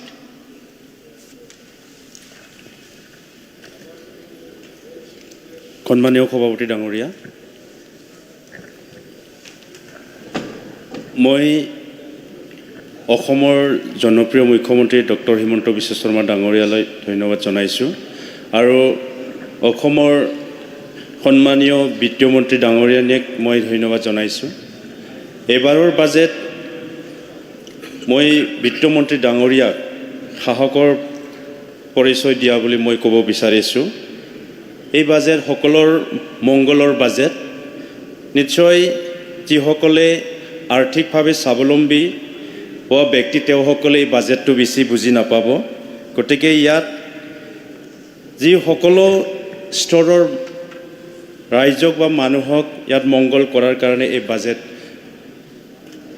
সাবমিট কৰা হৈছে ইয়াৰ কাৰণে মই বিত্তীয় মন্ত্ৰী ডাঙৰীয়াক ধন্যবাদ জনাইছোঁ বিটিআৰ অঞ্চলৰ কাৰণে বিভিন্ন যি আঁচনি এই আঁচনি ৰূপায়ণ কৰাৰ কাৰণে আমাৰ এবাৰৰ বাজেটত যি বহুখিনি বিটিআৰ কাৰণে বাজেট ধাৰ্য কৰা হৈছে আমি বিটিআৰৰ বিভিন্ন জাতি জনগোষ্ঠী উন্নয়নৰ কাৰণে বিভিন্ন মিছন লৈ কাম কৰি আছোঁ ইয়াৰে বড়োলেণ্ড পিক মিছন আমাৰ আছে চিট মিছন আছে লগতে মাটি বাৰীৰ বিভিন্ন সমস্যা সমাধান কৰাৰ কাৰণে মিছন বৈশ্যমতী আমি আৰম্ভ কৰিছোঁ এই এনেকুৱা বিভিন্ন জাতি জনগোষ্ঠীৰ বিটিআৰ অঞ্চলৰ যি সমস্যা সমাধান কৰাৰ কাৰণে এই বাজেটত ৩,৭৮২.৬৯ কোটি টকা যি ধাৰ্য কৰিছে, ইয়াৰ কাৰণে মই বিত্তমন্ত্ৰী ডাঙৰীয়াক মই ধন্যবাদ জনাইছোঁ। ইয়াৰ উপৰিও এইখন বাজেট ছাত্ৰ ছাত্ৰীসকলৰ কাৰণেও মংগলজনক বাজেট বুলি মই ক'ব বিচাৰিছোঁ।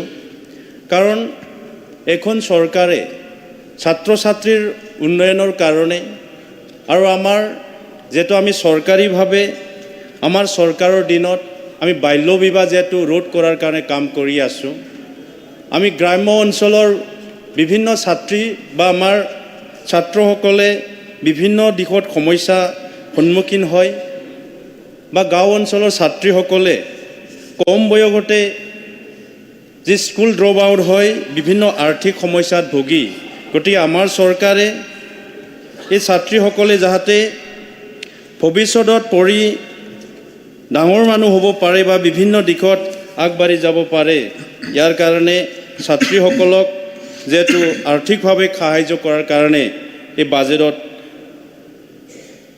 পুঁজি ধাৰ্য কৰা হৈছে। ইয়াৰ কাৰণে মই ধন্যবাদ জনাইছোঁ।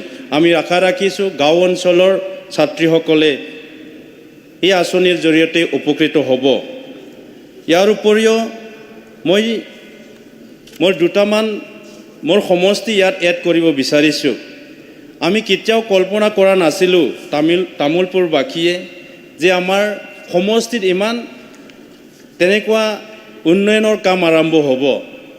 মই যেতিয়া কলেজত পঢ়ি আছিলোঁ তেতিয়া অসমৰ নিউজ পেপাৰত এটা নিউজ আমি পাই আছিলোঁ, এইটো হ'ল পাগলা দলঙৰ যি কনচেপ্ট পেপাৰ এখন দিল্লীত হেৰাল। ডাঙৰ ডাঙৰ এটা প্ৰতি বছৰত আমি নিউজ এটা সদায় পাই আছিলোঁ। আমাৰ পাগলাৰ যিখন দলং ৰাস্তা এখনৰ কনচেপ্ট পেপাৰ বা ডিপিআৰ পেপাৰখন সদায় হেৰাই থাকে।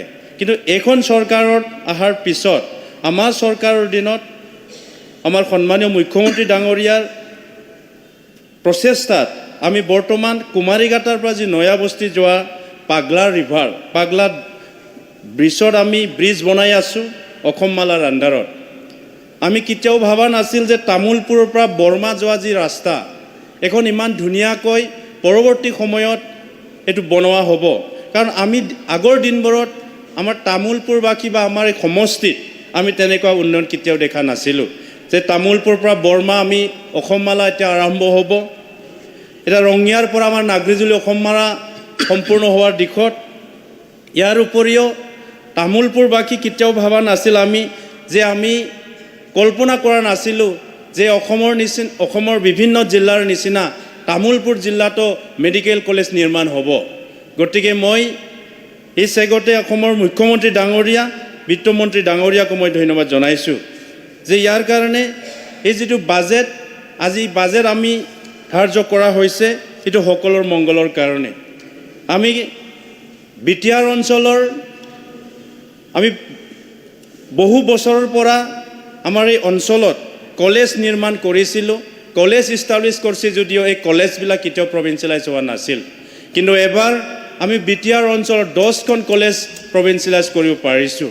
তো ইয়াৰ কাৰণে ইয়াতে মই দুটামান কথা শেষ কৰিব বিচাৰিছোঁ যে বিত্তমন্ত্ৰী ডাঙৰীয়া যি আমাৰ বাজেট ছাবমিট কৰিছে এই সকলো শ্ৰেণীৰ এই মংগলৰ কাৰণে বাজেট ছাবমিট কৰিছে আৰু এই বাজেট আমাৰ অসমখন আগু ভাৰতৰ ভিতৰত 5খন ৰাজ্যত শ্ৰেষ্ঠ ৰাজ্য বনোৱাত এখোজ আমি আগবাঢ়ি যাম বুলি আশা ৰাখিছোঁ। ধন্যবাদ।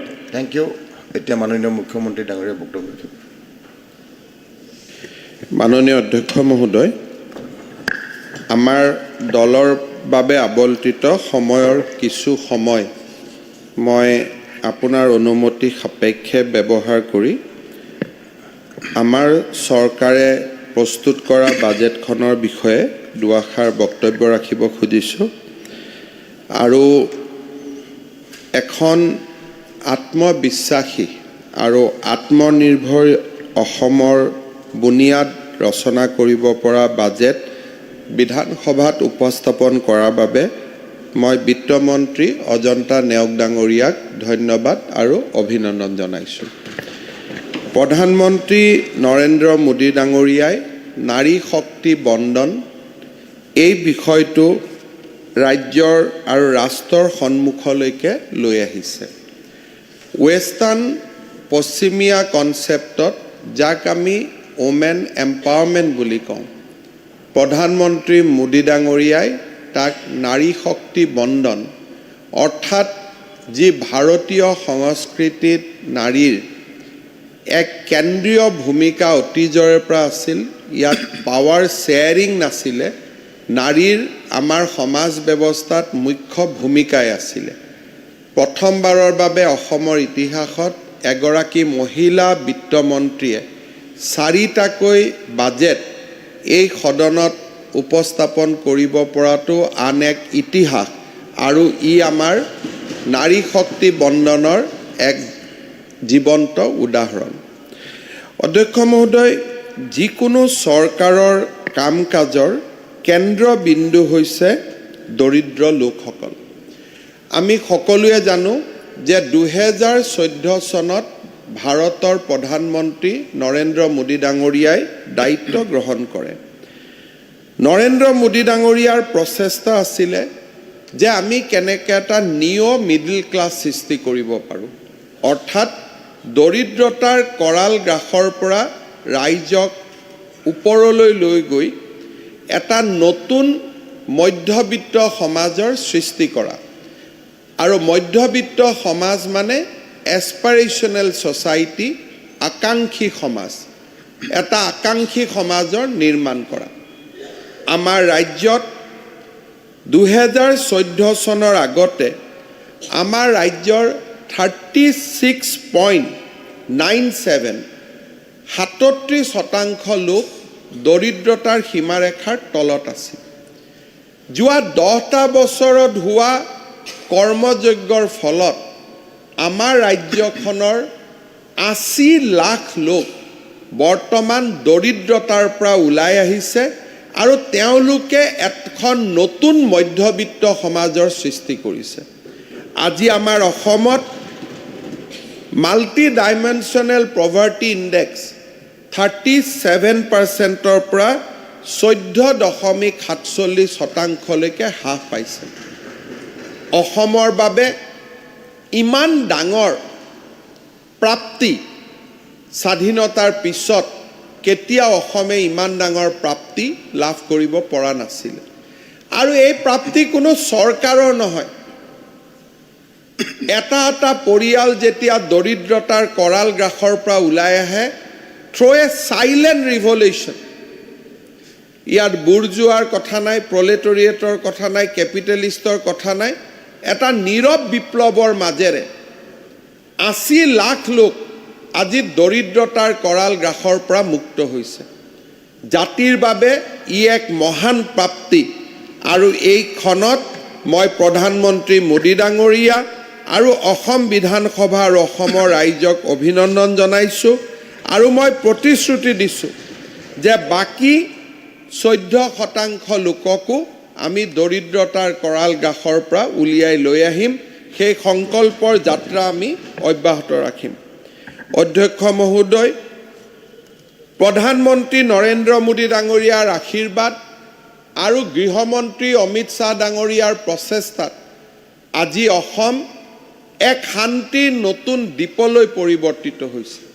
অলপ আগতে মই সাংবাদিকসকলৰ লগত কথা পাতিছিলোঁ, নতুন অসমৰ বিষয়ে উল্লেখ কৰিছোঁ।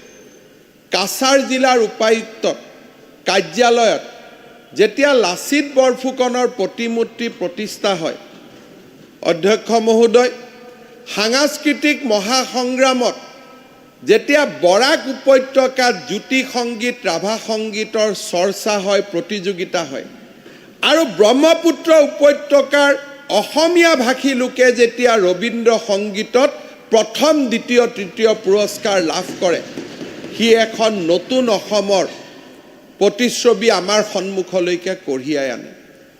প্ৰথমবাৰৰ বাবে বৰাক উপত্যকাত অ মোৰ আপোনাৰ দেশ, কাৰ্বি আলং ডিমা হাছাও জিলাত অ মোৰ আপোনাৰ দেশ আৰু বড়োলেণ্ডত অখণ্ড অসমৰ বক্তব্য, ই এক সাধাৰণ প্ৰাপ্তি নহয়। আমাৰ প্ৰজন্মই যাৰ বয়স 40ৰ ঊৰ্ধত আছে, আমি কেতিয়াও এইখন নতুন অসমৰ কথা কল্পনাই কৰিব পৰা নাছিলোঁ। এইখন অসম এখন পৰিৱৰ্তিত অসম। আজি আমি এটা ট্ৰেন্সফৰ্মেশ্যনৰ এটা নতুন যুগত পৰিণত হৈছোঁ।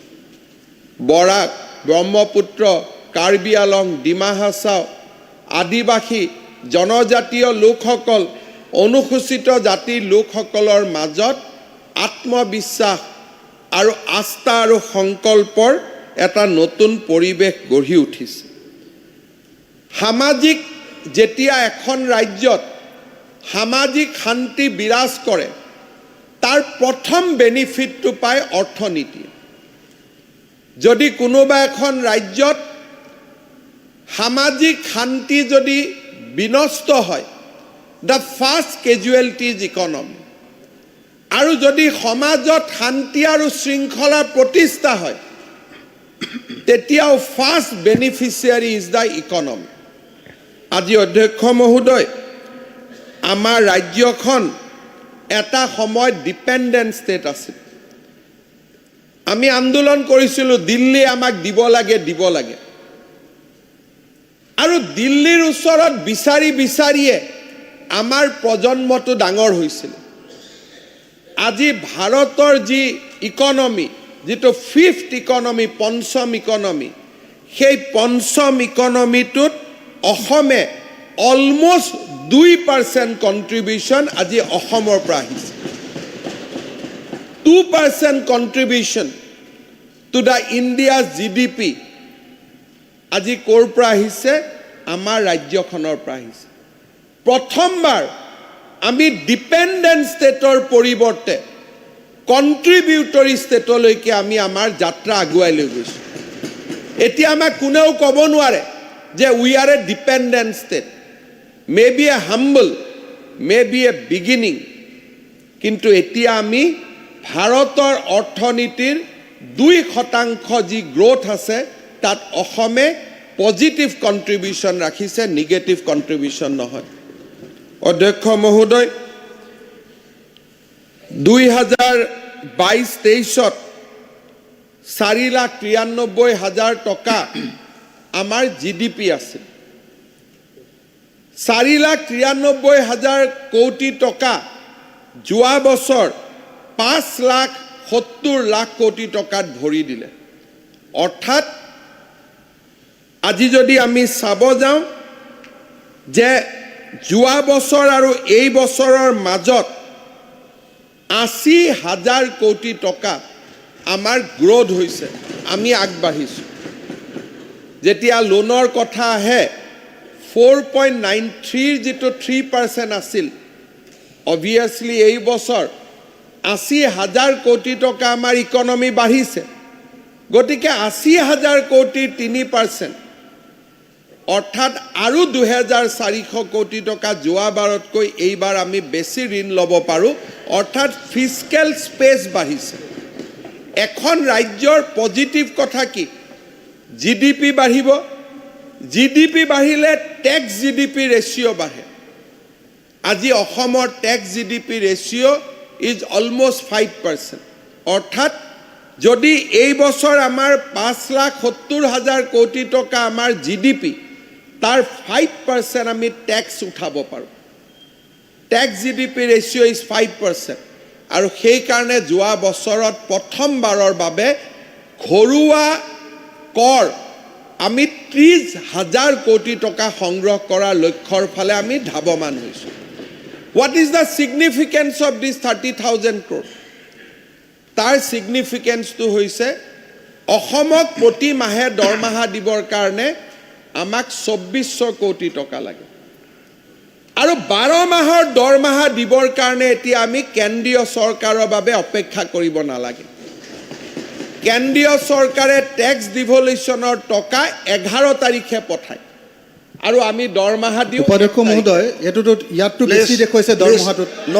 নো স্কোপ ফৰ অধ্যক্ষ মহোদয়, আপোনাৰ সময় আছে, মাজত নক'ব।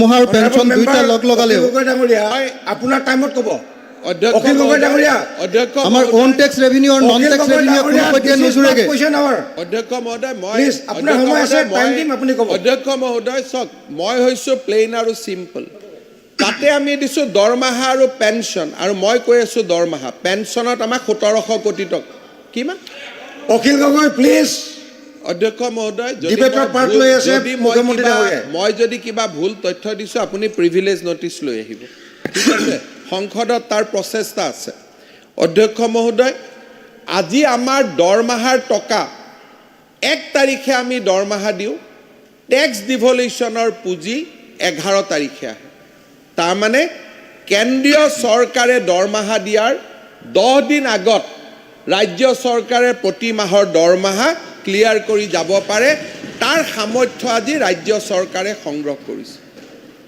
প্ৰতি বছৰে ফিস্কেল স্পেচ বাঢ়িছে তৰুণ গগৈ ডাঙৰীয়াৰ শেষ বাজেটখনত অৰ্থ ব্যয় কৰিছিল 42,000 কোটি টকা যোৱা বছৰ আমি ব্যয় কৰিছোঁ 1,22,000 কোটি টকা তাৰমানে there is a clear increase of 300%।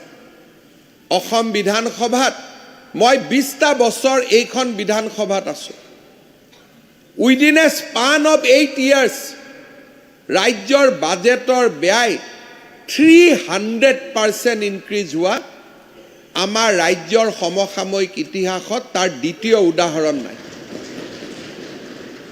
Tarun Gogoi ডাঙৰীয়াৰ শেষ বাজেটৰ খৰচ হৈছিল as per AG report 42,000 crores আৰু আজি কিমান খৰচ হৈছে 1,22,000 কোটি টকা that's the kind of budget আজি আমি দেখা পাইছোঁ অধ্যক্ষ মহোদয় ঘৰুৱা উৎপাদনৰ ক্ষেত্ৰত মই আগতে কৈছোঁ 4.93 লাখ টকা আছিল তাৰ যোৱা বছৰ এই বছৰ আমাৰ 5,70,000 কোটি টকা আৰু প্ৰাক্কলন অনুসৰি অহা বছৰ আমাৰ গ্ৰোথ আমি গৈ পাম 6,43,000 কোটি টকা প্ৰতি বছৰে যদি 80,000 কোটি টকা আমি যোগ কৰি যাওঁ তেতিয়াহ'লে 10 লাখ হ'বৰ কাৰণে আমাক কিমানটা বছৰ লাগে আৰু আমাক 4টা বছৰ লাগে তাৰমানে Assam will be a 10 lakh crore economy by the time the next government comes in to power অহা 2027 চনত যেতিয়া বিত্তমন্ত্ৰী ডাঙৰীয়াই তেওঁৰ বাজেট দিব তেতিয়া গৌৰৱেৰে সৈতে ক'ব যে Assam is now A 10 lakh crore economy অধ্যক্ষ মহোদয় কিছুমানে জাতিৰ ভাল কথা ক'লে দুখ পায় এয়া হিমন্ত বিশ্ব শৰ্মাৰ ঘৰৰ উপাৰ্জনৰ কথা মই কোৱা নাই ইয়াত প্ৰতিবাদ কৰিবলগীয়া একো নাই জাতিৰ উপাৰ্জন বাঢ়িছে জাতিৰ উপাৰ্জন বাঢ়োতে যদি কোনোবাই দুখ পায় তাত মোৰ ক'বলগীয়া একো নাই তাত ষ্টেটিষ্টিক্সৰ কথা নাই একো কথা নাই জাতিৰ উপাৰ্জন যদি জাতিৰ উপাৰ্জন আজি 5 লাখ জাতিৰ উপাৰ্জনে আজি 5,67,000 কোটি টকা পাব আৰু 2027 চনত যেতিয়া বিত্তমন্ত্ৰী ডাঙৰীয়াই বাজেট দিব এই বাজেটৰ জৰিয়তে আমি 10 লাখ কোটি টকাৰ এখন ইকনমিলৈ আমি নিজক ৰূপান্তৰ কৰিম অধ্যক্ষ মহোদয় আজি আত্মবিশ্বাসী অসমৰ কথা আজি আমি কি কৈছোঁ বাল্য বিবাহ ৰোধ হ'ব লাগে পুলিচে গ্ৰেপ্তাৰ কৰিছে পুলিচে এৰেষ্ট কৰিছে কিন্তু আমাৰ চৰকাৰখনৰ দুটা ৰূপ আছে কঠোৰ আৰু মমতা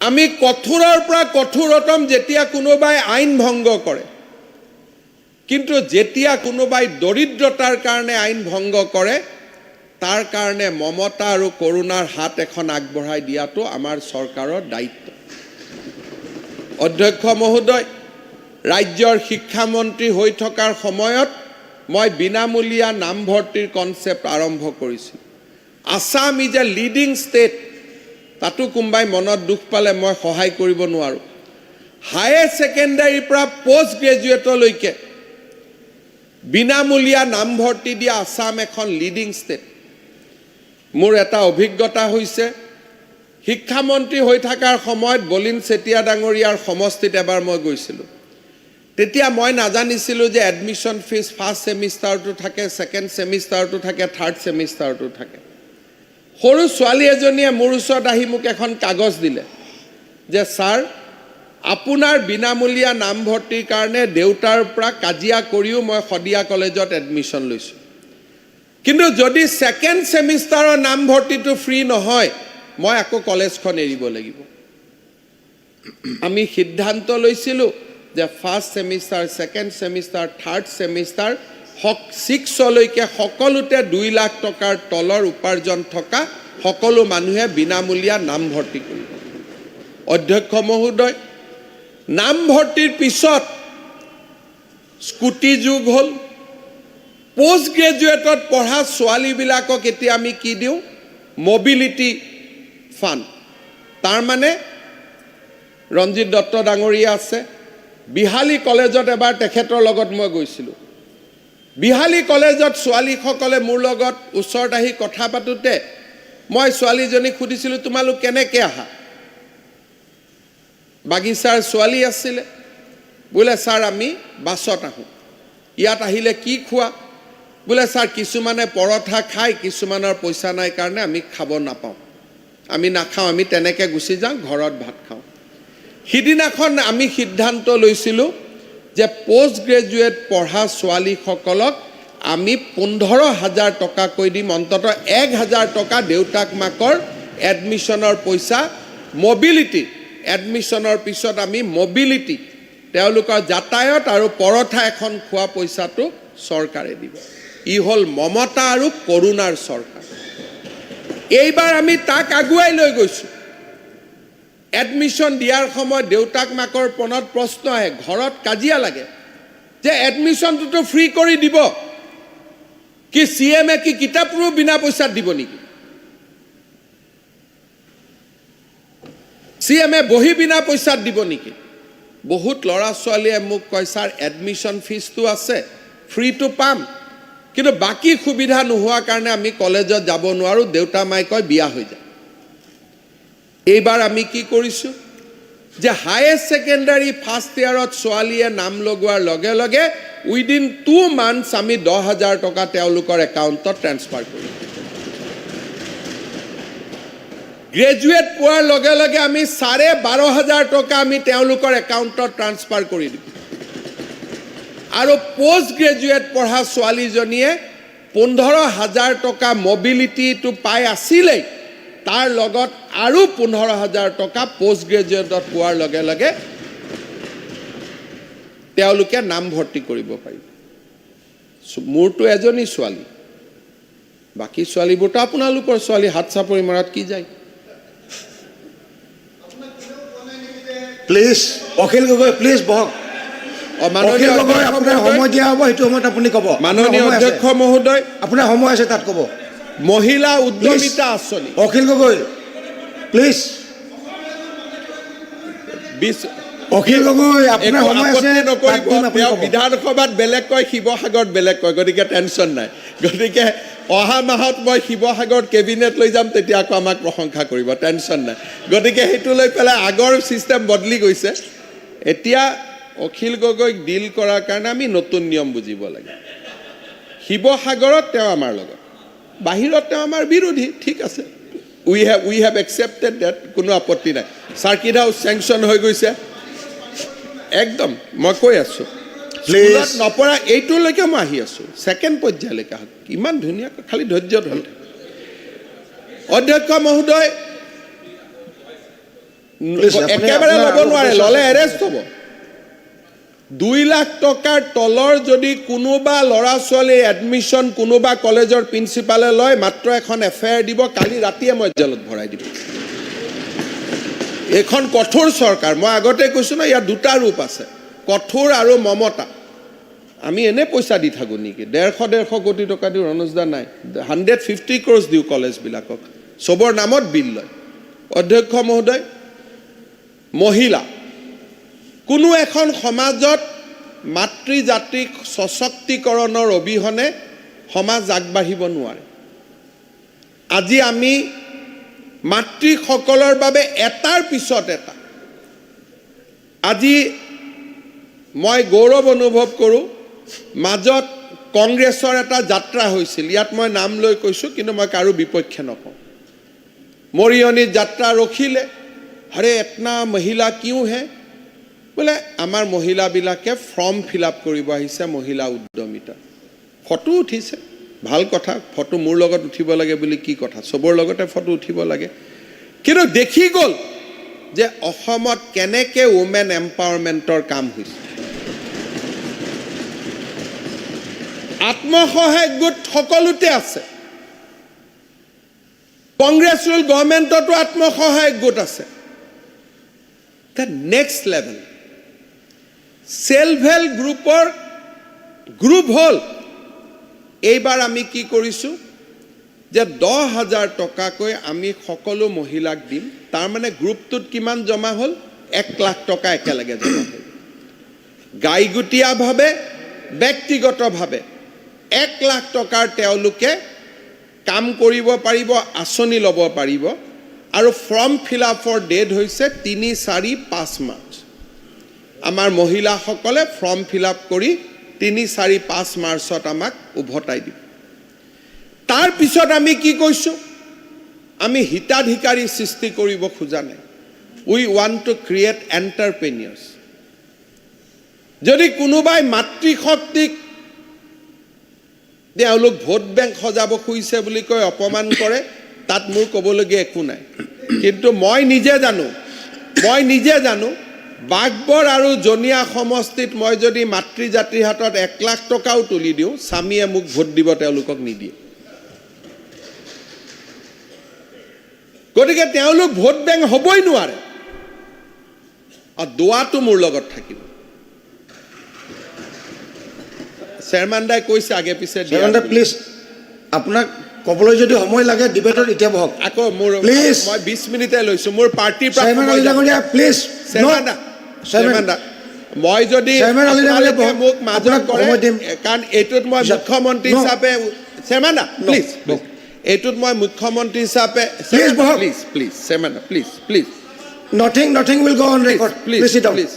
ইয়াত মই মুখ্যমন্ত্ৰী হিচাপে উত্তৰ দি থকা নাই, বিধায়ক হিচাপে কৈ আছোঁ। গতিকে মোক লৰফৰ কৈ থাকিলে আমাৰ পৰা সময় যাব, MLAৰ সময় কাটা যাব। বাইদেউৰ সময় নাই, বাইদেৱে ৰিপ্লাই দিব, মইতো ইয়াত ৰিপ্লাই দিয়া নাই।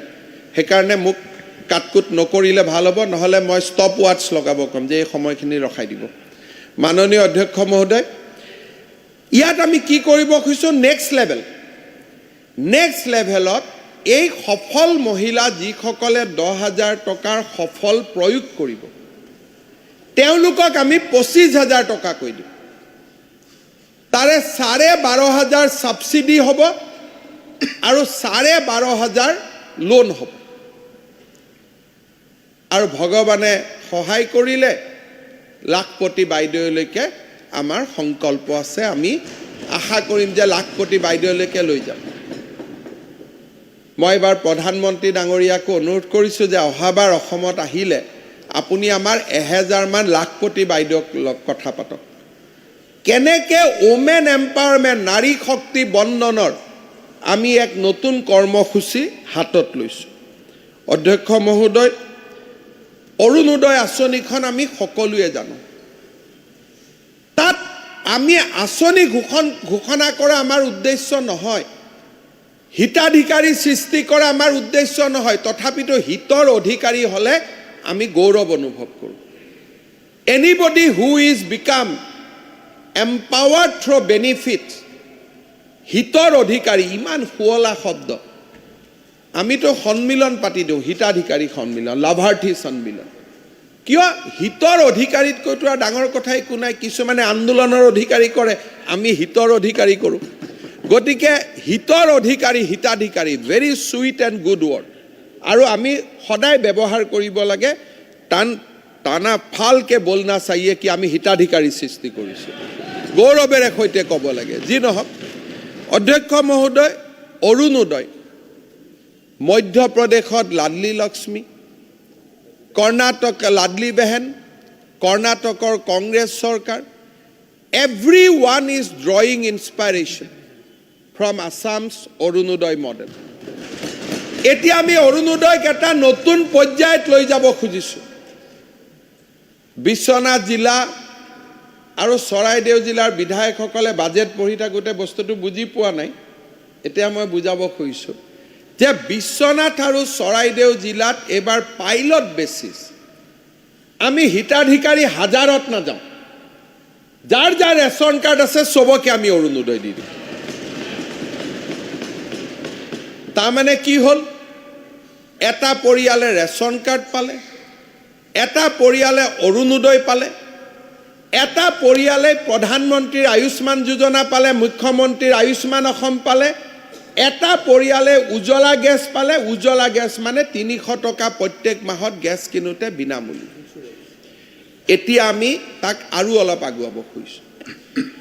এইবাৰ আমি প্ৰধানমন্ত্ৰীৰ দুটা সুৰক্ষা বীমা যোজনা, এটা এক্সিডেণ্ট আৰু এটা ডেথ, পৰিয়ালটোক আমি এই দুটা বেনিফিটৰ সৈতেও জড়িত কৰাব খুজিছোঁ। এটলিষ্ট পৰিয়ালটোৰ ব্ৰেড আৰ্নিং মেম্বাৰজনক, the bread earning members of the community. সেইকাৰণে কোনোবাই কয় যে পুৰণা বটলত পানী, আমাৰ বটলটো পুৰণা থাকে, পানীটো ফ্ৰেছ আহি থাকে, কাৰণ বটলটো ৱেষ্টেজ কৰিব নাপায়। এইবিলাক অসমীয়া ফকৰা যোজনাবিলাক আগত কোনে বনাই ভালে বনাইছিল, আন্দোলনৰ সময়ত চব ফকৰা যোজনাবিলাক বেয়া হৈ গ'ল।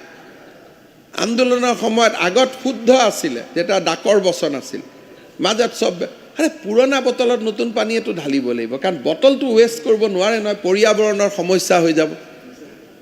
গতিকে যিমান বটলটো কেতিয়াও ডিছপ'জ নকৰিব, বটলটোত নতুন পানী ঢালি থাকিব। পুৰণা বটলত নতুন পানী, আৰু সেইকাৰণে অৰুণোদয় পুৰণা অৰুণোদয় নাথাকে, প্ৰত্যেক বছৰে তাত নতুন পানী আহি থাকিব। এইটো হ'ল নতুন অসম। অৰুণোদয় আঁচনি আগবাঢ়ি গ'ল। যেতিয়া GDP বাঢ়িব, যেতিয়া টকা পইচা বাঢ়িব, অখিল গগৈয়ে টেক্স দিব। মাননীয় অধ্যক্ষ মহোদয়, মাইক্ৰ' ফাইনেন্সৰ জৰিয়তে আজি আমি এটাকৈ স্লেব কৰি কেতিয়াবা প্ৰশ্ন হয় যে মাইক্ৰ' ফাইনেন্সত নাপালেই, তাত দুটা পাৰ্থক্য আছে। সদায় মাইক্ৰ' ফাইনেন্স লোন থকা মানুহখিনিক আমি লোন ৰেহাই দিব খোজা নাই। 2021 চনৰ মে' মাহৰ আগতে লোন লোৱা মানুহখিনিয়ে এই আঁচনিৰ হিতাধিকাৰী। তাতে আমি কিমানক সহায় কৰিলোঁ এতিয়ালৈকে? 11,93,626। কেতিয়াবা আমাক টেষ্টিং কৰিব লাগে বিধায়কসকলে, নাম ঠিকনা সহ সুধিব লাগে, তেতিয়া আমি সঁচা কৈছোঁ নে ভুল কৈছোঁ, ওলাই। আপুনি বক্তব্য দি থাকে। অহাবাৰ অধ্যক্ষ মহোদয় আমি 50,000 টকালৈকে লোন লোৱা মহিলাসকলক লোন ৰেহাই দিম। তাৰ পিছতো 2 বছৰ আমাৰ থাকিব, আমি এনেকৈ আগুৱাই গৈ থাকিম। কিন্তু আমাৰ টাৰ্গেট ডেট হ'ল 2021 মে', তাৰ আগৰখিনি। প্লিজ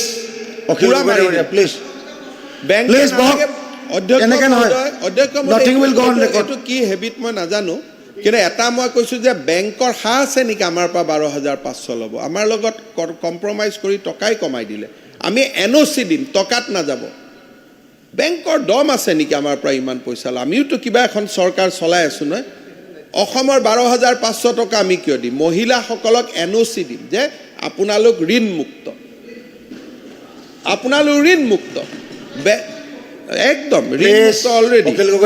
মাননীয় অধ্যক্ষ মহোদয়, মুখ্যমন্ত্ৰী ডাঙৰীয়াই আপুনি এইবিলাক আপুনি ক'ব, সময় দিম। মাননীয় অধ্যক্ষ মহোদয়, এইবিলাক শুনি থাকোঁতে পিছত বাকচত বস্তুৱে নোহোৱা হৈ যাব 2026 ইলেকশ্যনত এইবিলাক কৰি থাকিলে। চাই আছে নহয় লাইভত, মহিলাসকলে বেয়া পাব আপুনি এনেকৈ কৰি থাকিলে। নকৰিব। আপোনাৰ মই কটন জুনিয়ৰ হিচাপে কৈছোঁ যে ৰাইজৰ ভাল কথা কৈ থাকোঁতে মনে মনে শুনি থাকিব লাগে। কংগ্ৰেছৰ সকলক চাওক, বেয়া কথা ক'লে জঁপিয়াই থাকিব লাগে, নহ'লে মানে আমাৰ লোনৰ কথা কৈছে, মানুহজনে শুনিবই নিদিলে, চিঞৰি দিলে, মহিলাসকলে শুনা নাপাব। তেতিয়া ভোটটো ভাঙি যায় সেইকাৰণে মই কটনৰ জুনিয়ৰ আছিল কাৰণে কৈছোঁ অধ্যক্ষ মহোদয় প্লিজ ইয়াৰ পিছত আহিলে মুখ্যমন্ত্ৰীৰ আত্মনিৰ্ভৰ অসম 1,04,000 ল'ৰা ছোৱালীয়ে আবেদন কৰিছে 2 লাখ টকা আমি তেওঁলোকক দিম 1 লাখ টকা সাবসিডি ঘূৰাই দিব নালাগে 1 লাখ টকাও কেতিয়া ঘূৰাই দিব 5 বছৰ পিছত তাকো 5 বছৰৰ ভিতৰত তাৰমানে 10 বছৰত 5 ইয়াৰ্ছ মৰেটৰিয়াম পিছৰ 5 বছৰ কোনবাই ক'ব টকাটো এনেই বিলাই দিম নেকি না সিলেকশ্যনৰ পিছত তেওঁলোকক আমি এণ্টাৰপ্ৰেনিয়ৰশ্বিপ ট্ৰেইনিং দিম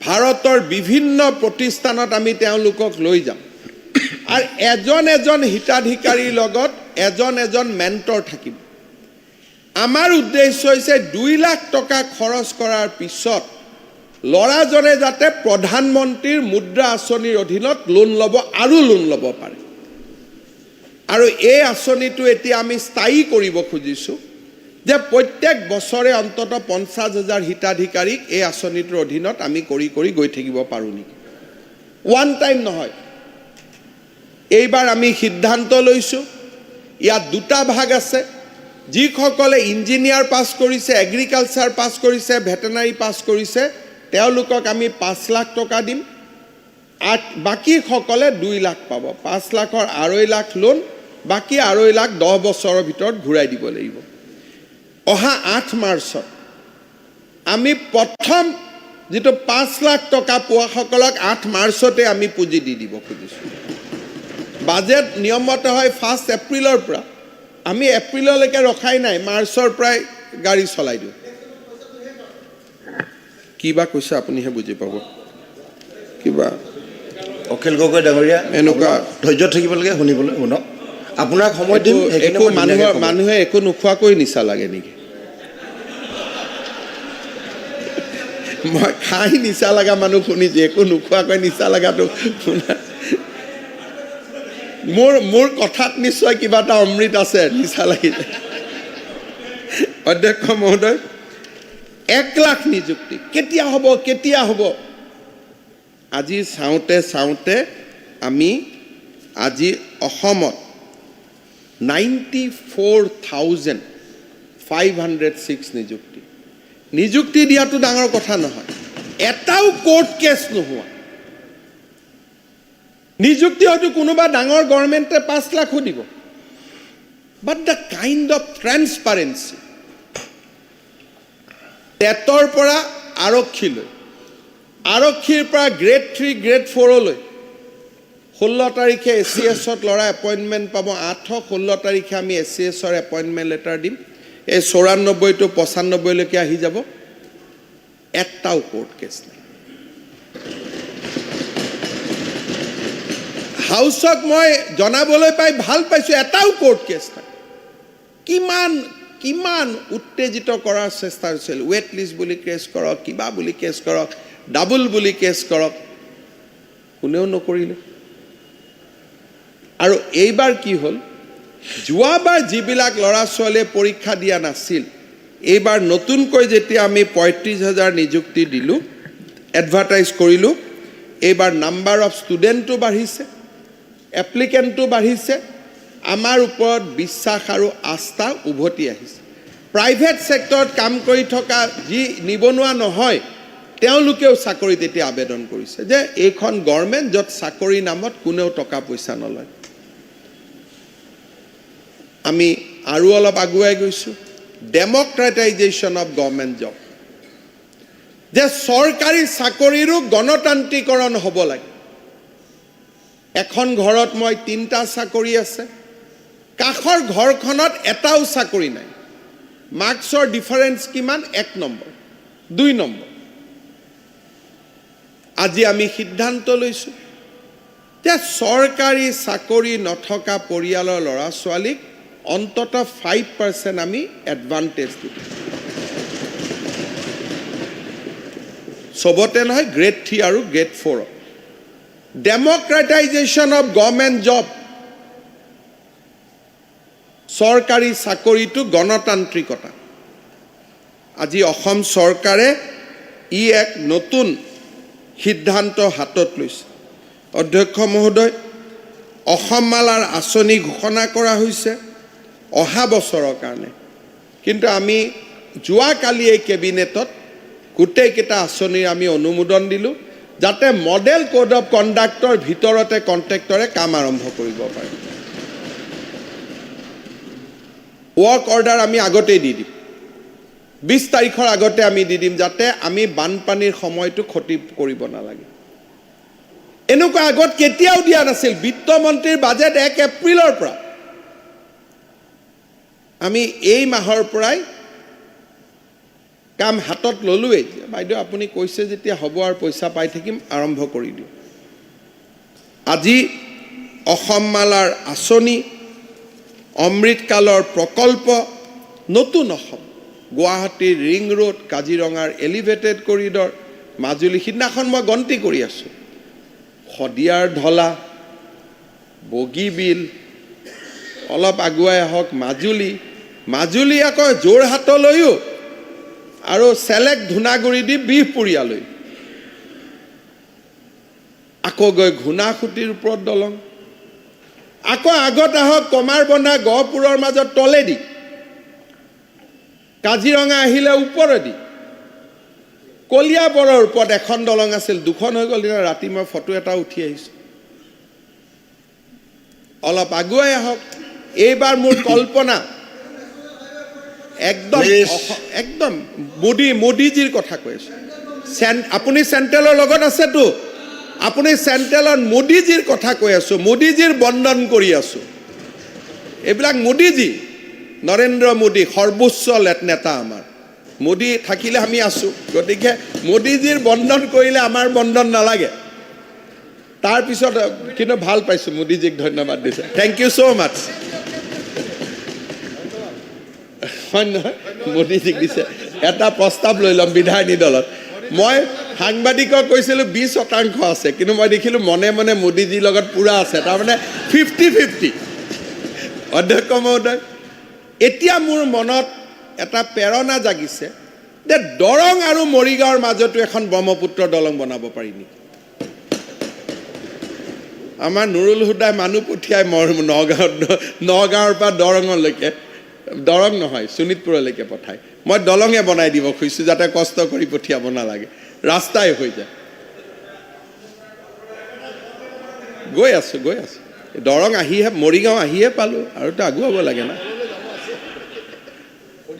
অধ্যক্ষ মহোদয়, নাৰেংগী কুৰুৱা পালোঁ, তাতো দলং। আগতেতো কৈছিলে এইবোৰ নহয়, টেণ্ডাৰ ওলাই গ'ল। গুৱাহাটী, উত্তৰ গুৱাহাটী দলং এইকেইদিনতে এটা পাৰ্ট খুলিয়ে যাব। তাৰপিছত শৰাইঘাটৰ ওপৰত 2খন দলং আছিলেই, এতিয়া আকৌ ৰেল দলং এখন এপ্ৰুভ হৈ গ'ল। অলপ কষ্ট লাগে বিৰোধীত শুনিলেও, কিন্তু অসম বুলিতো ভাল পাওঁ। মোদীজী নৰেন্দ্ৰ মোদী। তাৰপিছত আগুৱাই আহিলে আমিতো এনেকৈ থাকোঁ, মোদী ইয়াতকৈ আমাক অলপ কৈ দিওঁ, মোদী এইটো আমি ইয়াতে আছোঁ। মাননীয় অধ্যক্ষ মহোদয়, মাননীয় অধ্যক্ষ মহোদয়, মাননীয় অধ্যক্ষ মহোদয়, মাননীয় অধ্যক্ষ। তাৰপিছত আহিলক পলাশবাৰী আৰু শুৱালকুছিৰ মাজত দলং, L&Tয়ে ৱৰ্ক অৰ্ডাৰ পাই গ'ল, কাম আৰম্ভ। তাৰপিছত গৈ ফুলবাৰীত ব্ৰহ্মপুত্ৰৰ 2খন দলং। মাজৰ যিটো গেপ, ইয়াৰ ভিতৰত জলজলি আহি গ'ল, ৰেকিবুদ্দিন আহমেদে ক'লে, গতিকে তাৰ মাজতো আহি গ'ল। নন্দিতা বাইদেউৰ নামটো পাহৰিছোঁ, আৰু অহাবাৰ আপুনি তাতে নাই নহয়, এইকাৰণে যি নহয়। তাৰপিছত আছে, আপুনিও আছে। তাৰপিছত এই ধৰণে আমি আগুৱাই গৈ আছোঁ। বৰাক উপত্যকাত ইমান দিনে দলোৰ এয়াৰপৰ্ট নহয় বুলি কৈ আছিল, এতিয়াতো ভাৰত চৰকাৰে অনুমোদন দি দিলে ফাৰ্ষ্ট ষ্টেজৰ দলো এয়াৰপৰ্ট। ক'তো কাকো আমি পিছ পেলাই থোৱা নাই। আৰু আগত গৈ মোৰ আৰু এখন দলঙৰ কল্পনা আছে বিধানসভাতো প্ৰশ্ন আহিছে আমাৰ কি নাম এইটো গোলকগঞ্জ সমষ্টিত তামাৰহাটৰ ওপৰত তাতো মোৰ কল্পনা আছে ডাঙৰ ডাঙৰ দলং পাগলা দিয়াৰ ওপৰত জলেন দৈমাৰীয়ে ক'লে এখন দলং উদ্বোধন কৰিলোঁ দুখন দলঙৰ কাম এতিয়া চলি আছে তামোলপুৰত বৰাক উপত্যকাটো শিলচৰ চহৰৰ কাৰণে ডাঙৰ প্লেনিং এটা কৰিছোঁ কি হয় ক'ব নোৱাৰোঁ অহা 1 মাৰ্চত বৰাক উপত্যকাত মাৰ্চৰ প্ৰথম দিনত যাম কাছাৰত কেঞ্চাৰ হস্পিটেলখন আমি উদ্বোধন কৰিম কৰিমগঞ্জত মেডিকেল হাইলাকান্দি হৈ আছে এবাৰ আমি সিট ভগাই লৈছোঁ নহয় গতিকে হাইলাকান্দিও আহি আছে এটা ট্ৰেকত এতিয়া হাইলাকান্দি হৈ যাব টেনশ্যন নাই অধ্যক্ষ মহোদয় বানপানীৰ কাৰণে মই সামৰণি মাৰিম বানপানীৰ কাৰণে এইবাৰ এটা আমি নতুন প্ৰয়োগ কৰিব খুজিছোঁ মথাউৰি আমি বনাই আছোঁ মথাউৰিৰ ওপৰত ৰাস্তা বনাই আছোঁ আমি NESAC North East Satellite Application Centre Amit Shah ডাঙৰীয়াই তাৰ অধ্যক্ষতা কৰে তেওঁলোকে আমাক এটা কৈছিলে যে ব্ৰহ্মপুত্ৰৰ কাষত বহুত ৱেটলেণ্ড আছে যদি আমি ৱেটলেণ্ডবিলাকক 3 মাহৰ কাৰণে ৱাটাৰ ৰিজাৰ্ভিয়ৰ কৰিব পাৰোঁ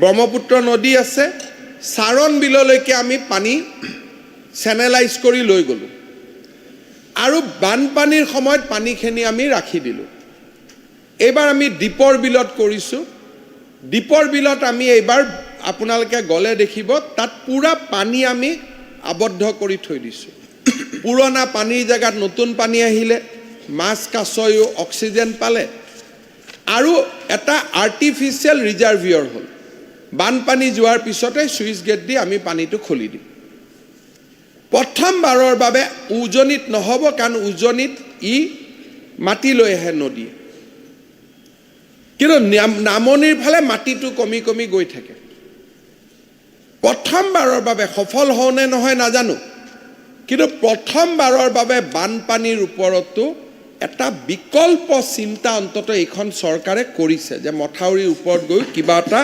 চিন্তা এইখন চৰকাৰে কৰিছে অধ্যক্ষ মহোদয় মই যেতিয়া মুখ্যমন্ত্ৰীৰ আৱাস যোজনাৰ কথা কৈছিলোঁ সেই মুহূৰ্তত আমাৰ ধাৰণা আছিল যে প্ৰধানমন্ত্ৰী আৱাস যোজনা আঁচনিখন সামৰণি পৰিব কিন্তু প্ৰধানমন্ত্ৰী ডাঙৰীয়াই 3 কোটি ঘৰ শেষ কৰি 2 কোটি ঘৰ আকৌ এনাউন্স কৰিল অসমেতো তাৰ ভাগ পাবই তাৰ লগত আমি মুখ্যমন্ত্ৰী আৱাস যোজনাৰ ঘৰ দিম যিবিলাক দুখীয়া মানুহৰ নাম কিবা কাৰণত ৱেট লিষ্টত সোমাই থকা নাই সমষ্টি 1000 কৰি হ'লেও আমি দুখীয়া মানুহক মুখ্যমন্ত্ৰী আৱাস যোজনাৰ ঘৰ দিব পাৰিম তাৰ কাৰণে আমি এই কাম হাতত লৈছোঁ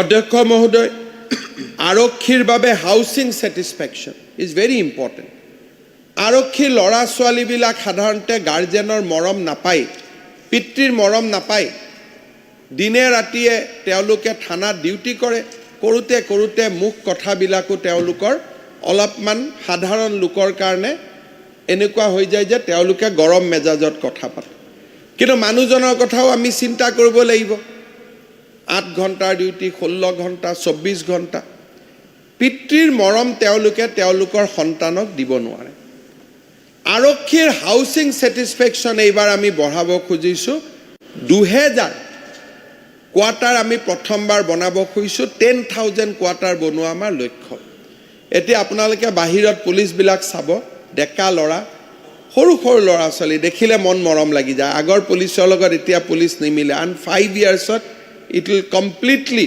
জেনেৰেশ্যন চেঞ্জ আহি যাব দেখিলে মৰম লাগে এতিয়া বাহিৰত যিবিলাক এছআইবিলাককো দেখিব মোৰে যেন ল'ৰা মোৰে ছোৱালী এনেকুৱা লাগে তেওঁলোকৰ কাৰণে আমি ঘৰ বনাব খুজিছোঁ যাতে বিয়া হৈ তেওঁলোকে অন্তত 2 BHK হাউচত থাকিব পাৰে নিজে নিজে পৰিৱৰ্তন হ'ব সংস্কাৰ কৰাৰ কাৰণে অকল গালি গালা ছাছপেনশ্যনে যথেষ্ট নহয় সাফাই কৰ্মচাৰীসকলৰ বাবেও আমি ঘৰ বনাব খুজিছোঁ 1000 ঘৰ এই বছৰ আমি 250 ঘৰ বনাম অধ্যক্ষ মহোদয় চাহ বাগিচা আৰু আদিবাসী মানুহৰ কাৰণে যিমান চিন্তা হ'ব লাগিছিল ইমান চিন্তা নহ'ল তেওঁলোকৰ ইলেক্ট্ৰিচিটি বিলৰ কথাটো আছেই এইবাৰ আমি কৰিব খুজিছোঁ কি যে মিছন বসুন্ধৰা চাহ বাগিচা আৰু আদিবাসী লোকসকলৰ কাৰণে 3টা জেনেৰেশ্যনৰ আমি কাগজ নুখুধো তেওঁলোকক আমি আবলতন দি দিম কাৰণ আমি তেওঁলোকৰ দিনবাৰ চাব খোজা নাই এই কাৰণে যে তেখেতসকলক ব্ৰিটিছে কেতিয়া লৈ আহিছিল তেওঁলোকে নিজেও নাজানে নাই মিয়াৰ ভাল অৱস্থা মাতব্বৰৰ কামটো কৰিব দিয়ক মিলিজুলি ষ্টেজ বাই ষ্টেজ এটা কৰিব দিয়ক মই একদম এতিয়া আপোনালোকে নামটো মিয়া লৈ ল'লে গতিকে মোৰটো সুবিধাই হৈ গ'ল গতিকে কোনো অসুবিধাই নাই অধ্যক্ষ মহোদয় এই মিছন বসুন্ধৰাত আমি গোৰ্খা মানুহখিনিকো 3টা জেনেৰেশ্যনৰ কাগজৰ কথা নোকোৱাকৈ আমি মাটি আবলতন দিব খুজিছোঁ শদিয়াত বহুত মানুহে এবাৰ পোৱা নাই গোৰ্খা মানুহখিনি কি আছিলে তেওঁলোকে খুঁটিত কাম কৰিছিলে ইটো খুঁটিত ব্ৰহ্মপুত্ৰ পানী আহিলে তালৈকে গ'ল তেওঁলোকে ক'তো কাগজ পত্ৰ ৰাখিব নাজানিছিল এইবাৰ আমি মিছন বসুন্ধৰাত এই 2টা কমিউনিটিক আমি মিছন বসুন্ধৰা 3ত আমি উইদাউট আস্কিং ফৰ ডকুমেণ্টছ আমি আগুৱাই লৈ যাব খুজিছোঁ যেনেকৈ আমি আগুৱাই লৈ যাব লাগে অধ্যক্ষ মহোদয় ট্ৰাইবেল বেল্ট এণ্ড ব্লক হ'ল এইবাৰ মই আৰু এটা প্ৰস্তাৱ দিছোঁ আমাৰ জনজাতীয় বিধায়কসকলক বেল্ট এণ্ড ব্লক বুলি ক'লে এটা ডাঙৰ অঞ্চল বুজায় কিন্তু গাঁওবিলাকত 100% ট্ৰাইবেল মানুহ থকা গাঁও বহুত আছে যদি এতিয়াই গাঁওবিলাকক আমি বেল্ট বলাই নলওঁ তাত কিন্তু নন ট্ৰাইবেল মানুহ সোমাব সেইকাৰণে মই ৰণোজ পেগু ডাঙৰীয়া ট্ৰাইবেল সংঘ আহোঁতেও তেওঁলোকক কৈছোঁ যে 100% ট্ৰাইবেল গাঁওবিলাকক আপোনালোকে বেল্ট আৰু ব্লকলৈকে কনভাৰ্ট কৰি দিয়ক আৰু ইয়াৰ বাদে বিকল্প নাই ডাঙৰ এৰিয়া বেল্ট এণ্ড ব্লক কৰিব গ'লে তাত সমস্যা থাকে প্ৰটেক্টেড ক্লাছ লাগে কিবা লাগে কিন্তু 100% ট্ৰাইবেল মানুহ থকা গাঁও এখন যদি আমি বেল্ট এণ্ড ব্লক কৰি দিওঁ আমাক প্ৰটেক্টেড ক্লাছো নালাগে কাৰণ মই অসম বিধানসভাৰ সন্মানীয় জনজাতীয় বিধায়কসকলক অনুৰোধ কৰিম যে আপোনালোকৰ সমষ্টিৰ 100% ট্ৰাইবেল ভিলেজবিলাকৰ আমাক নাম দিয়ক আমি সেইবিলাকক বেল্ট আৰু ব্লকলৈকে আমি কনভাৰ্ট কৰি দিম যাতে তাত আৰু কেতিয়াও অনা জনজাতি মানুহ যাব নোৱাৰে তাত আমাক প্ৰটেক্টেড ক্লাছো নালাগে ডাঙৰ এৰিয়া হ'লে প্ৰটেক্টেড ক্লাছ লাগে গাঁওখন হ'লে প্ৰটেক্টেড ক্লাছোতো নালাগে আৰু এনেকৈ আমি জনজাতীয়সকলৰ মাটি ৰক্ষা কৰিব পাৰিম অধ্যক্ষ মহোদয় গোপীনাথ বৰদলৈৰ অসমৰ প্ৰতি কণ্ট্ৰিবিউশ্যন আছিল ট্ৰাইবেল বেল্ট এণ্ড ব্লক আৰু আমাৰ প্ৰজন্মৰ কণ্ট্ৰিবিউশ্যন হ'ব হেৰিটেজ বেল্ট এণ্ড ব্লক নাৰায়ণপুৰত মহাপুৰুষ মাধৱদেৱৰ জন্ম হৈছিল ব্ৰতদ্ৰৱাত শ্ৰীমন্ত শংকৰদেৱৰ জন্ম হৈছিল বৰপেটা মাধৱদেৱৰ কৰ্মভূমি আছিল আৰু মাজুলী অসমৰ বৈষ্ণৱ পৰম্পৰাৰ এক কেন্দ্ৰভূমি দুইজনা গুৰুৰ মিলনভূমি এই 4টা অঞ্চলত আমি হেৰিটেজ বেল্ট এণ্ড ব্লক কৰিব খুজিছোঁ যাতে গুৰুজনাৰ সংস্কৃতিটো আমি তাত ৰক্ষা কৰিব পাৰোঁ অকল খিলঞ্জীয়া লোকেহে তাত বসবাস কৰিব পাৰিব এতিয়া মাননীয় মুখ্যমন্ত্ৰী ডাঙৰীয়া উত্তৰৰ কাৰণে সময় ৰাখিব লাগিব অলপমান মই 1 মিনিটত চেষ্টা কৰিম মাননীয় অধ্যক্ষ মহোদয় আমি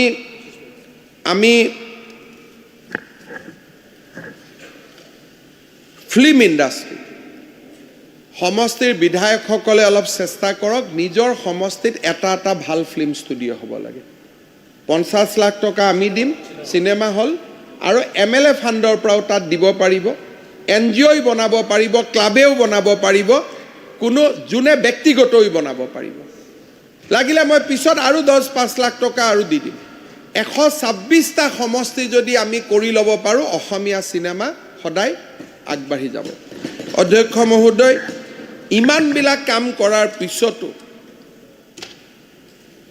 1 লাখ বাইদেউ 1,43,000 কোটি টকাৰ বাজেট 1,43,000 crore তাৰ পিছতো এটকাও কোনেও টেক্স লগোৱা নাই কোনো কৰ নাই কোনো কাটল নাই গতিকে নাৰী শক্তিৰ বন্ধন আৰু নাৰী শক্তিয়ে অসমখনক আগুৱাই লৈ যাওক তাকে কামনা কৰি মই মোৰ বক্তব্যৰ সামৰণি মাৰিছোঁ। ধন্যবাদ ধন্যবাদ। প্লিজ প্লিজ তেনেকুৱা নহয়। এতিয়া আমাৰ বিজেপিৰ বিধায়কসকলৰ সময় আৰু নাই, তেখেতসকলে ক'ব নোৱাৰিব। কংগ্ৰেছৰ 18 মিনিট আছে, AGPৰ 10 মিনিট, AIDFৰ 6 মিনিট, UPPLৰ 9 মিনিট, BPFৰ 10 মিনিট আৰু ইণ্ডিপেণ্ডেণ্টৰ 3.5 মিনিট। গতিকে পাৰে যদি অলপ কমাই ক'লে আপুনি ৰিপ্লাইটো ল'ব লাগিব। 22 মিনিট আছে ৰিপ্লাইৰ কাৰণে। গতিকে নেক্সট স্পীকাৰ ৱাজিদ আলী চৌধুৰী। আপোনালোকৰ দলৰ মাত্ৰ 18 মিনিট আছে, 3জন স্পীকাৰ আছে। গতিকে 4-5 মিনিট ক'লে 3জন ক'ব। মাননীয় উপাধ্যক্ষ মহোদয়, চবৰে কাৰণে বিত্তমন্ত্ৰীয়ে দাখিল কৰা টাইম শেষ, কোনো ক'ব নহয়, অনলি ৰিপ্লাইৰ কাৰণে এই বছৰৰ পূৰ্ণাংগ বাজেটখন হতাশজনক। এইখন এখন সপোন দেখুওৱা সীমিত বাজেট। এই বাজেটখনত আমাৰ কিছু জ্বলন্ত সমস্যা এই বাজেটৰ দ্বাৰা যিটো সমাধান কৰিব লাগিছিল, কিন্তু তাত বাজেটখনত আমি দেখা নাপালোঁ। শিক্ষা বিভাগৰ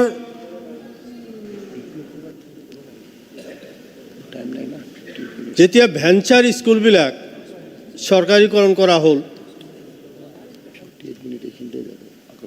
চৰকাৰীকৰণ কৰাৰ নামত অকল শিক্ষকবিলাকক অন্য স্কুলত এটাচমেণ্ট দিয়া হ'ল। অৰ্থাৎ যাৰ ফলত কেইবা হাজাৰ স্কুল বন্ধ কৰি দিয়া হ'ল। উপাধ্যক্ষ মহোদয়, আপুনি জানে 2003 চনত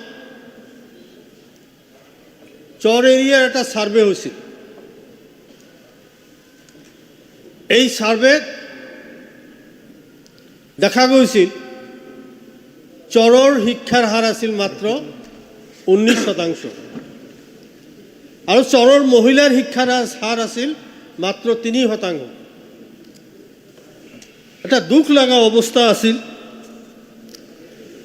সেই সময়ত সৰ্বশিক্ষা আঁচনিৰ জৰিয়তে হওক বা ভেঞ্চাৰ স্কুল যিবিলাক আছিল চৰ চাপৰিত, এই স্কুলবিলাকৰ জৰিয়তেই শিক্ষাৰ হাৰ বঢ়াবলৈ যি প্ৰচেষ্টা সেই সময়ৰ চৰকাৰৰ পৰা লোৱা হৈছিল, কিছু হয়তো বাঢ়িছে, কিন্তু এতিয়াও চৰ অঞ্চলৰ শিক্ষাৰ হাৰ আৰু অসমৰ অন্য অঞ্চলৰ শিক্ষাৰ হাৰ কিন্তু এতিয়াও সমপৰ্যায়ৰ হোৱা নাই। চৰ অঞ্চলত শিক্ষা প্ৰতিষ্ঠানৰ এতিয়াও যথেষ্ট অভাৱ। LP school, ME school, high school, higher secondary school, college এতিয়াও বহুত অভাৱ। কিন্তু এই অভাৱ দূৰ কৰাৰ ক্ষেত্ৰত ভেঞ্চাৰ স্কুলবিলাকে অলপ সহায় কৰিছিল, কিন্তু ভেঞ্চাৰ স্কুল লোৱা বন্ধ কৰা হ'ল। ভৱিষ্যতে আৰু নল'ব বুলি চৰকাৰে ইতিমধ্যে ঘোষণা কৰিছে। কিন্তু আমি ভাবোঁ যে আজি যদি এই চৰ চাপৰি অঞ্চলৰ শিক্ষাৰ হাৰ বঢ়াব লাগে, হয় ভেঞ্চাৰ স্কুল চৰকাৰীকৰণ কৰিব লাগিব, আৰু নহ'লে তাত নতুনকৈ প্ৰাথমিক বিদ্যালয় বা middle school, high school, higher secondary school চৰ অঞ্চলত প্ৰতিষ্ঠিত কৰিব লাগিব। তেতিয়াহে আমাৰ শিক্ষাৰ হাৰ গোটেই অসমৰ লগত সমপৰ্যায়ত আহিব পাৰিব। উপাধ্যক্ষ মহোদয়, এতিয়ালৈকেও যদিও শিক্ষা ভেঞ্চাৰ স্কুল চৰকাৰীকৰণ কৰা নহ'ব চৰকাৰৰ ফালৰ পৰা কোৱা হৈছে, তথাপিও দেখা গৈছে যে এতিয়াও বহুত ভেঞ্চাৰ স্কুল বিভিন্ন অঞ্চলত প্ৰতিষ্ঠিত হৈ আছে। চলি আছে, শিক্ষাদান চলি আছে, তাত ল'ৰা ছোৱালী আছে, ছাত্ৰ ছাত্ৰী আছে। গতিকে এই ছাত্ৰ ছাত্ৰীবিলাকে কিছুদিন আগলৈকেও মিড ডে মিল পাইছিল, সেই মিড ডে মিলো বন্ধ কৰি দিয়া হ'ল। অত্যন্ত দুৰ্ভাগ্যজনক কথা, ছাত্ৰ ছাত্ৰীসকলে ক্লাছ কৰি আছে, কাৰণ এতিয়াও সেই ভেঞ্চাৰ স্কুলৰ শিক্ষকসকলে আশা কৰি আছে যে চৰকাৰে নিশ্চয় এদিন না এদিন বিবেচনা কৰিব। সভাপতি মহোদয়, আৰু এটা জ্বলন্ত সমস্যা গৰাখহনীয়া সমস্যা। গোটেই অসমত প্ৰতিজন বিধায়কেই এই গৰাখহনীয়া সমস্যা সম্পৰ্কে প্ৰশ্ন উত্থাপন কৰে। এই গৰাখহনীয়া সমস্যাৰ কথা বাজেটখন উত্থাপন কৰা নহ'ল। তাত মাথাউৰি নিৰ্মাণৰ কথা কোৱা হৈছে। সভাপতি মহোদয়, যদি গৰাখহনীয়া ৰোধ কৰিব নোৱাৰে, মাথাউৰি বনাই কি লাভ হ'ব? সেইটোও গৰাখহনীয়াত গুচি যাব। গতিকে গৰাখহনীয়া সমস্যাটোৰ ক্ষেত্ৰত বাজেটখনত কোনো ধৰণৰ এটা শব্দও তাত উল্লেখ কৰা নহ'ল। আৰু এটা সৰু বিভাগ আছে, ডাঙৰ বিভাগ, কৃষি বিভাগ। এই কৃষি বিভাগৰ আপুনি জানে যে শতকৰা 80জন মানুহ কৃষিৰ ওপৰত নিৰ্ভৰশীল। কৃষিৰ ক্ষেত্ৰত যিটো মেকানাইজেশ্যন পাৰ্টটো একেবাৰে দুৰ্বল। যিমান ছাপৰ্ট পাব লাগিছিল মেকানাইজেশ্যনৰ ফালৰ পৰা, সেই ছাপৰ্টটো কিন্তু পোৱা নাই। আৰু এই বাজেটখনত তাৰ সমাধান কৰাৰ কোনো আমি উল্লেখ কৰা দেখা নাপালোঁ। সময় অভাৱ, গতিকে মই সোনকালে শেষ কৰিব বিচাৰিছোঁ। আৰু এটা বিভাগ আছে, একেবাৰে সৰু বিভাগ, চৰ উন্নয়ন আৰু সংখ্যালঘু বিভাগ। প্ৰত্যেকটো বিভাগৰ বাজেট বাঢ়ে, প্ৰতি বছৰে বাঢ়ি আছে, কিন্তু এই বিভাগটোৰ প্ৰতি বছৰে বাজেট কমি কমি একেবাৰে নোহোৱা হৈ যোৱাৰ পথত। কি কাৰণে চৰকাৰৰ ফালৰ পৰা কোৱা হয় সবকা সাথ সবকা বিকাশ, এই বিভাগত অকল চৰৰ মানুহ আৰু সংখ্যালঘু বিভাগৰ মানুহক কাম কৰে বুলি এই বিভাগখনক একেবাৰে নিশ্চিন্ন কৰি দিয়া হৈছে। বাজেটটো একেবাৰেই দিয়া হোৱা নাই। মাননীয় সদস্য, আপোনালোকৰ পাৰ্টিৰ 11 মিনিট টাইম বাকী আছে। গতিকে এই বাজেটখন, আৰু এটা কথা, মূল্য বৃদ্ধিৰ ক্ষেত্ৰত এই বাজেটখন মূল্য নিয়ন্ত্ৰণ কৰি ৰাইজক সকাহ দিয়াৰ ক্ষেত্ৰত কোনো লক্ষ্য নিৰ্ধাৰণ কৰা হোৱা নাই। বাজেটখনত জ্বলন্ত সমস্যাসমূহ সমাধানৰ লক্ষ্য নিৰ্ধাৰণ নকৰাকৈ মাথোন সপোনহে দেখুওৱা হৈছে। সেয়েহে এক কথাত ক'ব পৰা যায় যে এইখন এখন ৰাইজৰ স্বাৰ্থ ৰক্ষাৰ নহয়, বৰং নিৰ্দিষ্ট লক্ষ্যবিহীন অসম্পূৰ্ণ বাজেট। ধন্যবাদ। থেংক ইউ আপোনাক। এতিয়া বক্তব্য ৰাখিব মাননীয় সদস্য পুনাকন বৰুৱা। 10 মিনিট সময় আপোনাৰ।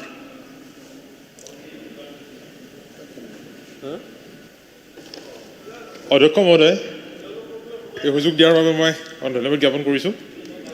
এজিপি হয়, এজিপি। যোৱা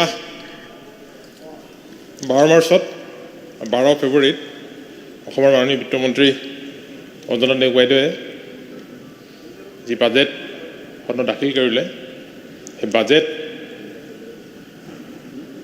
জনকল্যাণকামী, ভৱিষ্যত দ্ৰষ্টা আৰু অসমক আগত লৈ যোৱাৰ কাৰণে এখন উল্লেখযোগ্য বাজেট। ডক্টৰ হিমন্ত বিশ্ব শৰ্মা ডাঙৰীয়াৰ নেতৃত্বাধীন এই চৰকাৰে এটা লক্ষ্য লৈছে যে আহি থকা সময়ত অসমখনক ৰাষ্ট্ৰৰ 5খন শ্ৰেষ্ঠ ৰাজ্যৰ ভিতৰত এখন কৰিব লাগিব।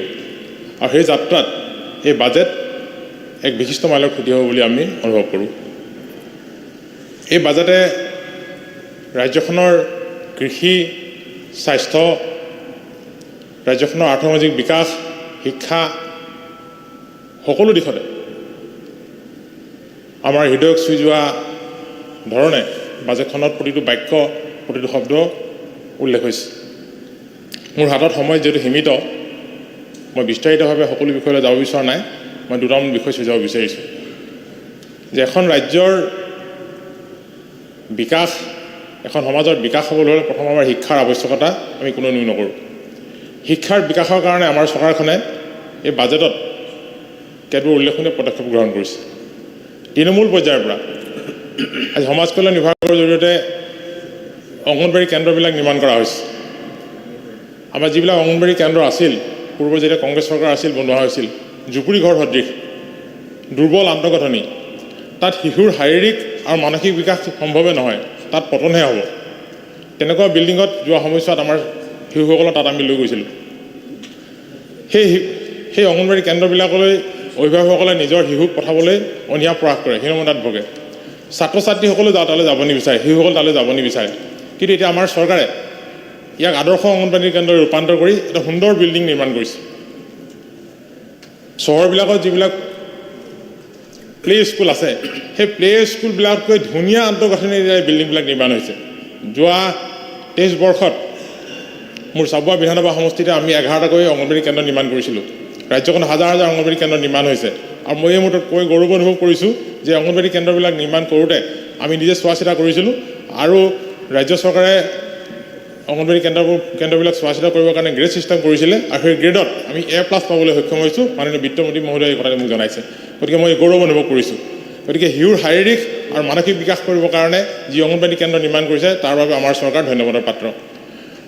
মাননীয় অধ্যক্ষ মহোদয়, ৰাজ্যৰ শিক্ষা বিস্তাৰৰ কাৰণে, বিশেষকৈ নাৰী শিক্ষা সম্প্ৰসাৰণৰ কাৰণে আমাৰ চৰকাৰে নিযুত মইনা নামৰ এখন ধৈৰ্য্যবাহী আঁচনি গ্ৰহণ কৰিছে। মাননীয় মুখ্যমন্ত্ৰী মহোদয়ে এতিয়া কথাখিনি কৈ গৈছে যে হায়াৰ ছেকেণ্ডেৰী, ডিগ্ৰী, PGৰ যিসকল ছাত্ৰী সেইসকলক আৰ্থিকভাৱে উপকৃত কৰিব পৰাকৈ, তেওঁৰ পৰিয়ালক সকাহ দিব পৰাকৈ তাত সহযোগিতা আগবঢ়োৱা হৈছে। এই ব্যৱস্থাই নাৰী শিক্ষা সম্প্ৰসাৰণ কৰিব আৰু মহিলাসকলক শিক্ষাৰ দিশত উদগনি যোগাব। এইটো এটা অতুলনীয় পদক্ষেপ।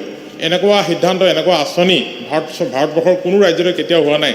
এনেকৈ তালুকদাৰ দা আছে, তালুকদাৰ দাৰ ৰিপ্ৰেজেণ্ট কৰা তেওঁৰ দলটোৰে শাসন কৰা কোনো কমিউনিষ্ট ৰাজ্যতো হয়তো দেখিবলৈ পোৱা নাযায়। তেখেতক মোবাইলত মই চাৰ্চ কৰিবলৈ অনুৰোধ কৰিম, ক'ৰবাত যদি আছে। এইখন চৰকাৰে ৰাজ্যৰ শিক্ষা বিস্তাৰৰ কাৰণে আৰু এটা খুব ভাল পদক্ষেপ গ্ৰহণ কৰিছে। ৰাজ্যৰ প্ৰতিটো বিধানসভা সমষ্টিত 2খনকৈ 4খনকৈ স্কুল আধুনিকীকৰণ কৰিবৰ কাৰণে, সকলো ধৰণৰ আন্তঃগাঁথনি থাকিব পৰাকৈ নিৰ্মাণ কৰিবৰ কাৰণে 8 কোটি টকাকৈ পুঁজি ধাৰ্য কৰিছে। আমাৰ বিদ্যালয়বিলাক যিধৰণে নিৰ্মাণ কৰা হৈছিল, পুঁজি খুব কম যোগান ধৰা হয়। আমাৰ বিদ্যালয়বিলাক ৰাইজে গঠন কৰে, ৰাইজে নিৰ্মাণ কৰে, চৰকাৰী হয়, তাৰপিছত পূজা অলপ চলপ পুঁজি আহে। কোনো ভাল বিদ্যালয় আমাৰ নাই, আন্তঃগাঁথনি খুব দুৰ্বল। গতিকে আন্তঃগাঁথনি দুৰ্বল বিদ্যালয়বিলাক আগবঢ়াই নিবৰ কাৰণে চৰকাৰে 8 কোটি টকাৰ পুঁজি ধাৰ্য কৰিছে। ৰাজ্যৰ অন্য ঠাইৰ লগতে মোৰ সমষ্টিৰ 2খন বিদ্যালয় ইয়াত আহিছে, অসম বিদ্যাপীঠ উচ্চতৰ মাধ্যমিক বিদ্যালয় আৰু পানীতোলা উচ্চতৰ মাধ্যমিক বিদ্যালয়। মই গৌৰৱ অনুভৱ কৰিছোঁ, সুখী অনুভৱ কৰিছোঁ যে মই নিজে অধ্যয়ন কৰা পানীতোলা উচ্চতৰ মাধ্যমিক বিদ্যালয় এই শিতানত, এই আওতাত আহিছে। আৰু নাৰী শিক্ষাৰ সম্প্ৰসাৰণৰ কাৰণে যি আঁচনি গ্ৰহণ কৰা হ'ল, এই আঁচনিখনে অন্যান্যসকলৰ লগতে বিশেষকৈ আটাইতকৈ উপকৃত কৰিব অন্ধবিশ্বাস, কুসংস্কাৰ আৱৰি ৰখা সংখ্যালঘু বসতি প্ৰধান অঞ্চলবিলাকত, য'ত নাৰী শিক্ষাৰ অভাৱ আছে, য'ত নাৰীসকলে শিক্ষা গ্ৰহণ কৰিব পৰাকৈ ব্যৱস্থা নাই বা সমাজৰ পৰা বাধা আছে। গতিকে সেইবিলাক ঠাইত এই আঁচনিবিলাকে উপকৃত কৰিব। গতিকে আটাইতকৈ উপকৃত হ'ব সংখ্যালঘু বসতিপূৰ্ণ অঞ্চলবিলাক, আটাইতকৈ উপকৃত হ'ব চাহ বাগিচা অধিকৃত অঞ্চলবিলাক। গতিকে এই ব্যৱস্থা গ্ৰহণ কৰাৰ কাৰণে মাননীয় বিত্তমন্ত্ৰী মহোদয়ক, মই অসম চৰকাৰৰ মাননীয় মুখ্যমন্ত্ৰী মহোদয়ক ধন্যবাদ জ্ঞাপন কৰিব বিচাৰিছোঁ। আমাৰ চৰকাৰে, যিহেতু মই ডিব্ৰুগড়ীয়া, মই গৌৰৱ অনুভৱ কৰিছোঁ, সুখী হৈছোঁ যে ডিব্ৰুগড় বিশ্ববিদ্যালয়ক অন্যান্য শিক্ষানুষ্ঠানৰ লগতে ডিব্ৰুগড় বিশ্ববিদ্যালয়ক অহা 3 বছৰৰ বাবে 100 কোটি টকা পুঁজি ধাৰ্য কৰা হৈছে। গতিকে এই ব্যৱস্থাই ডিব্ৰুগড় বিশ্ববিদ্যালয়ক আগবঢ়াই নিব আৰু উজনিৰ বা অসমৰ যিসকল ছাত্ৰ ছাত্ৰী তাত পঢ়াই অধ্যয়ন কৰে, সেই অঞ্চলৰ ৰাইজ ইয়াৰ পৰা যথেষ্টভাৱে উপকৃত হ'ব। মাননীয় অধ্যক্ষ মহোদয়, মই আৰু এটা গুৰুত্বপূৰ্ণ বিষয় চুব খুজিছোঁ যে আমাৰ চৰকাৰে ঘোষণা কৰিছিল দায়িত্ব গ্ৰহণ কৰাৰ সময়তে ডক্টৰ হিমন্ত বিশ্ব শৰ্মা ডাঙৰীয়া মুখ্যমন্ত্ৰী ডাঙৰীয়াই ঘোষণা কৰিছিল যে 1 লাখ নিযুক্তি দিয়া হ'ব।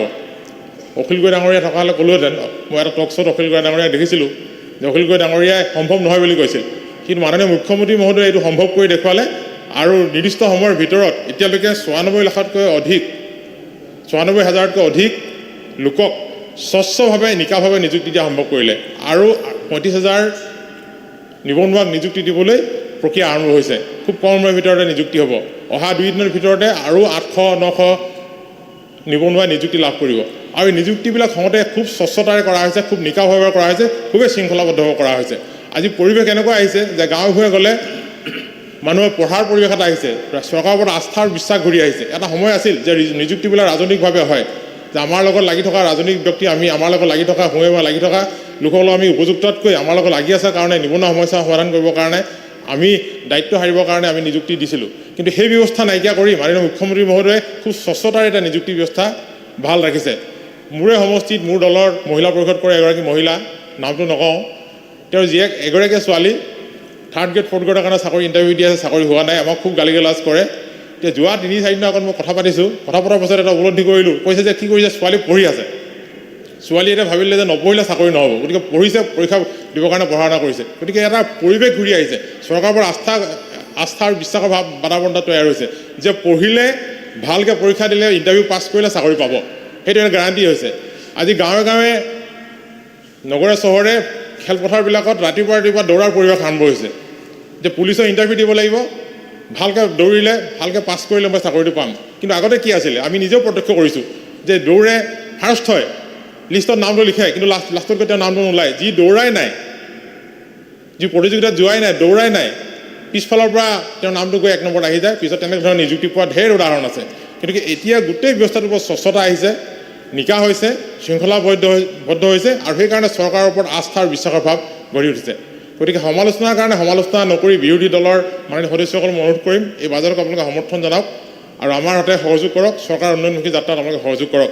মাননীয় অধ্যক্ষ মহোদয়, মই খুব গুৰুত্বপূৰ্ণ কথা অৱতাৰ কৰিব বিচাৰিছোঁ যে আমাৰ বিহু, আহোমসকল অসমলৈ অহাৰ পূৰ্বৰ পৰাই ইয়াত বিহু পৰম্পৰাগতভাৱে চলি আহিছিল।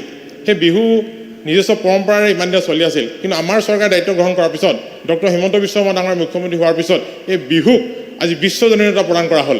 বিহুৱে গিনিজ বুক অৱ ৱৰ্ল্ডত স্থান লাভ কৰিলে। বিহুৰ যি নান্দনিক ৰূপ, সেই ৰূপ আজি আমি যোৱা বছৰ বিহুৰ সময়ত সৰু সজাইত 11জন নাচনীয়ে বিহুৰ যি নান্দনিক ৰূপ প্ৰদৰ্শন কৰিলে ভাৰতবৰ্ষৰ মাননীয় প্ৰধানমন্ত্ৰীৰ উপস্থিতিত, সেই বিহুৱে গোটেই বিশ্বই দেখিলে আৰু সেই বিহুক বিশ্বই দেখাৰ পিছত এতিয়া সেই বিহুক লৈ বিভিন্ন ধৰণৰ চৰ্চা আৰম্ভ হৈছে, বিহুক লৈ গৱেষণা আৰম্ভ হৈছে আৰু সেই বিহুক পৰ্যটনৰ মাত্ৰা দিবৰ কাৰণে চৰকাৰে যি চেষ্টা কৰিছিল, আজি পৃথিৱীৰ বিভিন্ন দেশৰ পৰা মানুহে বিহু চাৰ্চ কৰা হৈছে। মোবাইলত দেখিলে আপোনালোকে চাব যে বিভিন্ন দেশৰ মানুহে বিহু চাৰ্চ কৰা হৈছে। মুগা সাজযোৰ দেখিলে মানুহে আজি বিহুৰ সাজ বুলি চিনি পায়। বিহুৰ নাচনটো দেখিলেই মানুহে ভংগী কৰিলে মানুহে গম পায় যে বিহু নাচ। গতিকে বিহু এতিয়া সেই ধৰণৰ এটা মাত্ৰা লাভ কৰিছে আৰু মই ভাবোঁ যে অহা দিনকেইটাত এই বিহুৱে সমগ্ৰ পৃথিৱীজুৰি প্ৰসাৰতা লাভ কৰিব আৰু বিহুক ভাৰতবৰ্ষৰ বিভিন্ন ঠাইৰ লগতে পৃথিৱীৰ বিভিন্ন দেশৰ শিল্পীসকলে ইয়াক গ্ৰহণ কৰিব আৰু শিকিবলৈ আগ্ৰহ প্ৰকাশ কৰিব আৰু অসমলৈ বিহুৰ সময়ত অন্ততঃ পৰ্যটক আহিব। গতিকে এই ব্যৱস্থাৰ দ্বাৰা মাননীয় মুখ্যমন্ত্ৰী মহোদয় আমাৰ চৰকাৰে গ্ৰহণ কৰা ব্যৱস্থাৰ কাৰণে আমাৰ চৰকাৰক ধন্যবাদ জনাবই লাগিব। একে সময়তে আমাৰ চৰকাৰে আমাৰ হাতাম পুৰুষৰ যি কৃষ্টি সংস্কৃতি তাক ৰক্ষণাবেক্ষণ দিবৰ কাৰণে বিভিন্ন ব্যৱস্থা গ্ৰহণ কৰিছে। মাননীয় অধ্যক্ষ মহোদয়, আমাৰ ভাৰতীয় সংস্কৃতি মূলতঃ কৃষ্ণ সংস্কৃতি। আমাৰ সেই কৃষ্ণ সংস্কৃতিক অসমত আমাৰ সত্ৰসমূহে আগুৱাই নিছে। আধ্যাত্মিকভাৱে হওক, আমাৰ ধৰ্মীয় কাম কাজৰ জৰিয়তে হওক বা নিজস্ব আমাৰ যি সত্ৰীয়া ৰীতি নীতি আছে, আমাৰ জাতীয় যি কৃষ্টি ৰীতি নীতি আছে তাক আগবঢ়াই নিছে। কিন্তু আমাৰ সত্ৰবিলাক আজি কি পৰ্যায়ত আছে? অসম চৰকাৰে, অসমৰ মাননীয় মুখ্যমন্ত্ৰী মহোদয়ে জ্যেষ্ঠ বিধায়ক মাননীয় প্ৰদীপ হাজৰিকাৰ নেতৃত্বত সত্ৰ আয়োগ গঠন কৰি দিছিল। মাননীয় বিধায়কসকল তাত সদস্য আছিল। গতিকে সেই সত্ৰ আয়োগে যোৱা দিনকেইটাত অসমৰ বিভিন্ন সত্ৰসমূহ তাৰ পৰিৱেশ পৰিস্থিতি অধ্যয়ন কৰিছে, তাত গৈ চাইছেগৈ। কিন্তু তেওঁলোকে চাই আহি যি প্ৰতিবেদন দাখিল কৰিছে, আমি যিখিনি গম পাইছোঁ যে এটা ভয়ানক তথ্য উন্মোচিত হৈছে যে আমাৰ সত্ৰৰ হাজাৰ বিঘা মাটি, বিঘা মাটি আজি বেদখল হৈছে বা চৰকাৰে অধিগ্ৰহণ কৰিছে। আৰু ইয়াক যোৱা সময়ছোৱাত পৰিকল্পিতভাৱে কৰা হৈছে বা ষড়যন্ত্ৰমূলক কৰা হৈছে বুলি আমি অনুভৱ কৰিবলৈ বাধ্য হৈছোঁ। কাৰণ 1951 চনত জমিদাৰী এক্ট, 1956 চনত চিলিং এক্ট, 1959 চনত ৰিলিজিয়াছ এণ্ড চেৰিটেবল এক্ট, 1971 চনত টেনেন্সি এক্ট আদি আইন গ্ৰহণ কৰা হৈছিল।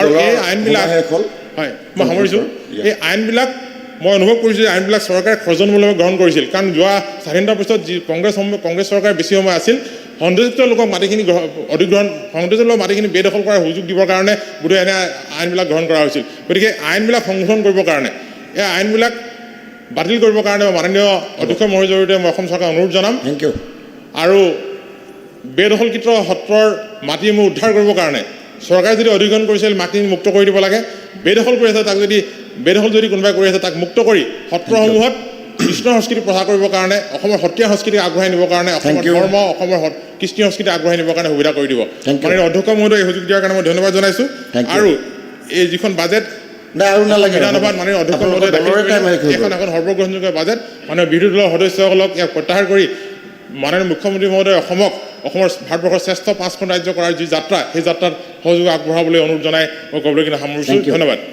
এতিয়া মাননীয় সদস্য চিৰাজুদ্দিন আজমনৰ জেগাত আমাৰ হাফিজ ৰফিকুল ইছলাম ডাঙৰীয়া আপোনালোকৰ 6 মিনিট আছে দুজন বক্তা আছে আপুনি শেষ কৰি দিব 6 মিনিটটো মাননীয় উপাধ্যক্ষ মহোদয় মাননীয় বিত্তমন্ত্ৰী ডাঙৰীয়ানীয়ে বাজেট ভাষণত তেখেতে বিভিন্ন শিতানত যি কাম কৰাৰ কথা কৈছে বা প্ৰতিশ্ৰুতি দিছে পইচা আবণ্টন দিছে তাতে আমি লক্ষ্য কৰিছোঁ এডুকেশ্যন ডিপাৰ্টমেণ্ট তাতে কিছু পদক্ষেপ লৈছে যিখিনি তেখেতে লৈছে ঠিকে আছে ছাত্ৰীসকল বিশেষভাৱে সেইসকলৰ কাৰণে ইউনিভাৰ্চিটি বা কলেজ লেভেলত যিসকল শিক্ষয়িত্ৰী পঢ়িব তেখেতসকলৰ কাৰণে কিছু স্কিম বা ইত্যাদি দিছে পজিটিভ স্কিমো আছে মই গোটেইখিনিক নৎসাত কৰা নাই কিন্তু আমি লক্ষ্য কৰিছোঁ এডুকেশ্যন ডিপাৰ্টমেণ্টত বহুত কৰিব লগা কাম আছে আৰু সেইখিনি যদি কৰা নহয় তেতিয়াহ'লে অকল এই কিছু কাম কৰিলে এই ডিপাৰ্টমেণ্টটো ঠিক নহ'ব আৰু সেইখিনি মই ক'ব বিচাৰিছোঁ মাননীয় উপাধ্যক্ষ মহোদয় যে আজি ভেঞ্চাৰ স্কুল যিখিনি আমি প্ৰভিন্সিয়েলাইজ কৰিলোঁ বা পোষ্ট প্ৰভিন্সিয়েলাইজড আমি কৰিলোঁ তাৰে যিসকল শিক্ষকক আমি ল'লোঁ তেতিয়া প্ৰতিশ্ৰুতি দিয়া আছিল যে তেখেতসকলক ফুল ফ্লেজ টিচাৰ হিচাপে স্বীকৃতি দিয়া হ'ব কিন্তু এতিয়ালৈকে নহ'ল টিউটাৰ হিচাপে তেখেতসকলে 10,000 টকাত কাম কৰি আছে LP ME হাই স্কুল হায়াৰ ছেকেণ্ডাৰীলৈকে এইসকল শিক্ষক 10-12-15,000 টকাত তেখেতসকলে কাম কৰি আছে আৰু তেখেতসকলৰ অৰ্হতা আছে যিসকল শিক্ষক তেখেতসকলৰ অৰ্হতা আছে ইতিমধ্যে BEd কৰিছে DLEd কৰিছে টেট কৰিছে বা অন্যান্য যিখিনি কৰিব লগা আছিল এইখিনি কৰিছে সেইসকলক অতি সোনকালে এজন পূৰ্ণ মানে ফুল ফ্লেজড শিক্ষক হিচাপে তেখেতসকলক নিযুক্তি দিব লাগে গোটেইখিনি সা সুবিধা তেখেতসকলক পাব লাগে আৰু লগতে 3rd গ্ৰেড 4th গ্ৰেড যিসকল আছিল লাইব্ৰেৰিয়ান হওক 3rd গ্ৰেড হওক 4th গ্ৰেড হওক এই ভেঞ্চাৰ স্কুলৰ যিসকলৰ পদ প্ৰাধিকৃত হ'ল তেখেতসকলৰ কাৰণে কোনো কণ্ডিশ্যন নাই যে তেখেতসকলে এই BA আমি পাছ কৰিব লাগিব বা তেখেতসকলে নেট স্লেট PhD কৰিব লাগিব DLEd কৰিব লাগিব এইবিলাক একো কণ্ডিশ্যন নাই তো তেখেতসকলৰ অলৰেডি তেখেতসকলৰ কণ্ডিশ্যন ফুলফিল কিন্তু তেখেতসকলক আপোনাৰ এটা মাননি দিয়া হৈছে মই ভাবোঁ এইটো ইনজাষ্টিছ কৰা হৈ আছে গতিকে এই বাজেটত এই বিষয়ে কোনো পইচা ধাৰ্য নাই পইচা মাননীয় বিত্তমন্ত্ৰী ডাঙৰীয়ানী লওক আৰু পইচা লাগিলে ছাপ্লিমেণ্টাৰী বাজেটত আপুনি পইচা লওক যিসকলক নিযুক্তি অলৰেডি দিছে আমি বছৰ বছৰ যি পদ্ধতিত গৈ আছোঁ এইসকল কিয় বঞ্চিত হ'ব গতিকে 3rd grade 4th grade librarian আদি কৰি যিসকল আছে এইসকলক যিমান তেখেতসকলৰ প্ৰাপ্য সেই পইচাখিনি তেখেতসকলক দিব লাগে মাননীয় অধ্যক্ষ মহোদয় আৰু কৈছোঁ হিতাধিকাৰীৰ কথা ইয়াতে উল্লেখ আছে মাননীয় মুখ্যমন্ত্ৰী তাৰ বিশ্লেষণো দিছে হিত অধিকাৰী বনাইছে ভাল তেখেতে সেইখিনি ব্যাখ্যা কৰিছে কিন্তু মই ভাবোঁ যিসকল শিক্ষক বছৰ বছৰ পঢ়াইছে ভেঞ্চাৰ স্কুলত 20-25 বছৰলৈকে পঢ়াইছে সৰু সুৰা কাৰণত তেখেতসকলক বঞ্চিত কৰা হৈছে LP স্কুলৰ ডাইচ কোডৰ কাৰণে ME স্কুলত আপোনাৰ ইছ্যু ডেটৰ ইছ্যু লৈ হাই স্কুল হায়াৰ ছেকেণ্ডাৰী এইবিলাক এনৰলমেণ্ট এজন দুজন ষ্টুডেণ্ট কম থকাৰ কাৰণে বছৰ বছৰ ঠিক আছে কোনো এটা বছৰত একজন ষ্টুডেণ্ট কম থকাৰ কাৰণে হয়তো সেই শিক্ষক বা স্কুল লোৱা হোৱা নাই কলেজত আপোনাৰ বিভিন্ন ছাবজেক্টৰ পৰা আৰম্ভ কৰি হায়াৰ ছেকেণ্ডাৰী কনকাৰেঞ্চৰ ইছ্যু লৈ কলেজ শিক্ষক বা হায়াৰ ছেকেণ্ডাৰী শিক্ষকসকলক বঞ্চিত কৰা হৈছে মই ভাবোঁ 2016-17 যিটো ভেঞ্চাৰ স্কুল এমেণ্ডমেণ্ট বিল আছিল প্ৰভিন্সিয়েলাইজেশ্যন এক্ট এমেণ্ডমেণ্ট বিল সেইটো মাননীয় বিত্তমন্ত্ৰী ডাঙৰীয়ানী বা চৰকাৰ মুখ্যমন্ত্ৰীৰ প্ৰতি মোৰ আহ্বান থাকিল এইটো সংশোধন কৰিব লাগে সংশোধন কৰি যিসকলে 20-25-30 বছৰ ভেঞ্চাৰৰ এই শিক্ষকসকলে কাম কৰিলে তেখেতসকলক Hindi teacher Hindi subject is compulsory কিন্তু শিক্ষকসকলক লোৱা নহ'ল আৰবী ছাবজেক্ট আমি স্বীকৃতি দিছিলোঁ সেইসকলক বঞ্চিত কৰি বাদ পেলাই দিয়া হ'ল মাদ্ৰাছাখিনি স্কুলখিনি প্ৰভিন্সিয়েলাইজ কৰিলোঁ মাদ্ৰাছাখিনি সেইখিনি লোৱা নহ'ল মাদ্ৰাছা স্কুললৈ কনভাৰ্ট কৰিলে কিন্তু আধা বাটতে সেইসকলক লোৱা নহ'ল তো বিল সংশোধন কৰি এই বঞ্চিত শিক্ষকসকল যিসকল আমাৰ সমাজক ছাৰ্ভিচ দিছে তেখেতসকলৰ সেই পদখিনি ল'ব লাগে আৰু বহুত ৰিটায়াৰ্ড হৈ মাননীয় উপাধ্যক্ষ মহোদয় গুচি গ'ল তেখেতসকলে আজি আমি হিতাধিকাৰী বনাই আছোঁ কমচে কম সেইসকলক হিতাধিকাৰী বনালেও তেখেতসকলৰ প্ৰাপ্যখিনি পোৱা বুলি তেখেতসকলে অনুভৱ কৰিব গতিকে মোৰ পৰামৰ্শ থাকিল বাজেটত পইচা লওক আপোনালোকে আৰু সেই ৰিটায়াৰ্ড হৈ যোৱা বা যিসকলক আমি লোৱা নাই মিনিমাম 5 to 10 লাখ ৰুপিজ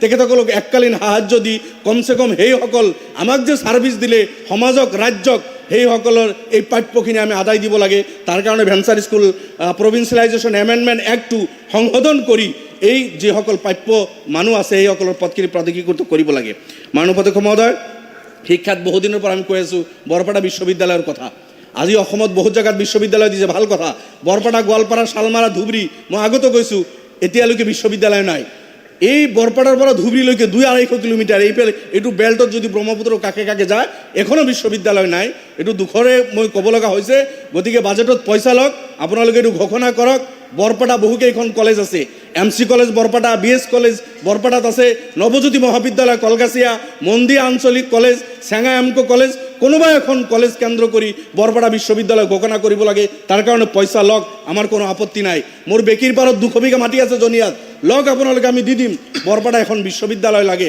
আজি আমি লক্ষ্য কৰিছোঁ ৰাস্তাৰ নামত পইচা বিভিন্ন অসম মালাৰ নামত পইচা দিছে কিন্তু মুখ্যমন্ত্ৰী ডাঙৰীয়া সমষ্টিৰ পৰা আৰম্ভ হয় আমিনগাঁৱৰ পৰা বৰপেটা হৈ জনিয়া হৈ অভয়পুৰীলৈকে এই ৰাস্তা অসমৰ প্ৰায়বোৰ ৰাস্তা 4 লেন হৈ গ'ল প্ৰায়বোৰ কিন্তু এইটো বেল্ট বৰপেটা নলবাৰী বঙাইগাঁও 3খন জিলা কামৰূপৰ পৰা আৰম্ভ কৰি মুখ্যমন্ত্ৰী সমষ্টিৰ পৰা এতিয়ালৈকে এই অঞ্চলটো ডিপ্ৰাইভ হৈ আছে গতিকে 4 লেন চেণ্ট্ৰেলৰ লগত যোগাযোগ কৰি যেতিয়ালৈকে আনিব নোৱাৰিব মই ভাবোঁ ষ্টেটৰ হাতত যিহেতু সুযোগ আছে অসম মালাৰ যোগেদিও এইটো আপোনালোকে লওক পইচা তাৰ কাৰণে বঢ়ক বহুত পইচা লৈছে কিন্তু আমি লক্ষ্য কৰিছোঁ বৰপেটা জনিয়া আমিনগাঁও হৈ এই ৰাস্তাটো এতিয়ালৈকে 4 লেনৰ কোনো প্ৰস্তাৱ নাই গতিকে মই পৰামৰ্শ দিব বিচাৰিছোঁ বাজেটত পইচা আৰু লওক বা যিখিনি আপোনালোকে দিছে সেইখিনি ডিছক্ৰিমিনেশ্যনৰ স্বীকাৰ কৰিছে তেনেকুৱা হ'ব নালাগে মাননীয় মুখ্যমন্ত্ৰী বা বিত্তমন্ত্ৰী গোটেই অসমৰ কাৰণে অসমৰ 1 to all মানুহৰ কাৰণে আপোনালোকে মন্ত্ৰী গতিকে যিখিনি পইচা ধাৰ্য কৰা হয় সমভাৱে যাতে বণ্টন হয় এই পইচাখিনি তেতিয়া কাম হ'ব মোৰ সময় যিটো শেষ হ'ব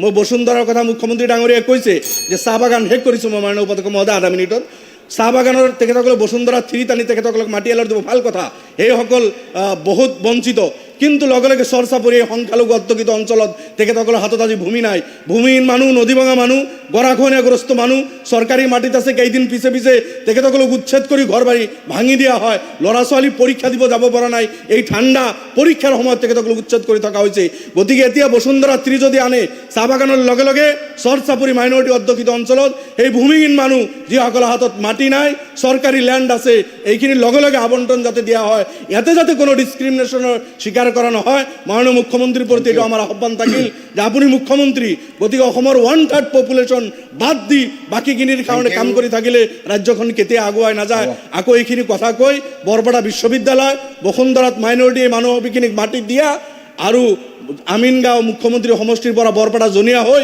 অসম মালাৰ আণ্ডাৰত আনি 4 লেন ৰাস্তা বনাব লাগে এইখিনি কথা তাৰ কাৰণে পইচা লাগিলে লৈ লওক এইখিনি পৰামৰ্শ দি মই মোৰ বক্তব্য সামৰিছোঁ ধন্যবাদ থেংক ইউ এতিয়া মাননীয় সদস্য ৰকিবুল হুছেইন আপোনালোকৰ মোটামুটি 11 মিনিট আছে সংৰক্ষিত সময় আগৰগৰাকী ব্যক্তি মই নিৰ্ধাৰিত সময়ৰ ভিতৰতে শেষ কৰিম মই বাকীখিনি আপোনালোকৰ কওঁ মাননীয় উপাধ্যক্ষ মহোদয় যোৱা ফেব্ৰুৱাৰী 2024 সদনত দাখিল কৰা মাননীয় অৰ্থমন্ত্ৰী ডাঙৰীয়ানীয়ে যি বাজেট দাখিল কৰিছে সেই বাজেটখন নিৰাশজনক হতাশজনক আৰু গভীৰ উদ্বেগজনক মই নিৰ্ধাৰিত সময়ৰ ভিতৰত থাকিয়েই কি কাৰণে নিৰাশজনক বুলি কৈছোঁ কি কাৰণে হতাশজনক বুলি কৈছোঁ আৰু কিভাৱে গভীৰ উদ্বেগজনক বুলি কৈছোঁ সেইখিনি তথ্য সহকাৰে মই ক'বলৈ বিচাৰিছোঁ অকল নিৰাশজনক উদ্বেগজনকে নহয় চৰকাৰ কনফিউজ চৰকাৰ দুধুৰ-মুধুৰ আজিৰ কথাৰ লগত কালিৰ মিল নাই কালিৰ কথাৰ লগত পৰহিৰ মিল নাই মই বাজেট লৈ আনিছোঁ বাজেটৰ ইখন বাজেটৰ লগত সিখনৰ মিল নাই সিখন বাজেটৰ লগত সিখনৰ মিল নাই আনকি গোটেই মানসিকতাটো সলনি হৈছে এই বাজেটখন দিয়াৰ আগত যেতিয়া তৰুণ গগৈ ডাঙৰীয়াৰ কথা কৈছে মাননীয় মুখ্যমন্ত্ৰী ডাঙৰীয়াই তৰুণ গগৈ প্ৰায় আৰম্ভ কৰিছে তৰুণ গগৈ ডাঙৰীয়া যিদিনা মুখ্যমন্ত্ৰীৰ পৰা গ'ল যেতিয়া বিৰোধী পক্ষত আহি বহিলে তেতিয়া অৰ্থমন্ত্ৰী ডাঙৰীয়াই তেওঁ কৈছিল যে তৰুণ গগৈ ডাঙৰীয়াই গোটেই অসমখন শেষ কৰি থৈ গৈছে আৰু এই বিষয়ে মই অসমৰ ৰাইজক জনাম আৰু মই এখন হোৱাইট পেপাৰ দিম এইখন হোৱাইট পেপাৰৰ উপাধ্যক্ষ মহোদয় এই হোৱাইট পেপাৰ আছে government of Assam white paper of Assam state finance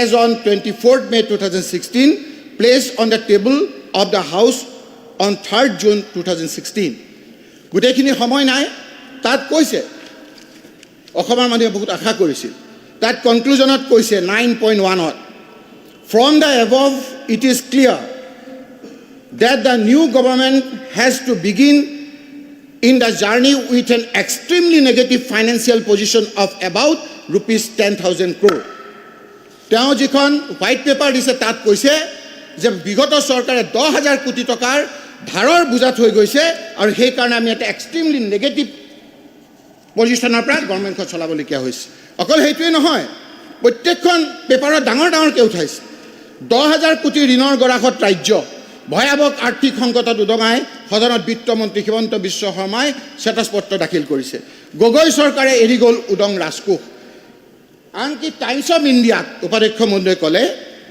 the poor financial health of the state is due to all round inefficiency and corruption moreover the previous government resorted to too many non productive expenditure to extract political mileage before the assembly election before the assembly election non productive expenditure কৰাৰ কাৰণেই অসমৰ গোটেই ভয়াৱহ অৱস্থা হৈছে বুলি আমাৰ সেই সময়ৰ চৰকাৰখনে কৈছিল গোটেই আমূল পৰিৱৰ্তন উপাধ্যক্ষ মহোদয় সেই চৰকাৰে হোৱাইট পেপাৰ দিয়াৰ পিছত 22 জুলাই 2016 বাজেট দাখিল কৰিছে সেই বাজেটত গোটেই অসমত আশা বতাহ মুখৰিত কৰি পেলাইছিল তৰুণ গগৈ ডাঙৰীয়া অসহায় হিচাপে ইয়াত বহি চাই আছিল যে কোনে কথাবিলাক কৈছে তাত কি কৈছে তাত কৈছে যে ৰাষ্ট্ৰ আৰু কোষাগাৰৰ বিষয়ে চাণক্যই কোৱা এষাৰ কথা মই স্মৰণ কৰিব খুজিছোঁ মাননীয় চৰকাৰে কৈছিল সেই সময়ত তেওঁ কি কৈছিল যদিহে কোষাগাৰ সম্পদৰে উপচি থাকে তেতিয়াহে সামাজিক হিতৰ বাবে গ্ৰহণ কৰা আঁচনিবোৰে সহজে ৰূপায়ণ কৰিব পাৰি কেৱল কঠোৰ পৰিশ্ৰমেই স্ফীত ফল লাভ কৰিব বাবে যথেষ্ট নহয় আমাৰ চৰকাৰৰ উদ্ভাৱনীমূলক পৰিকল্পনাৰ পুষ্ট তথা যিকোনো পৰিমাণৰ কঠোৰ শ্ৰম কৰিবলৈ প্ৰস্তুত লগতে কি কৈছিল আজি মুখ্যমন্ত্ৰী ডাঙৰীয়াই ক'লে যে আমাৰ হিতাধিকাৰীসকল সুইট আমি সেই কথা সমৰ্থন কৰিছোঁ কিন্তু তেওঁ কি কৈছিল তেওঁ কৈছিল যে পৰিকল্পনা বহিৰ্ভূত শিতানৰ ব্যয় যোৱা কিছু বছৰ ধৰি বৃদ্ধি পাবলৈ ধৰিছে তৰুণ গগৈ চৰকাৰৰ দিনত বিগত কেইটামান বছৰৰ বাজেট পৰিপূৰ্ণ হৈ আছিল ব্যক্তিগত হিতাধিকাৰী লাভৰ বাবে প্ৰস্তুত কৰা আঁচনিৰ মই ৰিপিট কৰিছোঁ কৈছে যে বাজেট পৰিপূৰ্ণ হৈ আছিল ব্যক্তিগত হিতাধিকাৰী লাভৰ বাবে প্ৰস্তুত কৰা আঁচনিৰ সেই তেনে আঁচনিবোৰে ৰাইজৰ বিকাশ ত্বৰান্বিত কৰিব নোৱাৰে হিতাধিকাৰীৰ বাজেট যদি পৰিপূৰ্ণ হৈ থাকে তেতিয়াহ'লে বিকাশ ত্বৰান্বিত নহয় বুলি সেই সময়ৰ বাজেটত লিখিত বাজেটত আছে সেইটো এতিয়া জল পটপটকৈ আছে আৰু কি কৈছে এনেকৈ যদি বাজেট প্ৰস্তুত কৰে য'ত হিতাধিকাৰী পৰিপূৰ্ণ হৈ থাকে আমি হিতাধিকাৰী সমৰ্থন কৰোঁ হিতাধিকাৰী পৰিপূৰ্ণ হৈ থাকে কি কৈছে এই সমগ্ৰ ব্যৱস্থাটোৱে বাজেটৰ পবিত্ৰতা বহু পৰিমাণে ম্লান কৰি পেলাইছে এই সমগ্ৰ ব্যৱস্থাটোৱে বাজেটৰ পবিত্ৰতাকে বহু পৰিমাণে ম্লান কৰি পেলাইছে বুলি সেই সময়ত চৰকাৰৰ এই উক্তি আজি কনফিউজ আজি আমাৰ চৰকাৰখন আজি আমাৰ চৰকাৰখন আমাৰ চৰকাৰখন আজি দুধুৰ মুধুৰ উপাধ্যক্ষ মহোদয় আজি আপোনালোকক সেইকাৰণে আমি কৈছোঁ যে সকলোতকৈ ডাঙৰ কথাটো হৈছে যে খৰচ কৰিম 3,000 আজি চৰকাৰে কৈছে হয় নহয় দাতাই কৈছে যে দৰমহা দিবলৈ আমি প্ৰস্তুত আমি এতিয়া দৰমহাৰ কাৰণে আমাৰ নিজৰ ৰাজহ আছে তাৰ মানে অকল দৰমহাৰ কাৰণেহে আমাৰ নিজৰ ৰাজহ আছে বাকী যে ইমান যে খৰচ কৰিছে ক'ৰ পৰা আহিছে উপাধ্যক্ষ মহোদয় ধাৰ লৈছে ধাৰ নলওঁ বুলি কৈছিল এই চৰকাৰখনে 10,000 কোটি টকা ধাৰ লোৱাৰ কাৰণে এই বাজেটৰ পিছত আমাৰ বিভিন্ন কাকতৰ মাজৰ পৃষ্ঠাত পঢ়িবৰ কাৰণে মই অনুৰোধ কৰিছোঁ মাজৰ পৃষ্ঠাবোৰত লিখিছে আমাৰ বিভিন্ন অৰ্থনীতিবিদসকলে কি লিখিছে এখন অসম্পূৰ্ণ বাজেট কি লিখিছে বিত্তীয় ব্যৱস্থাক ঢাকুন দি ৰখাৰ প্ৰয়াস কি লিখিছে ইয়াত উপাধ্যক্ষ মহোদয় 2004 ডক্টৰ মনমোহন সিঙৰ নেতৃত্বত UPS চৰকাৰ গঠন নোহোৱা পৰ্যন্ত অসম তীব্ৰ বিত্তীয় সংকটত নিমজ্জিত হৈ আছিল 2001 পৰা 2004লৈ বিত্তীয় সংকটৰ মোকাবিলা কৰি চৰকাৰ চলাব লগা হৈছিল তৰুণ গগৈৰ পূৰ্বে আমাৰ চৰকাৰ নহয় প্ৰফুল্ল মহন্তৰ চৰকাৰ প্ৰফুল্ল কুমাৰ মহন্ত হিতেশ্বৰ শইকীয়া তীব্ৰ বিত্তীয় সংকটৰ চাকৰিৰ মাজেৰে চৰকাৰ চলাইছিল কিন্তু পূৰ্বৰ কোনো এখন চৰকাৰে বাজেটৰ আকাৰক ঋণৰ পৰিমাণ অতিক্ৰম কৰিব পৰা নাছিল ৰাজ্যখনৰ কাৰণে মৰম আছিল আজি বাজেটতকৈ ধাৰটো বেছি ধাৰ দি দিয়কচোন আপোনালোকে এটা ৰবটত সোমোৱাই দিয়ক দলংখিনি সোমোৱাই দিয়ক প্ৰগ্ৰামিং কৰি দিয়ক টিপি দিলেইতো হৈ যায় আকৌ কিয় চৰকাৰ লাগে বাজেটতকৈ ধাৰ লোৱাটো অমংগলীয়া চিন বুলি মই কোৱা নাই চৰকাৰে কৈছিল অমংগলীয়া চিন বুলি ল'ব নালাগে বুলি কৈছিল উপাধ্যক্ষ মহোদয় আজি সেইকাৰণে মই কৈছোঁ অলপ মাজৰ পৃষ্ঠাবিলাক পঢ়ক এই যে মাজৰ পৃষ্ঠাবিলাকত কৈছে যে আজি হতাশজনক এই বাজেটখন আজি কি কৈছে হেজাৰ হেজাৰ কৰ্মচাৰীৰ দৰমহা কৰ্মচাৰী হাহাকাৰ বিভিন্নজন আজি হাহাকাৰ তাৰপিছত কৈছে আমাৰ GDP ভাল উপাধ্যক্ষ মহোদয় GDP গ্ৰছ ডমেষ্টিক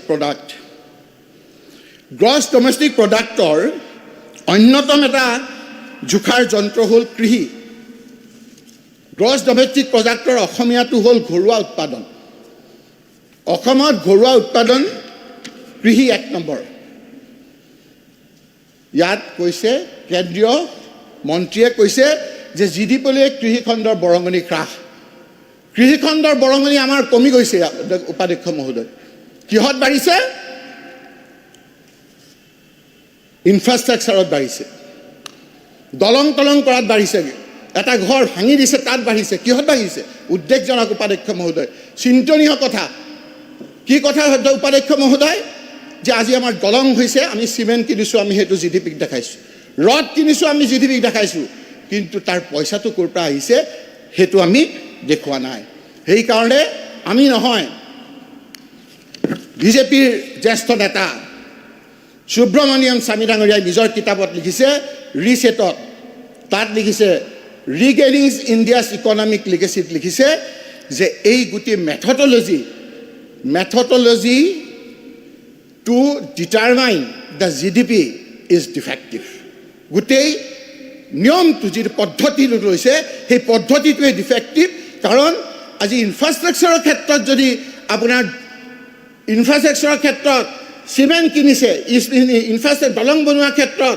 আপোনাৰ ৰড কিনিছে সেইখিনি যদি GDP-ত কৰিছে কিন্তু পইচাটো ক'ৰ পৰা আহিছে সেই কথাটো উজ্জ্বল ৰাখিছে তাৰ মানে ধাৰৰ বোজাত আজি আমি যেনেদৰে কলমলাই আছোঁ উপাধ্যক্ষ মহোদয় ভয় কৰিছে অৰ্থনীতিবিদসকলে কাৰণ এই চৰকাৰে এতিয়া ধাৰটো পূৰাব নালাগে আমাৰ চৰকাৰে কয় যে আমি ইণ্টাৰেষ্ট মাৰিছোঁ আগৰ চৰকাৰৰ ইণ্টাৰেষ্ট মাৰিছে এই ধাৰটো লৈ পেলাই মাৰিছে অলপ পানী দিয়ক না ধাৰ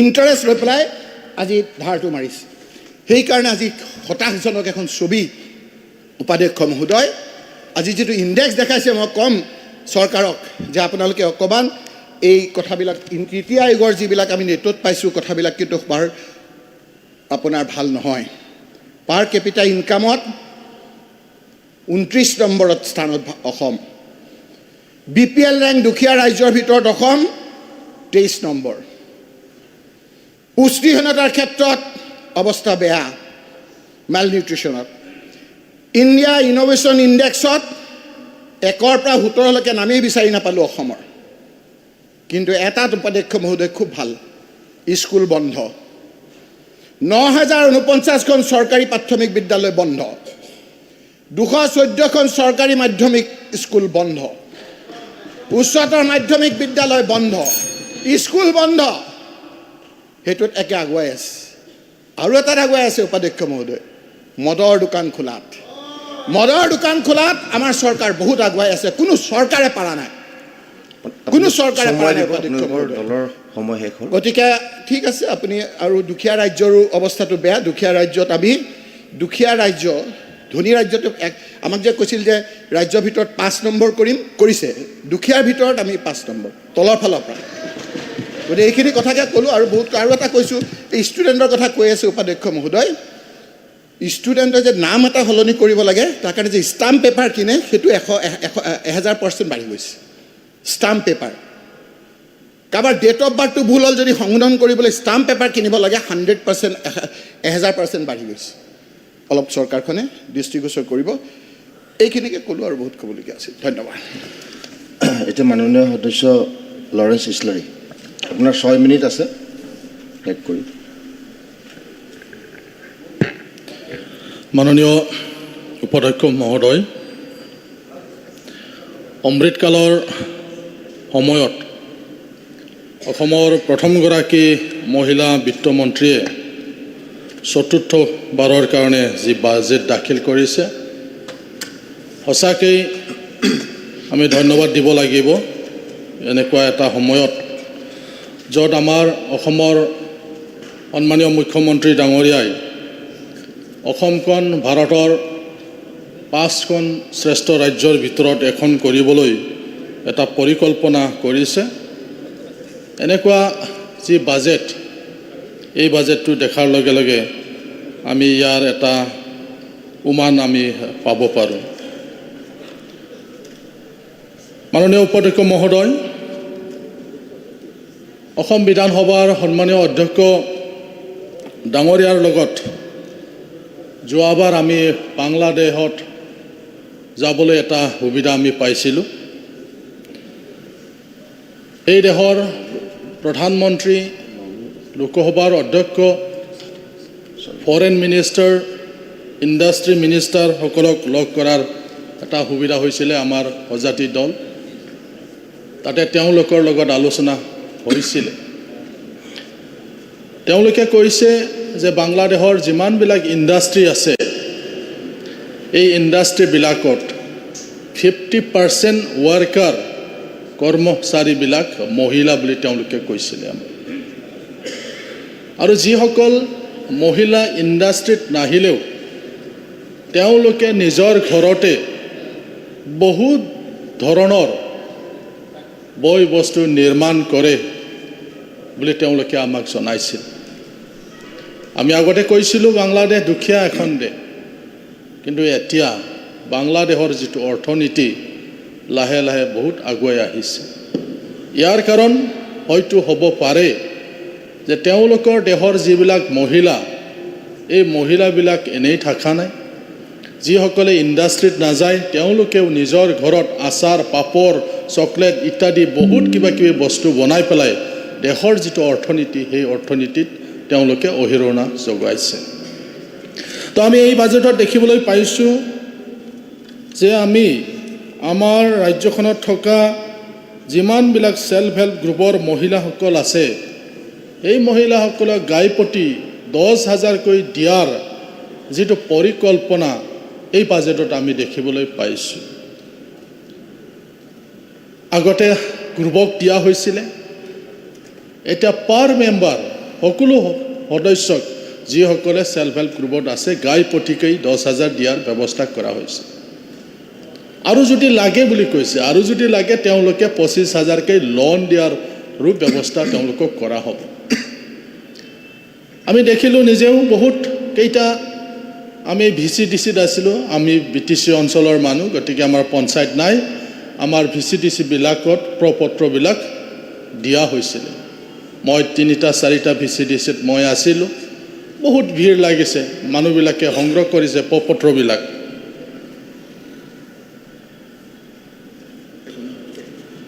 তো আমি দেখিছোঁ বহুত ইচ্ছুক, বহুত আগ্ৰহেৰে তেওঁলোকে প্ৰপত্ৰবিলাক তেওঁলোকে সংগ্ৰহ কৰিছে, ইচ্ছা প্ৰকাশ কৰিছে আমিও কিবা এটা কৰিম। এইবাৰ চৰকাৰে আমাক এনেকুৱা এটা ব্যৱস্থা দিছে, গাইপতিকৈ 10,000কৈ দিব আমাক, আমি নিশ্চয় কিবা কৰিব পাৰিম। এটা ছেল্ফ হেল্প গ্ৰুপত 10জনীয়াকৈ থাকে, যদি মিলে আমাৰ 1 লাখ টকা হৈ যায়, আমি কিবা নহয় কিবা এটা কৰিব পাৰিম। তেনেকুৱা সুবিধাটো আমি দেখিবলৈ পাইছোঁ। মই ভাবোঁ ইয়াৰ যোগেদি আমাৰ ৰাজ্যখনৰ যিটো অৰ্থনীতি, এই অৰ্থনীতিত আমাৰ যি মহিলাসকল তেওঁলোকে এটা অৰিহণা তেওঁলোকে যোগাব পাৰিব। মাননীয় উপাধ্যক্ষ মহোদয়, আমি দেখোঁ মাজে মাজে আমাৰ ক্ষুদ্ৰ চাহ খেতিয়কবিলাকৰ বহু সমস্যা আমি দেখিবলৈ পাওঁ। যি ক্ষুদ্ৰ চাহ খেতিয়কসকলে তেওঁলোকে ডাঙৰ চাহ বাগানৰ ওপৰত নিৰ্ভৰ কৰিব লগা হয়। আমাৰ কোকৰাঝাৰতো খুব কম তেনেকুৱা চাহ বাগান, 3খনহে আছে ডাঙৰ চাহ বাগান, যিটো কোম্পানীৰ 2টা, তেনেকুৱা চাহ বাগানটো, বাকী বহুত ক্ষুদ্ৰ ক্ষুদ্ৰ চাহ বাগান আছে। তেওঁলোকে ডাঙৰ বাগানৰ ওপৰত নিৰ্ভৰ কৰিব লগা হয়, দাম বহুত কম। আমি মাজে মাজে যেতিয়া আপাৰ আছামত যাওঁ তেতিয়া সুধোঁ আপোনালোকৰ ইফালে কিমান চাহ বাগানৰ কেঁচা চাহপাতৰ, তেওঁলোকৰ লগত আৰু আমাৰ ইফালৰ লগত তুলনা কৰা নাযায়, বহুত কম ৰেটত দিয়া হয়। যাৰ কাৰণে ৱেষ্ট বেংগলৰ পৰা বহু তেনেকুৱা সৰু সৰু গাড়ী আহি পেলাই নিজে পাত তুলি লৈ পেলাই লৈ যোৱাটো আমি দেখিবলৈ পাইছোঁ। এনেকুৱা এটা সময়ত ক্ষুদ্ৰ চাহ খেতিয়কসকলৰ বাবে চৰকাৰে 15 কোটি টকা ধাৰ্য কৰা হৈছে। মই ভাবোঁ যে ক্ষুদ্ৰ ক্ষুদ্ৰ যিবিলাক চাহ খেতিয়কসকল আছে, এই ক্ষুদ্ৰ ক্ষুদ্ৰ চাহ খেতিয়কসকলে 3টা 4টা বাগান মিলি পেলাই বা এটা অঞ্চলৰ চাহ বাগান মিলি পেলাই তেওঁলোকে নিজেই এটা ইণ্ডাষ্ট্ৰী বহাই ল'ব পাৰিব, তেনেকুৱা এটা সুবিধা আমি ইয়াত দেখিবলৈ পাইছোঁ। যাৰ যোগেদি ডাঙৰ চাহ বাগানৰ ওপৰত নিৰ্ভৰ কৰিব লগা নহ'ব, তেওঁলোকে উচিত যি মূল্য, এই উচিত মূল্য তেওঁলোকে উলিয়াই ল'ব পাৰিব, এনেকুৱা এটা পৰিকল্পনা আমি ইয়াত দেখিছোঁ। ইহঁতক সহায় কৰাৰ এটা পৰিকল্পনা আমি এই বাজেটত দেখিবলৈ পাইছোঁ। উপাধ্যক্ষ মহোদয়, আমি বিধায়কসকলৰ ওচৰত বহুত ছাত্ৰ ছাত্ৰীসকলে স্কুলৰ এডমিশ্যনৰ সময়ত তেওঁলোকে আমাৰ ওচৰত আহে, সহায় বিচাৰে এডমিশ্যনৰ সময়ত যাতে আমি তেওঁলোকক আমি সহায় কৰিব পাৰোঁ। কিন্তু আমি ইয়াত দেখিবলৈ পাইছোঁ, ইয়াত যি আঁচনি হায়াৰ ছেকেণ্ডাৰীক 10,000, ডিগ্ৰীক 12,000, 1500, মাষ্টাৰ ডিগ্ৰীত 15,000 টকা দিয়াৰ যিটো এডমিশ্যনত দিয়া হ'ব, হয় স্কুলত এতিয়া ড্ৰপ আউট নহয়, ক্লাছ 10লৈকে আমাৰ কোনো ড্ৰপ আউট ষ্টুডেণ্ট নাই, কিবা কাৰণত 2-এজন ড্ৰপ আউট হ'ব পাৰে, কিন্তু হায়াৰ ছেকেণ্ডাৰী ডিগ্ৰী বা মাষ্টাৰ ডিগ্ৰীলৈকে বহুত ড্ৰপ আউট হৈ যায়। বিশেষ হ'ল আমাৰ কিছুমান দুখীয়া ঘৰৰ ল'ৰা ছোৱালীবিলাকে ড্ৰপ আউট হ'ব লগা হয়, ষ্টাডিটো কণ্টিনিউ কৰিব নোৱাৰে। 10-12,000, 15,000 বহুত এনেকুৱা বহুত পৰিয়াল আছে এতিয়াও। আমাৰ ওচৰতো আহে, নিশ্চয় আপোনালোকৰ ওচৰতো আহে, যিসকলে এডমিশ্যনৰ সময়ত কিবা এটা যাতে পাই হাত পাতিবলৈ আহে। এনেকুৱা ক্ষেত্ৰত চৰকাৰে যি এটা সিদ্ধান্ত লৈছে তাক আমি ধন্যবাদ জনাবই লাগিব, যে আমাৰ আৰু মানে উচ্চ শিক্ষা লোৱাত কোনো ছাত্ৰ ছাত্ৰীয়ে বাদ কৰিব, ড্ৰপ আউট নহ'ব, এনেকুৱা এটা আমি ইয়াত দেখিছোঁ। তাৰ কাৰণে আমি ধন্যবাদ জনাব লাগিব বিত্তমন্ত্ৰী মহোদয়াক। এই যি তেখেতে বাজেট দাখিল কৰিছে, সঁচাকৈ ইয়াত আমি উমান পাব পাৰোঁ। আমাৰ ৰাজ্যখনৰ যি অগ্ৰগতি, আমাৰ ৰাজ্যখনৰ যি উন্নয়নৰ যি ধাৰা, এই ধাৰাটো কণ্টিনিউ যে হ'ব, এইটো আমি স্পষ্ট আমি দেখিবলৈ পাইছোঁ। থেংক ইউ, ধন্যবাদ। এতিয়া মাননীয় সদস্য অখিল গগৈ, আপুনি 5 মিনিটত শেষ কৰিব। সন্মানীয় উপাধ্যক্ষ ডাঙৰীয়া, যিহেতু মোৰ সময় তেনেই কম, গতিকে মই চিধাচিধিকৈ কথাখিনিলৈ যাব খুজিছোঁ। কেইদিনমান আগতে উপাধ্যক্ষ ডাঙৰীয়া, আমি ৰাইজৰ দলে এটা চাইকেল যাত্ৰা আৰু মটৰ চাইকেল যাত্ৰা কৰিছিলোঁ উজনি অসমৰ শিৱসাগৰ আৰু যোৰহাট জিলাত। 4টা সমষ্টিত যেতিয়া চাইকেল যাত্ৰা কৰিছিলোঁ, আমি 55টা দিনত 55খন পঞ্চায়তলৈ গৈছিলোঁ আৰু ৰাতি সেই পঞ্চায়তৰে কাৰোবাৰ এঘৰত থাকিছিলোঁ। তেতিয়া সদায় প্ৰতিখন জনসভাত সেই 55খন পঞ্চায়তক মই সদায় সুধিছিলোঁ এটা প্ৰশ্ন, যে খেতি বাতি কৰাৰ পাছত আপোনালোকৰ গাঁৱৰ ল'ৰাবিলাকে, ডেকা ল'ৰাবিলাকে আচলতে কি কাম কৰে? চব গাঁৱৰ মানুহে এটাই উত্তৰ দিছিলে, মই চব গাঁৱতে সুধিছিলোঁ, তেওঁলোকে কৈছিলে যে আমাৰ ডেকা ল'ৰাবিলাকে হাজিৰা কৰে, দৈনিক মজুৰি কৰে, এই বুলি কৈছিলে। আৰু কৈছিলে যে নহ'লে তেওঁলোকে মিস্ত্ৰীৰ লগত যোগালী কৰে, নহ'লে বা কৰ্ণাটক বা কেৰেলাত গৈ হাজিৰা কৰে, তাৰ বাহিৰে বেলেগ একো কাম নকৰে। উপাধ্যক্ষ ডাঙৰীয়া, আজিৰ দিনটোত যদি অসমৰ যুৱক যুৱতীবিলাকৰ মূল উপাৰ্জনৰ উৎস যোগালী কৰা হয়, দৈনিক মজুৰি কৰা হয়, তেতিয়াহ'লে সেই জাতিৰ সঁচাকৈয়ে ভৱিষ্যত আছেনে? আজি বিজেপি দলৰ 2021 চনৰ যিখন মেনিফেষ্টো ফৰ আত্মনিৰ্ভৰ অসম, এইখনত একদম স্পষ্টকৈ কৈছে যে তেওঁলোকৰ আটাইতকৈ এটা ডাঙৰ প্ৰতিশ্ৰুতি হ'ল অসমক দেশৰ দ্ৰুততম সংস্থাপন সৃষ্টি কৰা ৰাজ্যত পৰিণত কৰিব। কিন্তু উপাধ্যক্ষ ডাঙৰীয়া, এইবাৰ আমাৰ ইকনমিক ছাৰ্ভে ওলালে, ইকনমিক ছাৰ্ভেত অতি স্পষ্টকৈ ক'লে যে এইবাৰ আমাৰ নিবনুৱাৰ সংখ্যা 32 লাখলৈ বাঢ়িলে, যোৱাবাৰ 22 লাখ আছিলে। যোৱাবাৰে কৈ থৈছে যে আমাৰ শিক্ষিত নিবনুৱাৰ সংখ্যা 18,05,000 আছে, যি সময়ত আমাৰ এনেকৈ নিবনুৱাৰ সংখ্যা ব্যাপক ৰূপত বাঢ়ি গৈছে। আজিৰ দিনটোত অসমৰ নিবনুৱাৰ সংখ্যা 32,34,738 বৃদ্ধি পাইছে। সেই সময়ত আমি কিন্তু এতিয়া কৰ্মসংস্থাপন সৃষ্টি কৰিবৰ কাৰণে বিশেষ ধৰণৰ কাম কৰিব পৰা নাই। 1 লাখ চাকৰি দিম বুলি কৈছিলে, সেই তেতিয়াই ক'লে, কিন্তু এতিয়ালৈকে সেই 1 লাখ চাকৰি দিয়াৰ কামটো এতিয়ালৈকে হোৱা নাই। অথচ 2022 চনৰ 31 মাৰ্চৰ ভিতৰত 1 লাখ চাকৰি দি শেষ কৰিম বুলি কৈছিলে, আৰু তাৰ পাছৰ বছৰত আৰু 1 লাখ চাকৰি দিম বুলি কৈছিলে, সেইটোও বাদ দিয়ক। সেইবিলাক একো কৰিব পৰা নাই। দ্বিতীয় কথাটো, অধ্যক্ষ ডাঙৰীয়া, আমাৰ মানুহক যদি সঁচাকৈ কৰ্মসংস্থাপন দিব লাগে, অসমীয়া জাতিৰ মেইন কামটো হ'ব লাগে যে আমাৰ ল'ৰা ছোৱালীবিলাকক প্ৰফেশ্যনেলিজিম কৰিবলৈ শিকাব লাগে। অসমীয়া জাতিৰ মাজত প্ৰফেশ্যনেলিজিম আনিব লাগে।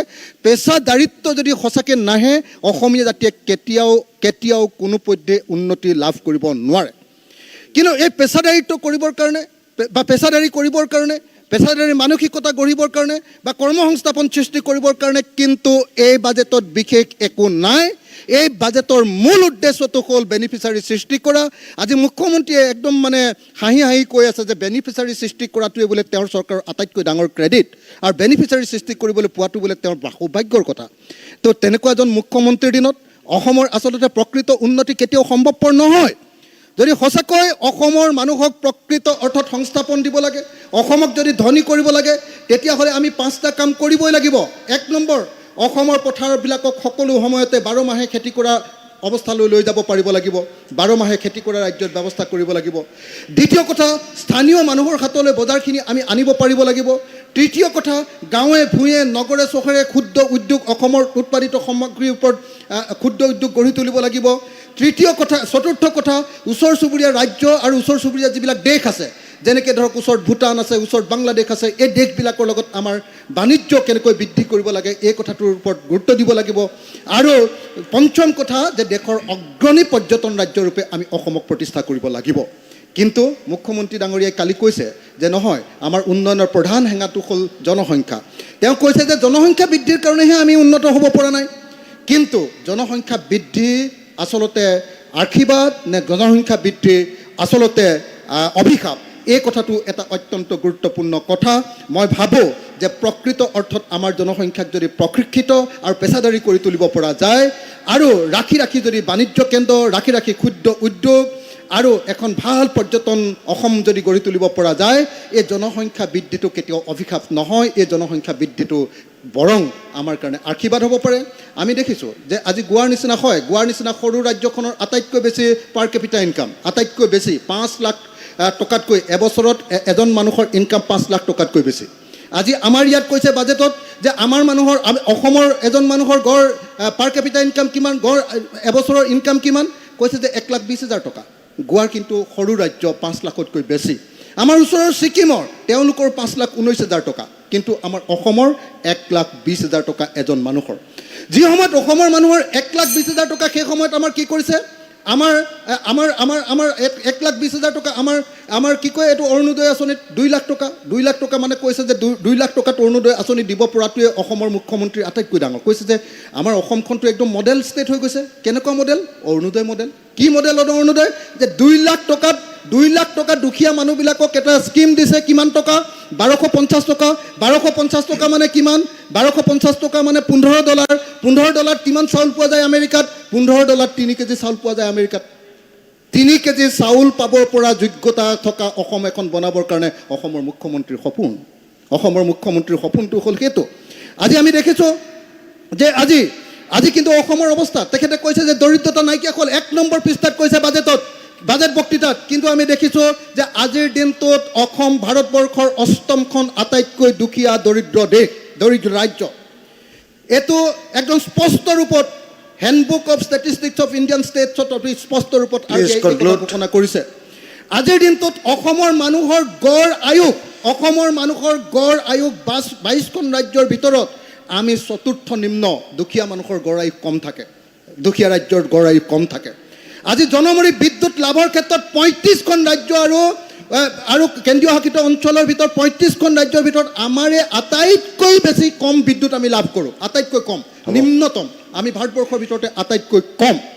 100জন মানুহৰ ভিতৰত যদি টেলিফোন থকা মানুহ আছে অসমত আজি 70.72জনৰহে টেলিফোন আছে তাৰমানে এই ক্ষেত্ৰতো আমি ভাৰতবৰ্ষৰ ভিতৰত তলৰ পৰা পঞ্চম আধাতে স্কুল এৰাৰ ক্ষেত্ৰত আমি দেখিছোঁ যে 35খন ৰাজ্যৰ ভিতৰত LP স্কুলত আমি 7ম স্থান আৰু ছেকেণ্ডেৰী স্কুলৰ ক্ষেত্ৰত আমি 3য় স্থান প্ৰসূতি মৃত্যুৰ ক্ষেত্ৰত আমি গোটেই ভাৰতবৰ্ষৰ ভিতৰত আটাইতকৈ বেছি আমাৰ সন্তান জন্ম দিওঁতে আমাৰ মহিলাৰ মৃত্যু ঘটে আৰু শিশুৰ মৃত্যুৰ ক্ষেত্ৰত আমি ভাৰতবৰ্ষৰ ভিতৰত 3য় আৰু তেনেকুৱা এটা অসম মেডেল হয় তেনেকুৱা এটা অসম মেডেল তৈয়াৰ কৰিবৰ কাৰণে আজি আমি কাম কৰি থকা এই চৰকাৰখনক দেখিবলৈ পাইছোঁ অধ্যক্ষ মহোদয় মই মাত্ৰ এটা বাক্য কৈ শেষ কৰিব কৈছোঁ গ্ৰোথৰ বাবে বাজেটৰ ব্যৱস্থা থাকিব লাগে কিন্তু একেদৰে ইনক্লুচিভ ইকনমিক ডেভেলপমেণ্টৰো আঁচনি থাকিব লাগিব গতিকে আজি আমেৰিকাত মাত্ৰ 3 কেজি চাউল কিনিব পৰা 1250 টকাত কোনোবাই যদি আচলতে কোনোবাই যদি গৌৰৱ কৰে তেতিয়াহ'লে মই ভাবোঁ যে তেনেকুৱা বাজেটৰ পৰা আমাৰ বিশেষ একো পাবলগীয়া নাই ধন্যবাদ ছাৰ মোক 3 মিনিট সময় দিব ছাৰ মইতো মেম্বাৰ এই সদনৰ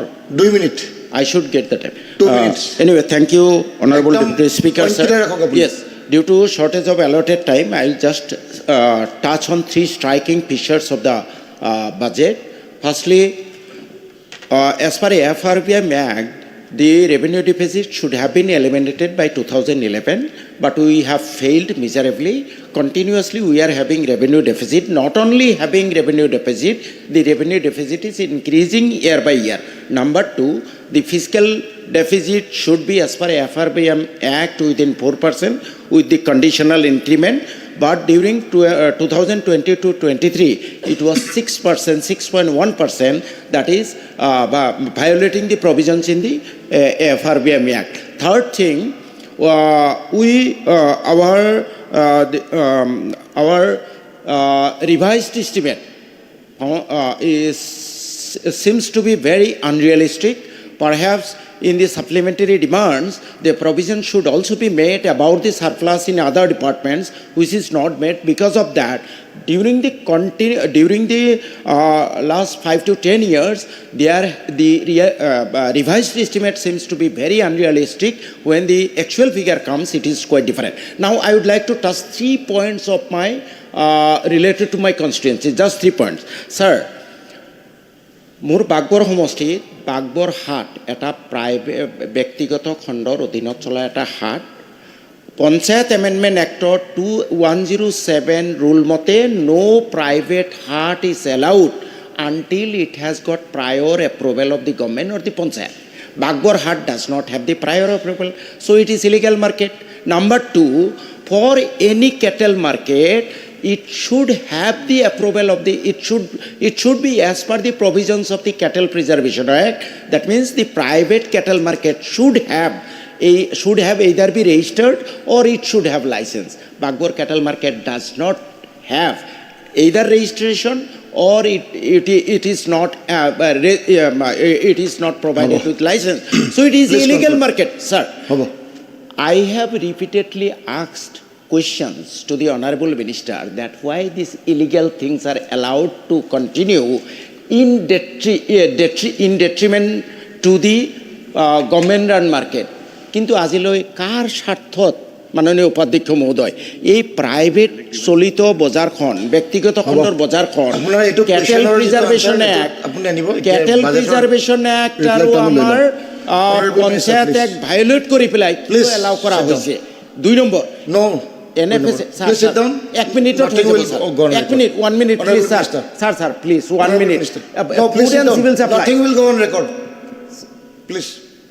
এতিয়া আমাৰ সময় প্ৰায় শেষ হ'ব লৈছে আমি মাননীয় উপাধ্যক্ষ মহোদয় ৰিপ্লাইখিনি লগাই টাইমটো বঢ়াই লওঁ সদনৰ অনুমতি হ'ব মই বাজেট বিতৰ্কত অংশগ্ৰহণ কৰা মাননীয় সদস্যসকল ক্ৰমে সিদ্ধাৰ্থ ভট্টাচাৰ্য ডাঙৰীয়া ভৰত নৰ ভুৱন পেগু আমিনুল ইছলাম নৱ দলৈ AK আব্দুল কালাম মানৱ ডেকা ৰমেন্দ্ৰ নাৰায়ণ কলিতা পদ্ম হাজৰিকা মনোৰঞ্জন তালুকদাৰ তৰংগ গগৈ উৎপল বৰা আব্দুল ৰহিম আহমেদ জয়ন্ত বসুমতাৰী কমলাক্ষ দেৱ পুৰকায়স্থ দৰসিং ৰংহাং মিনাল শইকীয়া আশৰাফুল হুছেইন শিবু মিশ্ৰ আফতাবুদ্দিন মোল্লা তেৰছ গোৱালা আমিনুল ইছলাম কৃষ্ণ কমল তাঁতী দেৱব্ৰত শইকীয়া কৌশিক ৰয় জলেন বসুমতাৰী মাননীয় মুখ্যমন্ত্ৰী ডক্টৰ হিমন্ত বিশ্ব শৰ্মা ডাঙৰীয়া ৱাজিদ আলী চৌধুৰী পুনাকন বৰুৱা, হাফিজ ৰফিকুল ইছলাম, ৰকিবুল হুছেইন, লৰেন্স ইছলাৰী, অখিল গগৈ, চেয়াৰমান আলী। সৰ্বমুঠ এই বিতৰ্কত 38জন বিধায়কে ইয়াত অংশগ্ৰহণ কৰিছে। সকলো মাননীয় বিধায়কসকলক মই মোৰ ফালৰ পৰা কৃতজ্ঞতা জ্ঞাপন কৰিছোঁ যে অতি দীঘলীয়া সময় আপোনালোকে এই বিতৰ্কত অংশগ্ৰহণ কৰিছে আৰু মই আপোনালোকৰ সকলো বক্তব্য মই নিজে শুনিছোঁ আৰু নোট ডাউন কৰিছোঁ।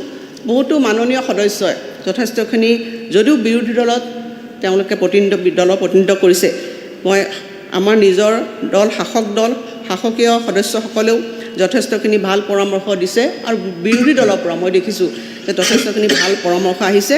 গতিকে শাসক বিৰোধী সকলো দলে যিখিনি ভাল পৰামৰ্শ দিছে ভৱিষ্যতে সেইখিনি আমি গ্ৰহণ কৰাৰ আপোনালোকক মই আশ্বাস দিছোঁ আৰু যিখিনি ইয়াত মাননীয় আমাৰ মন্ত্ৰীসকলো আছে তেখেতসকলেও আপোনালোকৰ বক্তব্যবিলাক শুনিছে।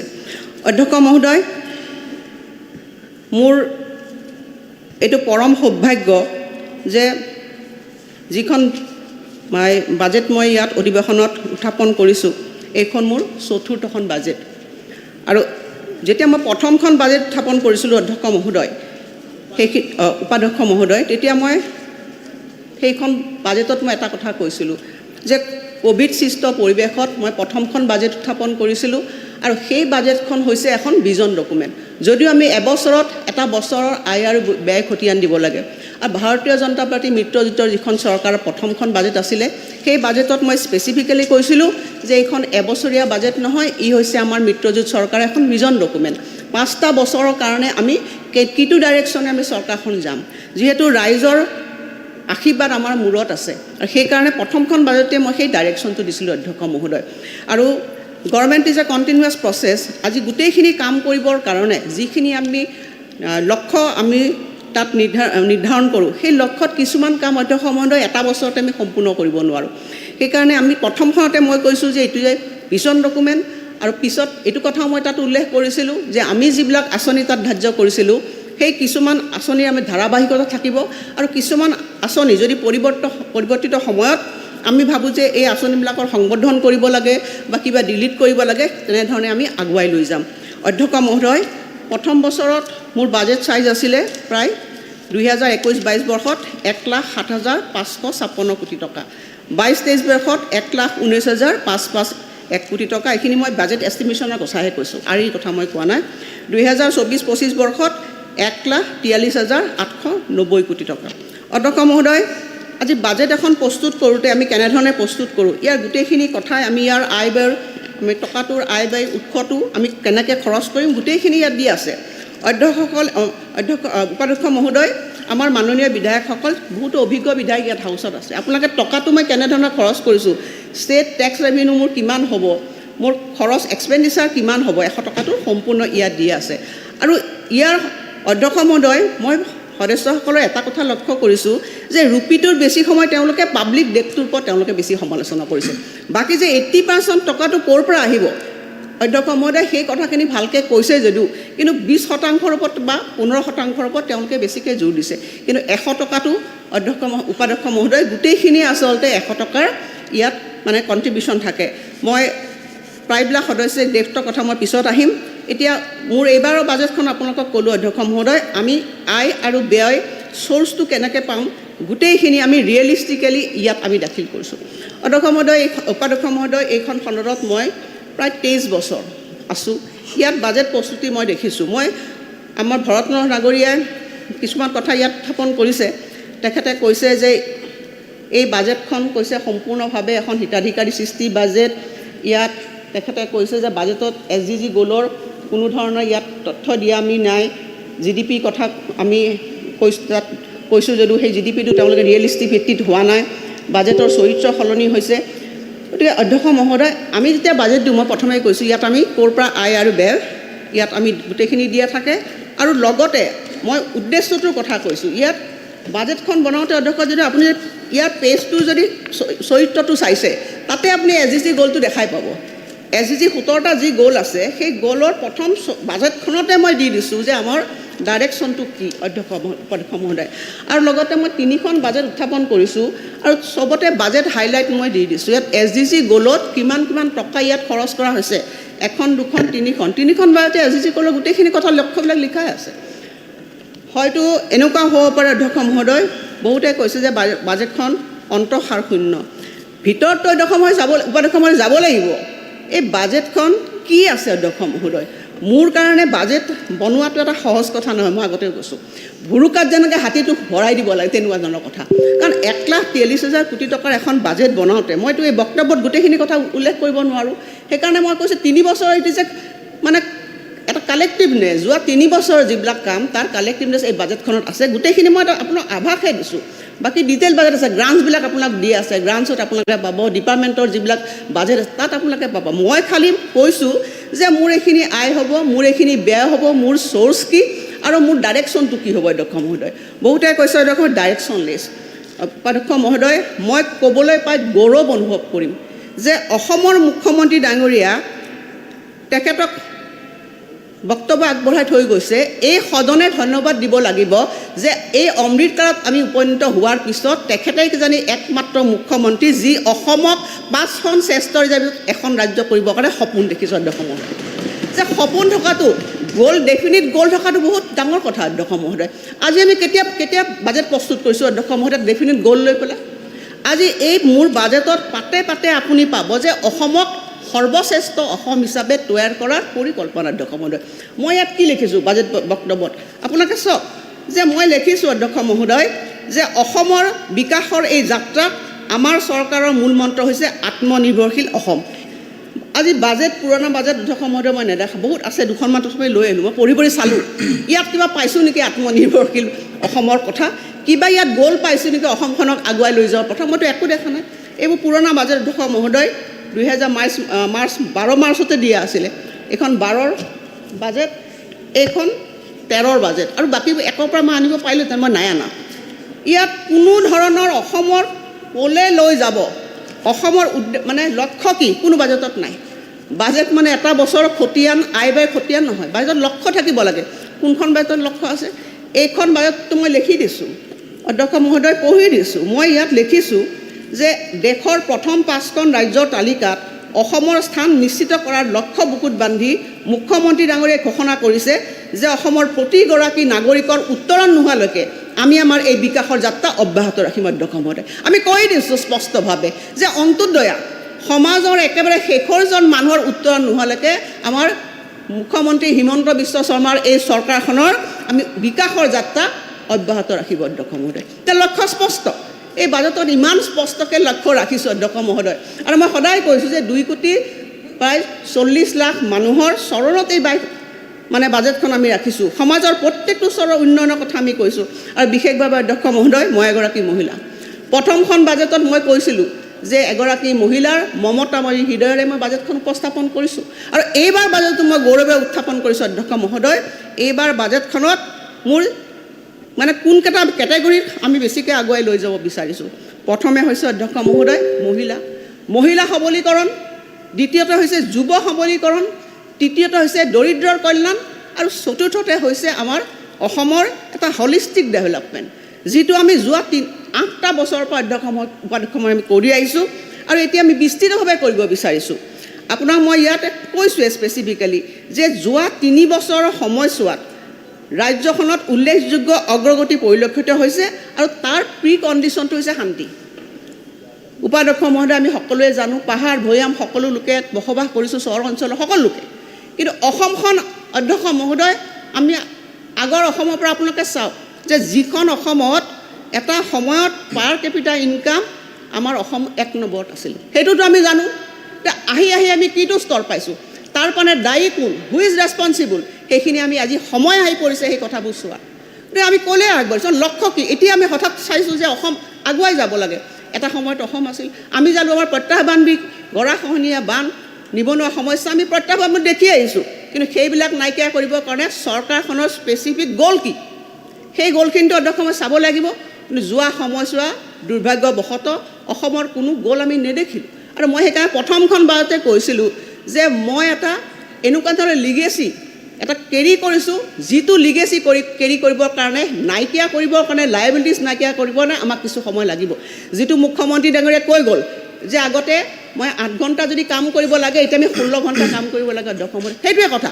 যে লিগেচি যিটো গাৰ্বেজ আমি নাইকিয়া কৰিব যদি অসমত লাগে সেইকাৰণে দিনে ৰাতি অধ্যক্ষ মহোদয় মুখ্যমন্ত্ৰী উপাধ্যক্ষ মহোদয় কৈছে যে মই নাই পোৱা সেইকাৰণে আপোনাক মই গৌৰৱ অনুভৱ কৰিছোঁ অধ্যক্ষ মহোদয় 3টা বছৰৰ যিটো আমাৰ অভিজ্ঞতা যিটো সফলতাৰ প্ৰাপ্তি বুলি কৈছোঁ মুখ্যমন্ত্ৰী মুখেৰে কৈছে আমাৰ প্ৰাপ্তি কি সফলতা কি সেইখিনি মই দোহাৰিব বিচৰা নাই যে 3টা বছৰত আমি উপনীত হৈছোঁ 3টা বছৰৰ সেই সফলতা আৰু প্ৰাপ্তি সেই লৈ পেলাই মই কৈছোঁ যে আত্মনিৰ্ভৰশীল অসম এতিয়া আমি ক'ব পৰা হৈছোঁ অন্তত আজি অসমত আজি পৰিৱেশ হৈছে অধ্যক্ষ মহোদয় উপাধ্যক্ষ মহোদয় এটা সময়ত অসমক কি কৈছিলে যে ভাৰতৰ প্ৰেক্ষাপটত অসমৰ ইমেজ কেনেকুৱা আছিলে যে লেণ্ড অফ লাহে লাহে মানুহে ভাবে যে অসমত যি কাম হয় লাহে লাহে হয় সেই ইমেজ উপাধ্যক্ষ মহোদয় আজি অসমত নাইকিয়া হৈছে হিমন্ত বিশ্ব শৰ্মা ডাঙৰীৰ নেতৃত্বত আজি অসম উজ্জীৱিত হৈছে ৰেজিলিয়েণ্ট অসম ভাৰতবৰ্ষৰ বহুত অসমে প্ৰথমবাৰৰ কাৰণে ভাৰতবৰ্ষৰ মানুহে উপলব্ধি কৰিছে আসাম মে জানা হে তেওঁলোকে অসমলৈ আহিছে পূবলৈ চোৱা লুকিছ নীতি ল'লে নহ'ব নহয় সেই নীতি ইমপ্লিমেণ্ট অসমত কৰিছেনে নাই আজি মোদী ডাঙৰীয়াই সবকা সাথ সবকা বিকাশ মুখেৰে কোৱা নাই সঁচা অৰ্থত অসমলৈ চাইছে উপাধ্যক্ষ মহোদয় আজি অসমক আমি যিখিনি আমাৰ মনৰ মাজত অসমৰ জাতি জনগোষ্ঠীৰ মনৰ মাজত পাহাৰ ভৈয়াম আমি যিখিনি আপুনি পাহাৰৰ মানুহ উপাধ্যক্ষ মহোদয় আজি কাৰ্বি আংলং ডিমা হাছাও আমাৰ কাছাৰ বা আমাৰ গোটেইখিনি আমি গোটেই উপত্যকা জিঅ'গ্ৰাফিকেল উপত্যকা মানুহৰ মাজত খুব আছিল আৰু সেইকাৰণে আপোনালোকে দেখিছে এই ক্ষোভৰ বহীকৰণ মানে কি হৈছিলে তাৰ কাৰণে অসমখন খণ্ড বিখণ্ডিত হ'ল আজি আমাৰ মাজত মানুহৰ যিখিনি ক্ষোভ আছে সেইখিনি নাইকিয়া কৰিবৰ কাৰণে সঁচা অৰ্থত উপাধ্যক্ষ মহোদয় আমি কাম কৰিবলৈ চেষ্টা কৰিছোঁ আজি মই ক'বলৈ পাই আপোনাক গৌৰৱ অনুভৱ কৰিছোঁ যে আজি মই যেতিয়া বাজেট উত্থাপন কৰিবলৈ প্ৰথমবাৰ পৰা গৈছিলোঁ তেতিয়া মই কি দেখিছোঁ BTR যিখিনি পইচা কাৰ্বি আংলঙৰ যিখিনি পইচা তেওঁলোকে কি কৰে আমাক হাত পাতিবলৈ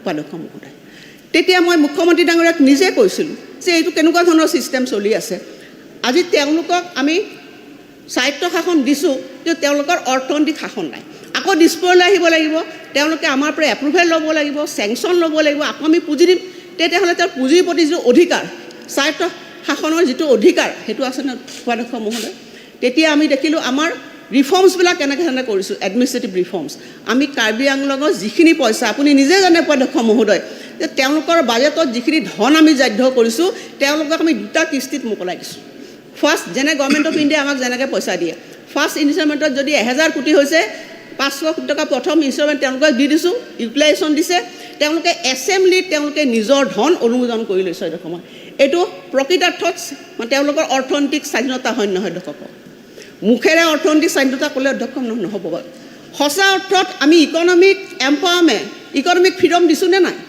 এই জাতি জনগোষ্ঠীৰ মানুহখিনিক আমি তেওঁলোকক স্বায়ত্তশাসিত অঞ্চল ঘোষণা কৰিলোঁ কিন্তু পুঁজি দিয়াৰ ক্ষেত্ৰত আকৌ কণ্ট্ৰল এতিয়া গভৰ্ণমেণ্ট অফ ইণ্ডিয়াৰ একেই কথা উপাধ্যক্ষ মহোদয় যে পইচাবিলাক গভৰ্ণমেণ্ট অফ ইণ্ডিয়াৰ পৰা আহে এটা সময় তেনেকুৱা আছিল যে তেওঁলোকে আমাক বান্ধি দিয়ে এইটো কৰিব লাগিব এইটো কৰিব লাগে কিন্তু এতিয়া কি হৈছে এটা সময়ত কি হৈছিলে কোনো টকা পইচা অধ্যক্ষ মহোদয় মই এইকাৰণে সদনত কৈছোঁ অধ্যক্ষ মহোদয় পইচাবিলাক আহিছিলে অধ্যক্ষ মহোদয় কি হয় তেওঁলোকে মানে যিখিনি উন্নয়নৰ ধন আঁচনি ধন দৰমহাত খৰচ কৰে উপাধ্যক্ষ মহোদয় কিন্তু আজি মোদী ডাঙৰীয়াৰ নেতৃত্বত আজি সেইখিনি হোৱা নাই আজি পুঁজিৰ কি হৈছে সৎব্যৱহাৰ হৈছে উপাধ্যক্ষ মহোদয় বৰ ডাঙৰ কথা আজি আমি টকা বাজেটত ৰাখিলে নহ'ব ইয়াৰ টকাখিনি সঠিকভাৱে খৰচ কৰিছেনে নাই সেইটো আমাৰ ডাঙৰ কথা আজি কেন্দ্ৰীয় চৰকাৰৰ যিবিলাক অৰ্থনৈতিক নীতি ৰিফৰ্মছ সেইকাৰণে আজি উপাধ্যক্ষ মহোদয় ভাৰতবৰ্ষই আজি বিশ্বৰ বুকুত শক্তিশালী ৰূপত বিশ্বৰ পঞ্চম মানে অৰ্থনীতি হিচাপে প্ৰতিষ্ঠিত হৈছে তেওঁলোকৰ সুশাসনৰ কাৰণে গুড গভৰ্নেন্সৰ কাৰণে আৰু তেওঁলোকে কৈছে তৃতীয় অৰ্থনৈতিক শক্তি হ'ম কিন্তু আগতেতো ভাৰতবৰ্ষই এই কথাখিনি ক'ব পৰা নাছিলে আমি অসমে কেনেকৈ ক'লোঁ অধ্যক্ষ মহোদয় আমি নিজে নিজৰ ৰেভিনিউ ৰাজহখিনি আমি সংগ্ৰহ কৰিবলৈ চেষ্টা কৰিছোঁ উপাধ্যক্ষ মহোদয় ইয়াত আপোনালোকে দেখিছে যে মই লিখি দিছোঁ অধ্যক্ষ মহোদয় উপাধ্যক্ষ ইয়াত মই 16% মোৰ টেক্স গ্ৰ'থ বঢ়াম বুলি মই লিখি দিছোঁ কাৰণ আমি জানো যে নিজা ৰাজহ যদি বৃদ্ধি কৰিব এখন ৰাজ্যই নোৱাৰে পৰ মুখাপেক্ষিক ৰাজ্য এখন কেতিয়াও সেলফ সাষ্টেইনেবল হ'ব নোৱাৰে সেইখিনি এখন চৰকাৰে জানে উপলব্ধি কৰে আৰু সেইকাৰণে আমি এখন আত্মনিৰ্ভৰশীল ভাৰতৰ অসমৰ বীজ ৰোপণ কৰিছোঁ আৰু মোদী ডাঙৰীয়াই আমাক সহায় কৰিছে আৰু প্ৰথমবাৰৰ বাবে আমি উপলব্ধি কৰিছোঁ যে কেন্দ্ৰ আৰু ৰাজ্য তেওঁলোকৰ মাজৰ যিটো সম্পৰ্ক, যিটো আমি ৰিলেশ্যনশ্বিপ আমি কওঁ, চেণ্টাৰ ষ্টেট ৰিলেশ্যনশ্বিপ, আমি শক্তিশালী হোৱাটো অনুভৱ কৰিছোঁ।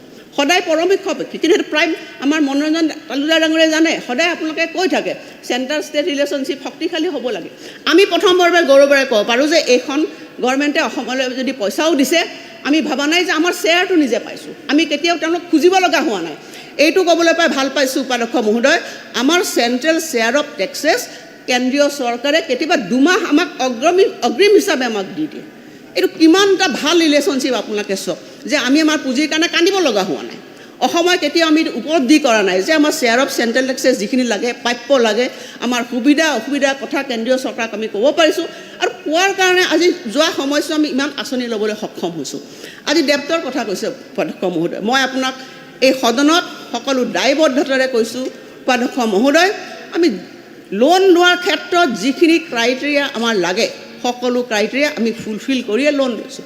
ভৰতনৰহ ডাঙৰীয়া, আপুনি এজন অভিজ্ঞ বিধায়ক মন্ত্ৰীও আছিলে, গতিকে আপুনি নিজেই কৈছে যে আমাৰ যিখিনি আমি চৰকাৰে লৈছে depth GDP GSDP ratio' maintain কৰিব লাগে, বা যিমানখিনি FRB হেৰি কৰিব লাগে মেইনটেইন কৰিবলৈ সকলোখিনি আছে। মই আৰু এইখন তালিকা অধ্যক্ষমতে গাবলৈ খোজা নাই, কাৰণ বিগত সময়ছোৱা আপোনালোকে বহুত তালিকাবিলাক গাইছে। আমাৰ অশৈল গগৈ ডাঙৰীয়াৰ RBI তথ্য আপোনাৰ হাতত আছে, কাৰণ আপোনালোকে ষ্টেট গভৰ্ণমেণ্টৰ এইখন নাচাই RBI তথ্য চাই। মোৰ হাতত এইবিলাক চব তথ্য বিষয়াসকল দিছে, কাৰণ তথ্যবিলাকতো মোৰ হাতত থাকিব, হয় নহয়? আপোনাক কোন বিষয়ে আপোনাক কি তথ্য দিছেতো নাজানো, সেইখিনি অডিটেড বা আনঅডিটেড কেগৰ চাৰ্টিফাই হয় নহয়, মোৰ তাত চব অথেণ্টিক ডাটা আছে। কিন্তু এইবিলাক পঢ়ি কি লাভ হ'ব অধ্যক্ষ মহোদয়? কাৰণ আপোনালোকে এইকাৰণে বহিছে যে আপোনালোকে সেইখিনি সময়ত ৰাইজক দিয়া প্ৰতিশ্ৰুতিবিলাক পালন কৰিব পৰা নাই। আমি জানো সেইকাৰণে উই আৰ ৰেছপনচিবল এনাফ যে মুখ্যমন্ত্ৰী ডাঙৰীয়াই ৰাইজক যিবিলাক প্ৰতিশ্ৰুতি দিছিল, সেই প্ৰতিশ্ৰুতিবিলাক আখৰে আখৰে পালন কৰাৰ আমাৰ দায়িত্ব। আৰু যোৱা 3টা বছৰৰ পৰা আজিৰ দিনটোলৈ মই বিত্তমন্ত্ৰী হিচাপে মই গৌৰৱ অনুভৱ কৰিছোঁ যে ৰাইজক দিয়া যিবিলাক প্ৰতিশ্ৰুতি আমি আখৰে আখৰে পালন কৰিবৰ কাৰণে আমি চেষ্টা কৰিছোঁ। নিৰ্বাচনৰ আগত দিয়া প্ৰতিনিধি চৰকাৰ এখনৰ অধ্যক্ষমত আমি পলিটিকেল গভৰ্ণমেণ্ট, আমিতো ব্যুৰ'ক্ৰেটিক গভৰ্ণমেণ্ট নহয়, আমি ৰাইজক দিয়া প্ৰতিশ্ৰুতি আমি পালন কৰিব লাগিব। এইখন বাজেটত চাব, it is a continuation the programmes. কাৰণটো এখন দেশ বা এখন ৰাষ্ট্ৰ বা এখন ৰাজ্য একেদিনতো নিৰ্মাণ হৈ নুঠে, ইয়াৰ কাৰণে ফাউণ্ডেশ্যন লাগিব, ভেটি লাগিব। মই কৈছোঁ যে প্ৰথম 3 বছৰৰ মোৰ অভিজ্ঞতা, এই অভিজ্ঞতাৰে আজি মই 4ৰ্থ খণ্ডলৈ আহিছোঁ, আৰু ইয়াত মুখ্যমন্ত্ৰী ডাঙৰীয়াই প্ৰত্যেকটো সুন্দৰভাৱে ব্যাখ্যা কৰিছে।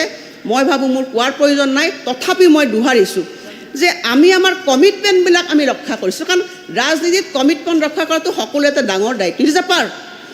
আজি মই সেইকাৰণে কিছুমান বিধায়কক মই মুখেৰে ক'ব খোজা নাই যে আমি ৰাইজৰ প্ৰতি আমি দায়বদ্ধতা সম্পূৰ্ণভাৱে আমি দায়বদ্ধতা প্ৰকাশ কৰিয়ে এই বাজেটত গোটেই কথাখিনি কৈছোঁ। ইয়াত এটা কথা আপোনালোকে মন কৰিব, মই কি কৈছোঁ যে জন অংশীদাৰিত্ব, পাব্লিক পাৰ্টিচিপেশ্যন। আজি উপাধ্যক্ষ মহোদয়, মই গৌৰৱেৰে ক'ব পাৰিছোঁ যে এইখন চৰকাৰৰ প্ৰত্যেকটো আঁচনিতে যি জন অংশীদাৰিত্ব অভূতপূৰ্ব উপাধ্যক্ষ মহোদয়। আগতে আমি চৰকাৰৰ দেখিছোঁ আঁচনিবিলাকৰ ইমান স্বচ্ছতা ট্ৰান্সপাৰেঞ্চি নাই। ট্ৰান্সপাৰেঞ্চি মানে উপাধ্যক্ষ মহোদয় এনেকুৱা যে আজি হিতাধিকাৰীৰ কথা কোৱা হৈছে। এটা সময়ত হয় আমি আত্মসহায়ক গোটবিলাকক পইচা দিছোঁ 5,000, 10,000, বৃদ্ধ পেঞ্চন দিছোঁ 200, 250, তাতো হৰলুকি হয় উপাধ্যক্ষ মহোদয়। আমাৰ চব সদস্যবিলাকে ইয়াত আমি যিবিলাক পুৰণা সদস্য আছোঁ চবেই জানো, ব্লকত যেতিয়া পইচাটো ৰিলিজ কৰিব লাগে সেই 250টো কোনোবা 50 টকা ভাগ মাৰি দিয়ে। প্ৰত্যেকটো পুঁজিতে উপাধ্যক্ষ মহোদয় হৰলুকি, ধনৰ হৰলুকি, অপব্যৱহাৰ পাতে BDOবিলাকৰ হওক, পঞ্চায়তবিলাকৰ হওক। আৰু এই গোটেই কথাবিলাক নৰেন্দ্ৰ মোদী ডাঙৰীয়াই দেখিছিল। তেওঁৰ ৰাজনৈতিক অভিজ্ঞতাৰে তেখেতে কৈছিল যে দৰিদ্ৰ মানুহক দিয়া আমি যিখিনি তেওঁলোকৰ প্ৰাপ্য তাৰ স্বীকৃতি তেওঁ মানে অধিকাৰ তেওঁলোকৰ হাতত দিব লাগে। আজি দেৱব্ৰত শইকীয়া ডাঙৰীয়াই যিটো কৈছে যে DBT আমি দিব নালাগে, DBTটোৰ উদ্দেশ্যটো কি? মানুহগৰাকীক মই 500 টকা দিছোঁ, সেইটো দি পেলাই সেইটো অধিকাৰ মই তেওঁক ডাইৰেক্ট দি পেলাই মই কি কৰিম, ব্লকৰ জুনিয়ৰ ইঞ্জিনিয়াৰটো বনোৱা ঘৰটো ইটা আকৌ ব্লকৰ জুনিয়ৰ ইঞ্জিনিয়াৰটো বনায়। এটা সময়ত আছিল PM প্ৰধানমন্ত্ৰী আৱাস যোজনা, ইন্দিৰা আৱাস যোজনা ঘৰ, 25,000 টকা ইটা বালি চিমেণ্ট চব জুনিয়ৰ ইঞ্জিনিয়াৰ ব্লকে যোগান ধৰে। বেচেৰা যিগৰাকী হিতাধিকাৰী গমেই নাপায়। এই যে টকাৰ হৰণ ভগন হৈছিল উপাধ্যক্ষ মহোদয়, সেইখিনি নাইকিয়া কৰিবৰ কাৰণে প্ৰধানমন্ত্ৰী মোদী ডাঙৰীয়াই কি কৰিলে, ধনজন যোজনাৰ যি একাউণ্ট খুলিলে তাৰ জৰিয়তে ভাৰতবৰ্ষত প্ৰথমবাৰৰ বাবে দৰিদ্ৰ লোকসকলৰ যি আত্মসন্মান তেওঁলোকৰ যি অৰ্থনৈতিক তেওঁলোকৰ ফ্ৰীডম সেইখিনি তেওঁলোক পাবলৈ সক্ষম হ'ল আৰু সেইটোকে আমি ফ'ল' কৰিছোঁ আমি ষ্টেটো আমি ফ'ল' কৰিছোঁ যে আমি অৰুণোদয় আঁচনিৰ পইচাখিনি আমি দিছোঁ 1250 টকা আমি দিছোঁ এগৰাকী দৰিদ্ৰ মহিলা আমাৰ আমিনা ইছলাম ডাঙৰীয়া আছেনে মই নাজানো মই আগতেও তেখেতক এবাৰ কৈছিলোঁ আপুনি চাওক আমি নিজে বিধায়ক আমাৰ ওচৰলৈ কিমান দৰিদ্ৰ মানুহ আহে আইসকল আইতাসকল আহে তেওঁলোকৰ মুখত কিন্তু আমাৰ নিজৰ বাই ভনীৰ বা আপোনালোকৰ পত্নীৰ চকু দেখিব লাগিব মুখখন দেখিব লাগিব তেতিয়া আপোনালোকে উপলব্ধি কৰিব এগৰাকী দৰিদ্ৰ আইতাৰ মনৰ বেদনা কি আমাৰ ওচৰলৈ কিমান আহে উপাধ্যক্ষ মহোদয় তেনেকুৱা আইতা মই নিজে এইখন আঁচনি যেতিয়া দিছোঁ মই তেতিয়া কৈছিলোঁ যে এইখন আঁচনি সৎভাৱে ৰূপায়ণ হ'ব লাগিব স্বচ্ছভাৱে ৰূপায়ণ হ'ব লাগিব ট্ৰান্সপাৰেণ্টলি হ'ব লাগিব সেইটো এটা আমাৰ উদ্দেশ্য আছিল এইটো ছ'চিয়েল ছেক্টৰত আমি পুঁজি দিছোঁ আৰু লগতে আৰু এটা উদ্দেশ্য যে মাইক্ৰ' ইকনমি আজি যে 4,000 কোটি টকা আমি দিছোঁ এই 4,000 পইচাটো ক'লৈ যাব আপোনালোকে ডাঙৰ ডাঙৰ অৰ্থনীতিবিদবিলাকৰ কথা কৈছে মই নাম নকওঁ এজন ডাঙৰ অৰ্থনীতিবিদে কি কৈছে অমৰ্ত্য সেনে কি কৈছে যে কোনটো economy better micro' economy better হ'ব বুলি কৈছেনে নাই 4,000 কোটি টকা যেতিয়া আমি মাৰ্কেটত এৰি দিলোঁ তাৰ পৰা গোটেই ইকনমিটো ডাইনামিক হ'লনে নাই কিন্তু আগতে যে কণ্ট্ৰেক্টৰক যদি মই পে'মেণ্ট কৰি দিলোঁ 2জন মানুহ 3জন মানুহ 10জন মানুহ উপকৃত হ'ব ৱেৰাজ দিছ 4,000 কোটি টকা ক'লৈ যাব তললৈ যাব money should percolate to the ground সেইটোৱে আমাৰ উদ্দেশ্য আৰু লগতে আজি আত্মসহায়ক গোটৰ মহিলা উদ্যমিতা আঁচনি উপাধ্যক্ষ মহোদয় এইখন সদনত আমি যিখন পুৰণা বিধায়ক আছোঁ আমি বহুতো আমি অভিজ্ঞতা কিছু আমাৰ আছে আঁচনিসমূহৰ ওপৰত আজি উপাধ্যক্ষ মহোদয় আপোনালোকে লোনৰ কথা কৈছে কিন্তু আপোনালোকে নিজৰ সমষ্টিৰ মানুহবিলাক মহিলাবিলাকৰ আত্মসহায়ক গোটবিলাক কি কৰি আছে আপোনালোকে এদিনো সোধা নাই মই এইখিনি কথা বাজেটত ক'বলৈ লাগিব বুলি মই গোটেই ৰিপৰ্টবিলাক লৈ আহিছিলোঁ মোক কি ৰিপৰ্ট দিছে পঞ্চায়ত এণ্ড ৰুৰেল ডেভেলপমেণ্টে মোক 3 বছৰৰ আত্মসহায়ক গোটৰ কাম কাজৰ এটা ৰিপৰ্ট দিছে সেই ৰিপৰ্টত কি লিখা আছে আমি তেওঁলোকক ছাবচিডি কিমান দিছোঁ 1,000 3টা বছৰত 1,000 কোটি ছাবচিডি দিছোঁ কিন্তু তেওঁলোকে বেংকৰ পৰা কিমান লোন নিজাববীয়াকৈ লৈছে জানেনে 8,000 crores 8,000 কোটি টকা আপোনালোকেতো কোনেও নাজানে আজি মই চৰ অঞ্চললৈ বহুত গৈছোঁ যেতিয়া মাইক্ৰ' ফাইনেন্সৰ লোন ঘূৰাই দিবলৈ সেই মাতৃসকলক দেখি মই আচৰিত খাইছিলোঁ উপাধ্যক্ষ মহোদয় অসমৰ 25 লাখ মহিলা উদ্যমী মহিলা আছে তেওঁলোক উদ্যমী বুলি কৈছোঁ অধ্যক্ষ মহোদয় তেওঁলোকৰ অৰ্থনৈতিক তেওঁলোকৰ দুৰ্বলতাৰ কাৰণে ইয়াত সদন আমি হাঁহিব নালাগে অধ্যক্ষ মহোদয় আজি কোনো এগৰাকী মাতৃৰ অৰ্থনৈতিক অৱস্থাৰ কাৰণে হাঁহিব নালাগে ভগৱানে নকৰক কিবা কাৰণত পৰিয়ালৰ যদি দুৰ্দশা হয় মহিলাগৰাকীয়ে পকেটৰ পৰা কেইটামান টকা হ'লেও ওলায় তেওঁ স্বামীৰ কাৰণে সেইখিনি স্বামী নিদিলেও পইচা কেইটামান সন্তানৰ কাৰণে তেওঁ বাছি থৈ দিয়ে সেনেকুৱা মহিলাসকলক 25 লাখ আছে চৰ অঞ্চলত মই দেখা পাইছোঁ বঙাইগাঁৱলৈ গ'লোঁ প্ৰত্যেকতে আমি সেই কথাবিলাক মই নিজে সুধিছোঁ হাতত ধৰি আপুনি কি কৰে কোনোবাই কৈছিলে মই মেচিন চলাওঁ কোনোবাই কৈছিলে মই বিভিন্ন ধৰণৰ সৰু সৰু হাঁহ কুকুৰা পুহোঁ এতিয়া মোৰ চকু পানী ওলাই গৈছিল উপাধ্যক্ষ মহোদয় যে অসম চৰকাৰে মুখ্যমন্ত্ৰী ডাঙৰীয়াই প্ৰকৃতাৰ্থত এজন সন্তান প্ৰকৃত সন্তানৰ কাম তেখেতে কৰিছে যে এই মাতৃসকলৰ ঋণটো ঘূৰাইছে উপাধ্যক্ষ মহোদয় যে আজি ঋণৰ সংজ্ঞা সলনি হৈছে ইয়াত মোৰ বহুত ডকুমেণ্ট আছে সেইখিনি মই ক'বলৈ নাযাওঁ আগতে লোন কিমান লৈছিলে যেতিয়া বাজেটখন কিমান চাইজ আছে 8,000 crores চলি মানে তেওঁলোকৰ টেক্সৰ মানে হেৰি আছিলে কিয় 8,000 কোটি দৰমহা দিব নাই তেতিয়া লোনৰ পইচা ক'ত খৰচ কৰে দৰমহাত খৰচ কৰে এইটো কেৰেক্টাৰ চেঞ্জ হৈছে নাই কওক আজি মোৰ বাজেটৰ কেৰেক্টাৰ এইটোৱে চেঞ্জ হৈছে যে আমি লোনৰ পইচা আমি দৰমহাত খৰচ কৰা নাই লোনৰ পইচা আমি ডেভেলপমেণ্টত খৰচ কৰিছোঁ তেতিয়া চেঞ্জিং অফ দ্য কেৰেক্টাৰ মোৰ বাজেটখনত মই যিখিনি লোন লৈছোঁ অধ্যক্ষ মহোদয় মুকলিকৈ কৈছোঁ এইখিনি ধন আমি অসমৰ উন্নয়নৰ কাৰণে কাম কৰিছোঁ আজি যদি উপাধ্যক্ষ মহোদয় আমি ইনভেষ্ট কৰিছোঁ আজি ইনভেষ্ট কৰাৰ লগে লগে কি হ'ব আমাৰ GDP গ্ৰ'থ হ'ব GDP গ্ৰ'থ ইমান ৰেপিড কিয় হৈছে আমাৰ শইকীয়া ডাঙৰীয়াই কৈছে GDP গ্ৰ'থ ৰেপিড হোৱাৰ মেইন কাৰণটো হৈছে আমাৰ ইনভেষ্টমেণ্ট আজি যে বাজেট চাইড বাঢ়িলে 1,26,000 কোটি টকা খৰচ কৰিলোঁ এইবাৰ মই 1.43 হৈছে যিখিনি মোৰ ইনভেষ্টমেণ্ট হৈছে that will contribute to the GDP সেইকাৰণে মুখ্যমন্ত্ৰী ডাঙৰীয়াই ইমান সবৰভাৱে কৈছে যে আমি 27ত আমাৰ GDP কিমান হ'ব 10 লাখ হ'ব যে আমি কেনেকৈ সাহসে ক'ব পাৰিছোঁ যে আমাৰ ফাউণ্ডেশ্যনটোৰ কাৰণে we are in the right track we are in the right direction উপাধ্যক্ষ মহোদয় এটা সঠিক গীতত আমি গতিত গৈছোঁ কাৰণে আমি লক্ষ্যটো আমি সুনিৰ্দিষ্ট যে 10 লাখ GDP আমি পাম আৰু আমাৰ তাত ভাগিদাৰিত্ব কোনে ল'ব? মহিলাসকলে ল'ব লাগিব। মহিলাসকলে উপাধ্যক্ষ মহোদয়, মই এখন কিতাপত পঢ়িছিলোঁ, মহাত্মা গান্ধীয়ে তাত মহিলাসকলৰ কথা কৈছিল যে মহিলাসকল হৈছে মাতৃ শক্তি আৰু মহিলাসকলে ইচ্ছা কৰিলে সমাজৰ মূল খুঁটিটোকে সলনি কৰি দিব পাৰে। আপোনাৰ কেৰেক্টাৰ অফ দ্য ওমেন চাওকচোন, স্বামী যদি তেওঁৰ নাইকিয়া হয়, স্বামীহীনা হয়, তাৰপিছতো সন্তান দুটাৰ মহিলালৈ চাই মুখলৈ চাইতো মহিলাগৰাকী জীয়াই থাকে উপাধ্যক্ষ মহোদয়। সেই শক্তিক আমি আচলতে কি ৰূপান্তৰ কৰিব খুজিছোঁ তেওঁলোকক আৰু আগলৈ অসমখনক আগুৱাই লৈ যোৱা। সেইটো আমাৰ মুখ্য কাৰণ। আপোনালোকে হিতাধিকাৰী বুলি পেলাই মহিলাসকলক নাহাৰিব। মহিলাসকল আমাৰ মাতৃয়ে আমাকতো জন্ম দিছে, সেই মাতৃ ঋণ পিতৃ ঋণ মানে সোধাৰ আমাৰ দায়িত্ব নাইনে? কিন্তু আগতে কি কৰিছিলোঁ, 1000, 2000, 3000, এতিয়া অসমৰ 39 লাখ মহিলাক একেলগে কৈছোঁ যে আমি তেওঁলোকক আগুৱাই লৈ যাম। চেচুৰেশ্যন আগতে কেনেকৈ কোনে ক'ব পাৰিছিলে উপাধ্যক্ষ মহোদয়? আমিওতো দেখিছোঁ আমাৰ আত্মসহায়ক গোটবিলাক সমষ্টিত যেতিয়া 100 মান আহে আমি ভাবোঁ বা বহুত পালোঁ। এইবাৰতো চবেই পাব বুলি কৈছে, এতিয়া কাজিয়াও নালাগে, মূৰৰ চিলুক আৰু নিচিনাকৈ চবেই পাব। আমি নিজেই দেখা কথা, সূতা কম্বলৰ লাইবিলিটি আমাৰ চৰকাৰৰ মূৰত এতিয়াও আছে, কিন্তু আমি বিচৰা নাই যে আমি এই সদনত থাকোঁতে আমাৰ মহিলাসকলক লাইবিলিটি নিদিওঁ, আমি মহিলাসকলক আমি এম্পাৱাৰ কৰি যাম উপাধ্যক্ষ মহোদয়, সেইটো আমাৰ লক্ষ্য। দ্বিতীয়তে উপাধ্যক্ষ মহোদয়, আমাৰ যুৱকসকল, আজি যুৱকসকলৰ কাৰণে আমি সকলো চিন্তিত। আজি আমাৰ যাৰ পুত্ৰ সন্তান আছে আৰু ছোৱালী আছে, কন্যা পুত্ৰ, আমি সন্তানসকলৰ মাতৃ পিতৃ হিচাপে আমি যথেষ্টখিনি চিন্তিত। গতিকে আমি সঠিকভাৱে চিনাক্তকৰণ কৰিছোঁ যে আমাৰ প্ৰত্যাহ্বানবিলাক ক'ৰ পৰা আহিব পাৰে।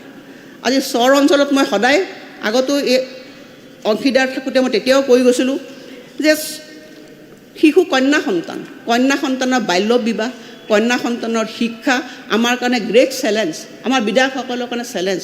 গতিকে এই প্ৰত্যাহ্বান আমি সকলোৱে গ্ৰহণ কৰিব লাগিব উপাধ্যক্ষ মহোদয়। এইখন বাজেট অকল শাসক দলৰ কাৰণে নহয়, এইসকল বাজেট 126জন আমাৰ বিধায়কৰ কাৰণে। গতিকে ইয়াত আমি নিযুত মইনা যিখন আঁচনি দিছোঁ, এই আঁচনিৰ জৰিয়তে ছোৱালী কন্যাসকলক বিবাহ কেতিয়া কোন এজত হ'ব সেইটো আমি তেওঁলোকক শিকাব খুজিছোঁ যে 18 বছৰ আগত তোমালোকে বিবাহ নকৰিবা।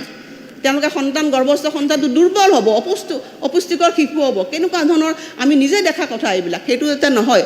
লগতে গাৰ্ল চাইল্ড বা তাৰ আমাৰ এনৰলমেণ্ট যিটো আছে, আপোনালোকে যিটো এনৰলমেণ্টৰ কথা আপোনালোকে কৈছে, সেই এনৰলমেণ্টটো বৃদ্ধি হ'ব, সেইটোৱে উদ্দেশ্য। কোনোবাই কৈ দিয়ে 10,000 দিছোঁ, আপোনাৰ বস্তুটো বেলেগ ধৰণৰ নিব খোজে কনচেপ্টটো, সেইটো নহয়। আমাৰ উদ্দেশ্যটো কি? উদ্দেশ্যটো হৈছে যে ছোৱালীসকলক এম্পাৱাৰ কৰা, বাল্য বিবাহ ৰোধ কৰা আৰু শিক্ষাৰ হাৰটো আমাৰ বৃদ্ধি কৰা, সেইটোৱে লক্ষ্য। কিন্তু এনেকুৱা লক্ষ্য স্থাপন কৰি কেতিয়াবা কোনোবাৰ বাজেটত এনেকুৱা পুঁজি ধাৰণ কৰা হৈছিল নেকি উপাধ্যক্ষ মহোদয়? যুৱকসকলৰ কথা কৈছোঁ যে যুৱকসকলক আমাৰো কিছু অভিজ্ঞতা হৈছে যে অসমৰ যুৱকসকলে উপাধ্যক্ষ মহোদয়, মই নিজে ভাল লগা কথা যে মই এটা সমষ্টিত প্ৰতিনিধিত্ব কৰি আহিছোঁ, যে এটা বুজি পাইছে, উপলব্ধি কৰিছে যে আমাৰ ৰাজ্যখনত সকলো আছে। আমি অসমীয়া নহওঁ দুখীয়া, কিহৰ দুখীয়া হ'ম, সকলো আছিল, সকলো আছে, নুগুণো নলগম। আমি সেই কথাষাৰ যুৱ প্ৰজন্মক শিকাবলৈ চেষ্টা কৰিছোঁ।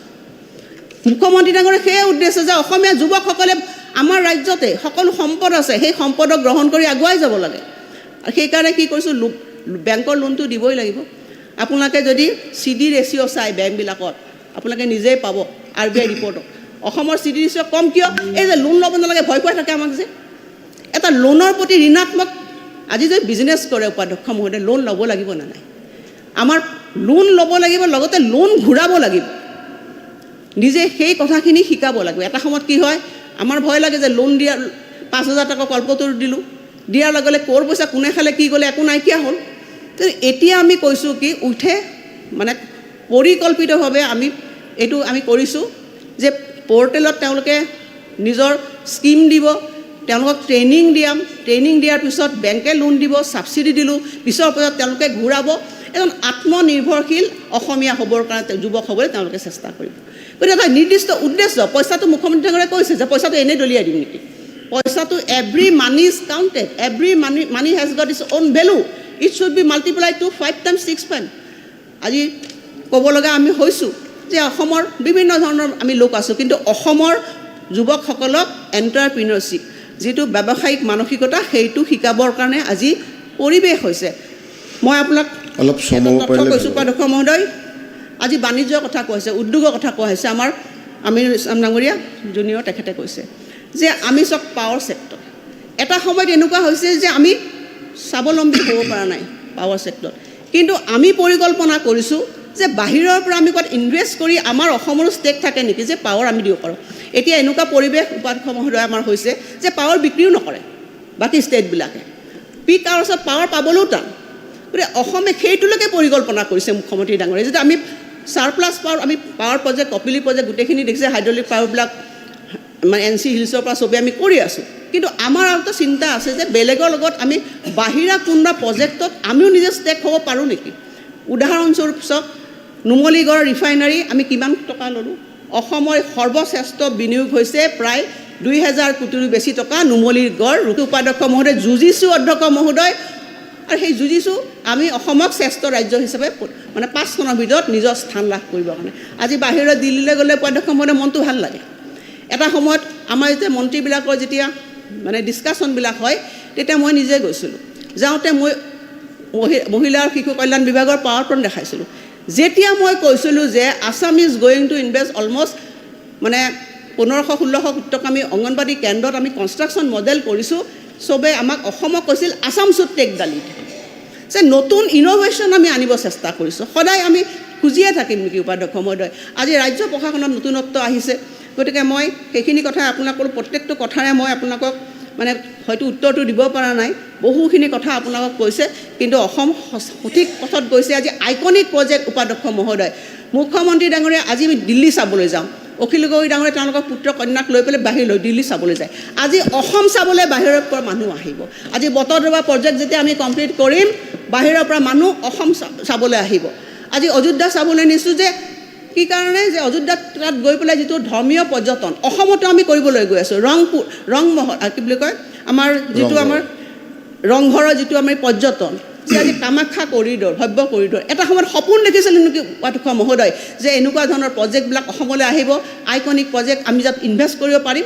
গতিকে নিগেটিভ এটা আচলতে মানে ইয়াৰ পৰা সদনক বাৰ্তা যাব নালাগে।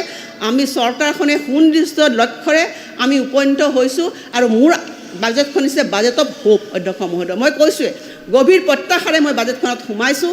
মোৰ অসমৰ প্ৰত্যেকজন যুৱকৰ ওপৰত বিশ্বাস আছে, মহিলাসকলৰ ওপৰত বিশ্বাস আছে, আমাৰ যিসকল আমি দৰিদ্ৰ বুলি কৈছোঁ, দৰিদ্ৰ নাৰায়ণ বুলি কৈছোঁ, তেখেতসকলৰ ওপৰত বিশ্বাস আছে, আমাৰ কৃষকসকলৰ ওপৰত বিশ্বাস আছে। অসমৰ মানুহে আমাৰ বাজেটখনক আদৰি ল'ব, আৰু সেইখিনি মানে আশীৰ্বাদ আপোনালোকৰ পৰা বিচাৰিছোঁ।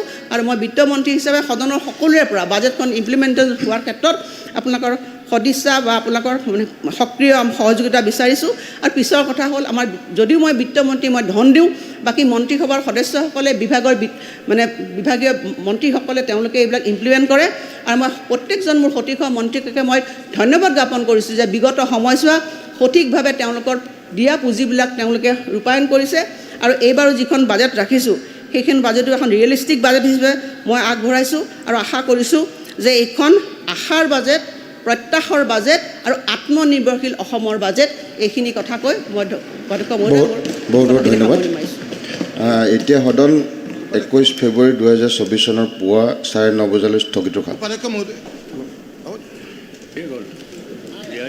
লাগিছিল আমাক 21